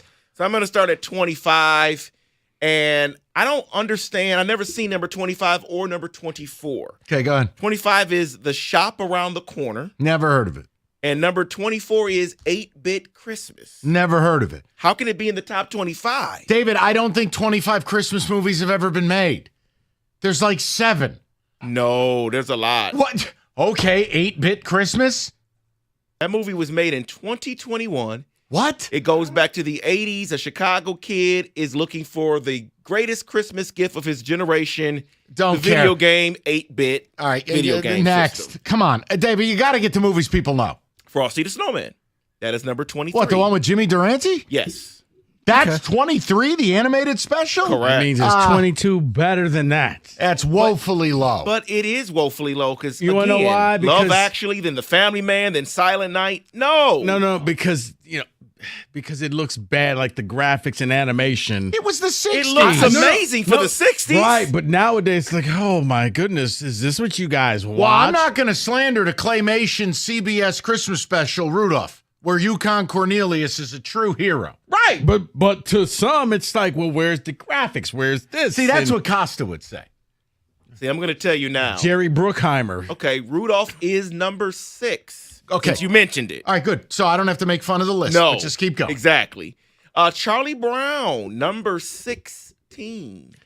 16. Yes. I don't like Charlie Brown. I know you don't, Mike. He's a loser. We also He's question not whether you have a soul No, sometimes. but Charlie Brown's not a winner in life. He's a sucker. No, he is. Charlie Brown is a sucker bitch. I don't like Charlie Brown is because Charlie Brown is tenacity. He never gives up. No, he's He a piñata. always believes, and he will always say, you know what? I'm going to keep trying no matter Oh, what. he's just a moron. He keeps failing. Thank he's you, never thank going you. anywhere. No, Kenny, you he's only a- fail when you stop. and he Charlie never Brown stops. is a real cat enthusiast. That's all I tell you. I don't like Charlie Brown. And that stupid tree. But that thing's a disgrace. But then at the end, the tree became this great symbol because all of his friends came in and helped him out. He's also a lowlife. He hangs out with that guy that's got ticks. The hell's the dude with the blanket and the Pigpen. funk? Yeah, the funk that follows him around. Pigpen just kind of, Linus is his best friend. Whatever. Go ahead, rake, stray, anything directed at me? Kenny, no? you feeling some kind of way? We weren't even talking All about you. week I've been called a possum-eating hick. That's Okay. different than having terrible personal hygiene. There are plenty of clean hillbillies. Come on, man.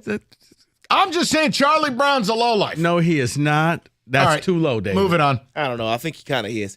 It starts with saying, yeah, not good. Let's go 15, The Santa Claus with Tim Allen. Love it. I I love like that part movie. 2 better with the evil Santa, but I like the Santa Claus. See, I also agree with you because it's like Home Alone 2. Home Alone 2 is better than Home Alone. Not over Charlie Brown, but go ahead. Really? The Santa Claus isn't over Charlie Brown to you. Oh. Okay. But I'm not Okay. a big Tim Allen fan. This one may be Trading Places, number 14. Never viewed it as a Christmas movie. Neither but, did but, I. But you know what? It's a good movie. If you consider Die Hard, then actually it is because everything takes place over Christmas. As Dan Aykroyd has on the ratty Christmas outfit. Oh, yeah. Oh, yeah. Now Here's that the fish. That's a Kenny move. When he's got the bottle in the subway and it's that I could Look see. at this. He's got all the drugs. He's got this and this and this. I did not know. Not the drugs. I just meant Kenny and a bottle of whiskey. There's a difference. I knew it was coming at some point. Oh, There relax. it is. Yeah, I do not believe that this or Die Hard is a Christmas movie. I do. It's just events that happen around the Christmas time. I But don't you know what? care If Die enough to Hard- argue. But here's the thing. if anything, Die Hard 2 is more of a Christmas movie. I can understand that one. Is that the one that's at Dulles Airport? Yeah. I can understand that one. Then you have Scrooged. Great movie. Bill With Murray. Bill Murray. Great movie, and they never show it. You know what? You're right. I never show see it. Oh, you know why? Because I think like a streaming service now has it. Oh, good. Thanks a lot for that, Rico. That ain't me. So they're never going to show it on TV again? I mean, no, Scrooged it's, is great. it's been on TV, but you could also stream it now. But no, it's been on TV. He made that and Groundhog Day in close proximity. 2 movies I do like. Number 11, Bad Santa. Love it. Billy Bob Thornton. Bernie Mac, yes. Haven't seen it this holiday season yet, but it's a must-watch. It's Billy Bob Thornton is awesome in it. I have to sit down and watch the whole thing. I have not. It's good. I've heard it's good. It is. But I like Billy Bob Thornton. By the way, if you haven't watched Landman yet, you're missing out. I saw a commercial about that yesterday. Fantastic. That's on the holiday viewing. It's phenomenal. I think I may have a few days off. I don't know. I haven't seen him in a while, so oh my Lord, wow. It's phenomenal. I think there's going to be a lot in this top 10 that you guys are not going to like. Okay. Number 10, Gremlins. Not a Christmas movie. No. Well, you know, he did. He got it for Christmas. But it's a scary movie. I don't know. Correct. I'm not going to fight about it. I'm not saying Gremlins is bad. That's just I don't view that as Christmas. Classify it as a Christmas movie. Go ahead. Number 6 will be number 9, Miracle on 34th Street. I'm out. I ain't got time for black and white movies. I was hoping you 1947. finished that with white movies. I was just What like, the where hell did you think I was going to say? It's not one of those movies, though, Rico. So Isn't that the same as It's a Wonderful Life? They were made in like the 20s? This was 1947, so yes. Oh, World War II movies. Yeah. I thought he was going to be like, I don't have time for those Medea movies. Go ahead. My God in heaven. That is not in the top 10. You're telling me Medea Goes to Church did not make Medea's Christmas is not in the top 10. Not at all. Number 8, National Lampoon's Christmas Vacation. There are not 7 movies greater, but okay, it made the top 10. I will stay out of it. I don't like the film. I understand them in the minority. It's hilarious to me. It's still funny every time. Yeah, all 7 movies here. And Kenny, I'm are sure better you than could this. appreciate the whole cat and the Christmas tree. Yeah, right. Okay. I agree. Yes, I You can can appreciate It's a great scene, a great film. Awful. Are we at the airport? Number 7 is Elf. I like it. 2003, Will Ferrell, James Caan, Bob Newhart. Sentimental value. My kid sisters loved the movie. I was forced to watch it, and it grew on me. I hate Will Ferrell, but I love the fact that James Caan hates Will Ferrell. When they were filming the movie, James Caan wanted him dead. Knowing that has helped me fall in love with this movie. Yeah, this is not a good Will Ferrell movie at all. It's a great one. I give you the sentimental, but Elf comes on and Peter Dinklage. See, now that I know that he hated him in real life, it's great. That scene Maybe where I'll he go kicks back him and- out of the office, I'll go it back makes and it that rewatch- much better now because Yeah. he's actually yelling Get at out of him. my life! I may go back and rewatch it now because of that. Because I'm just like, it's great. Okay. So I gave you 6 already. Rudolph the Red-Nosed Reindeer. Number 5. Yukon Cornelius, all-time great, possibly related to Kenny. Looking for gold. The Abominable Snow Bumble. Come on. Great. And it's claymation. Right. Lost art form. But the fact he puts his pick in the goal and it does all licks. Oh, okay. No, nothing. Number 5, A Christmas Story. It's my favorite Christmas Love movie. it. I watch it every Christmas As long Eve. as it was in the top 10, I have no qualms. I love it. It's awkward.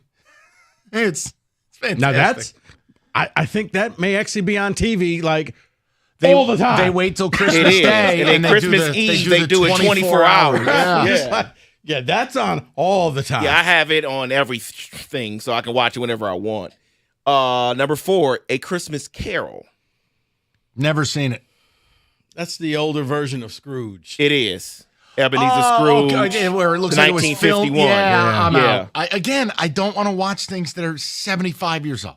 I'm out on that. Home Alone would be number 3. Love it, but I like 1. I like Home Alone 2: Escape from New York better. Celebrity guests of the Ding Dong Dang.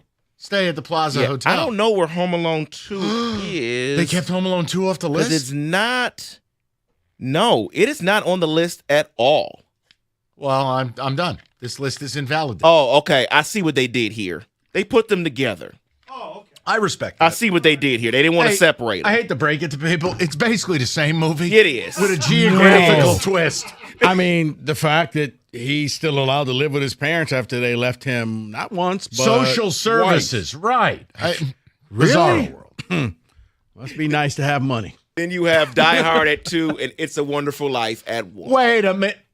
Rico, how is It's a Wonderful Life #1? That movie is Because, awful. Mike, there are people out there that think it is the greatest movie and it's all about hope. You know who likes that movie?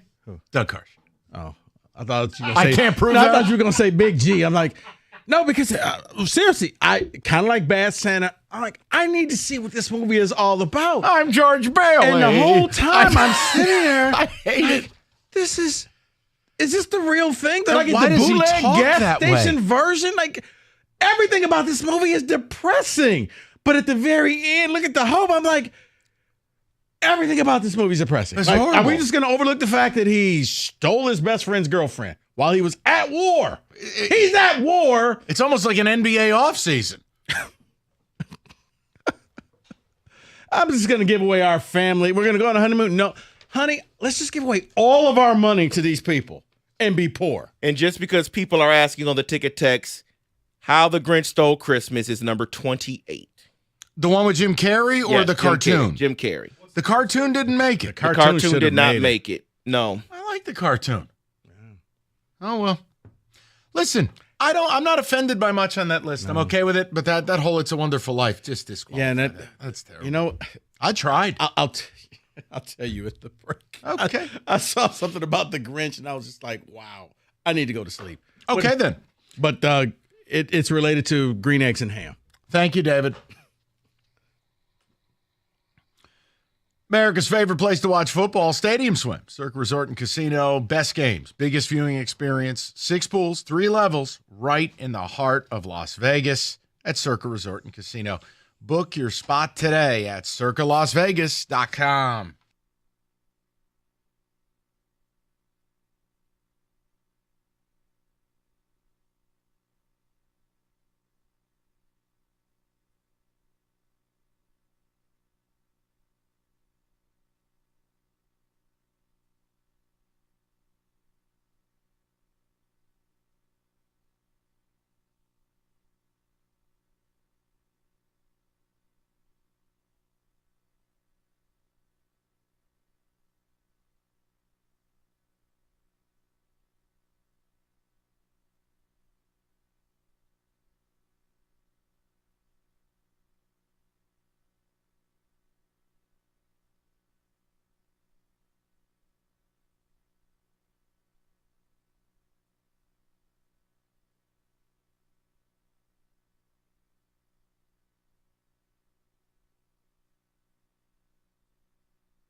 Man, Marcus Freeman is looking strong walking into South Bend.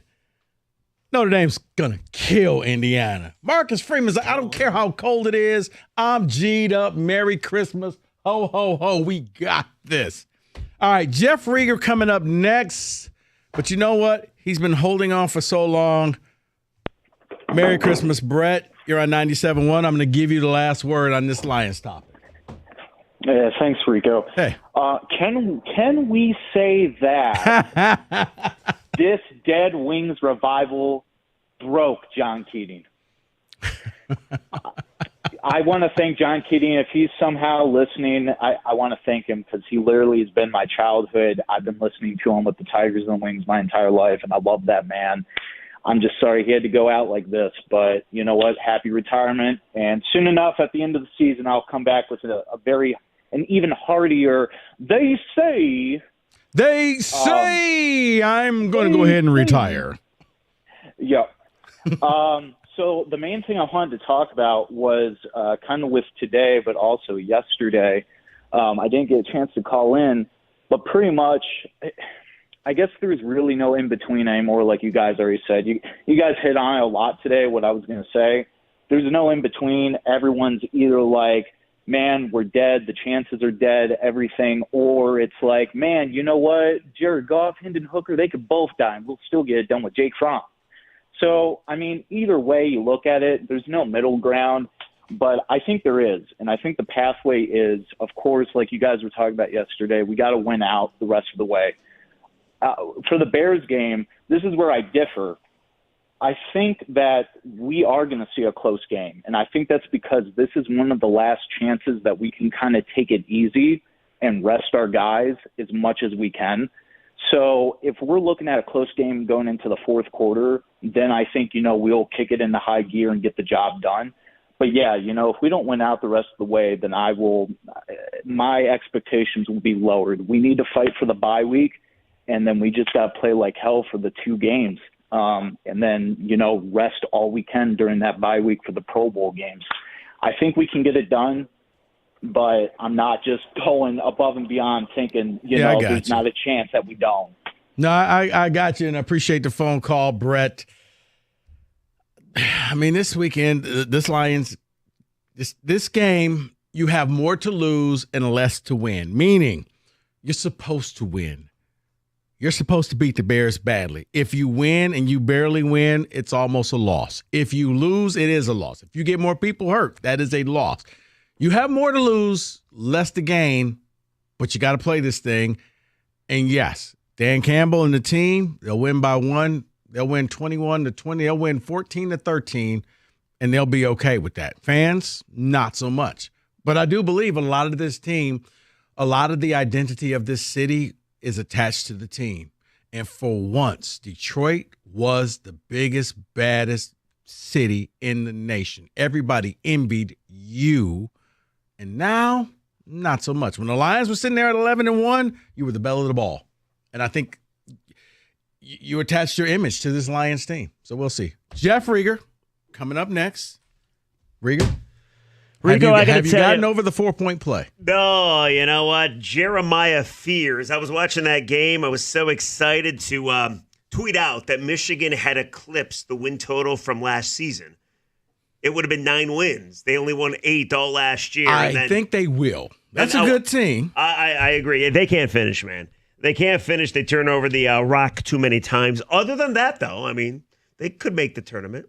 Oh, no, they'll make the They'll get better as time goes on. That was a gut punch. That was a gut punch. I think they'll end up being like a 5 or 6 seed in the tournament. Well, I'll take that. I think they'll be good. I'll take NCAA tournament basketball again. So long as Wolf doesn't get hurt. He gets hurt, your season's over. Yes, Danny Wolf. I would agree. I would agree. Vlad Golden. I like those 2 big dudes. Anyway, Rico, it's funny because I know Mike and others bust your balls because apparently you ruined college football. Mm-hmm. But I was watching before I came in, and now that it's night, I'm watching the pregame on ESPN, Notre Dame and Indiana.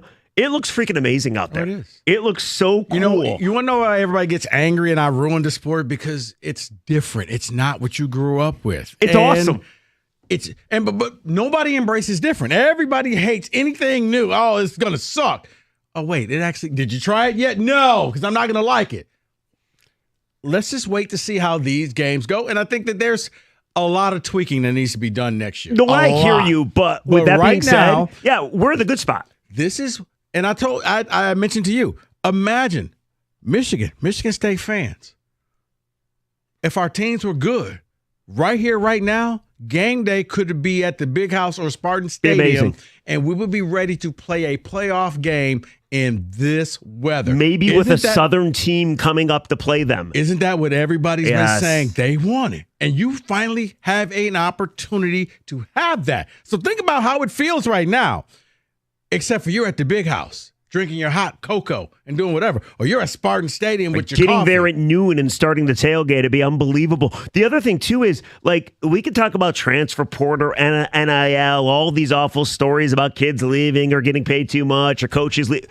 Who cares about that stuff right now? It's all good right now. Rieger, that was the biggest thing. You only care about the transfer portal. You only care about the NIL when your team sucks. Because I've said it all year long. Ask Kenny how he feels about it. He doesn't care. Yeah, Why? he should not care. He's got a team in the mix. When your team doesn't win, now you're counting everybody's pennies, and now you're, this guy's leaving, and we paid this guy this much, you and get we nostalgic, you miss tradition, you miss it all. Because but if you got a team, like, you think Notre Dame or Indiana give a rat's ass right now? Of course not. When your team, like when I was Michigan State, Iowa, I wasn't sitting there saying, oh, how much money is this guy making? No, it was cool because you're killing Iowa, and that's all you care about. Win, and all that other stuff goes away. When you lose, that's when you focus on this other things. Oh, the sport's ruined. No, the sport's ruined because your team sucks. Let's just be real. If your team was winning, you don't care. I can't wait. Can't wait. Because you know how I know you don't care? Because after Michigan beat Ohio State, I didn't hear nothing about how bad this and the portal, and we beat the Buckeyes. Beat the Buckeyes, you got a quarterback. It was a good couple weeks for Sharon. All right, what do you got? All right. Nice. Okay, thank you. I'm kidding. No, go ahead. What are you, Wojo? We're going to ask a question. Am I allowed to ask the Lions to do this for me and the city of Detroit and the fan base? I'm putting in a plea. They need to do something on Sunday, and if they do, I think people will feel a lot better. But I need to know if I'm okay asking the team to do this. I'll explain at 6 o'clock. Jeff Rieger, up next.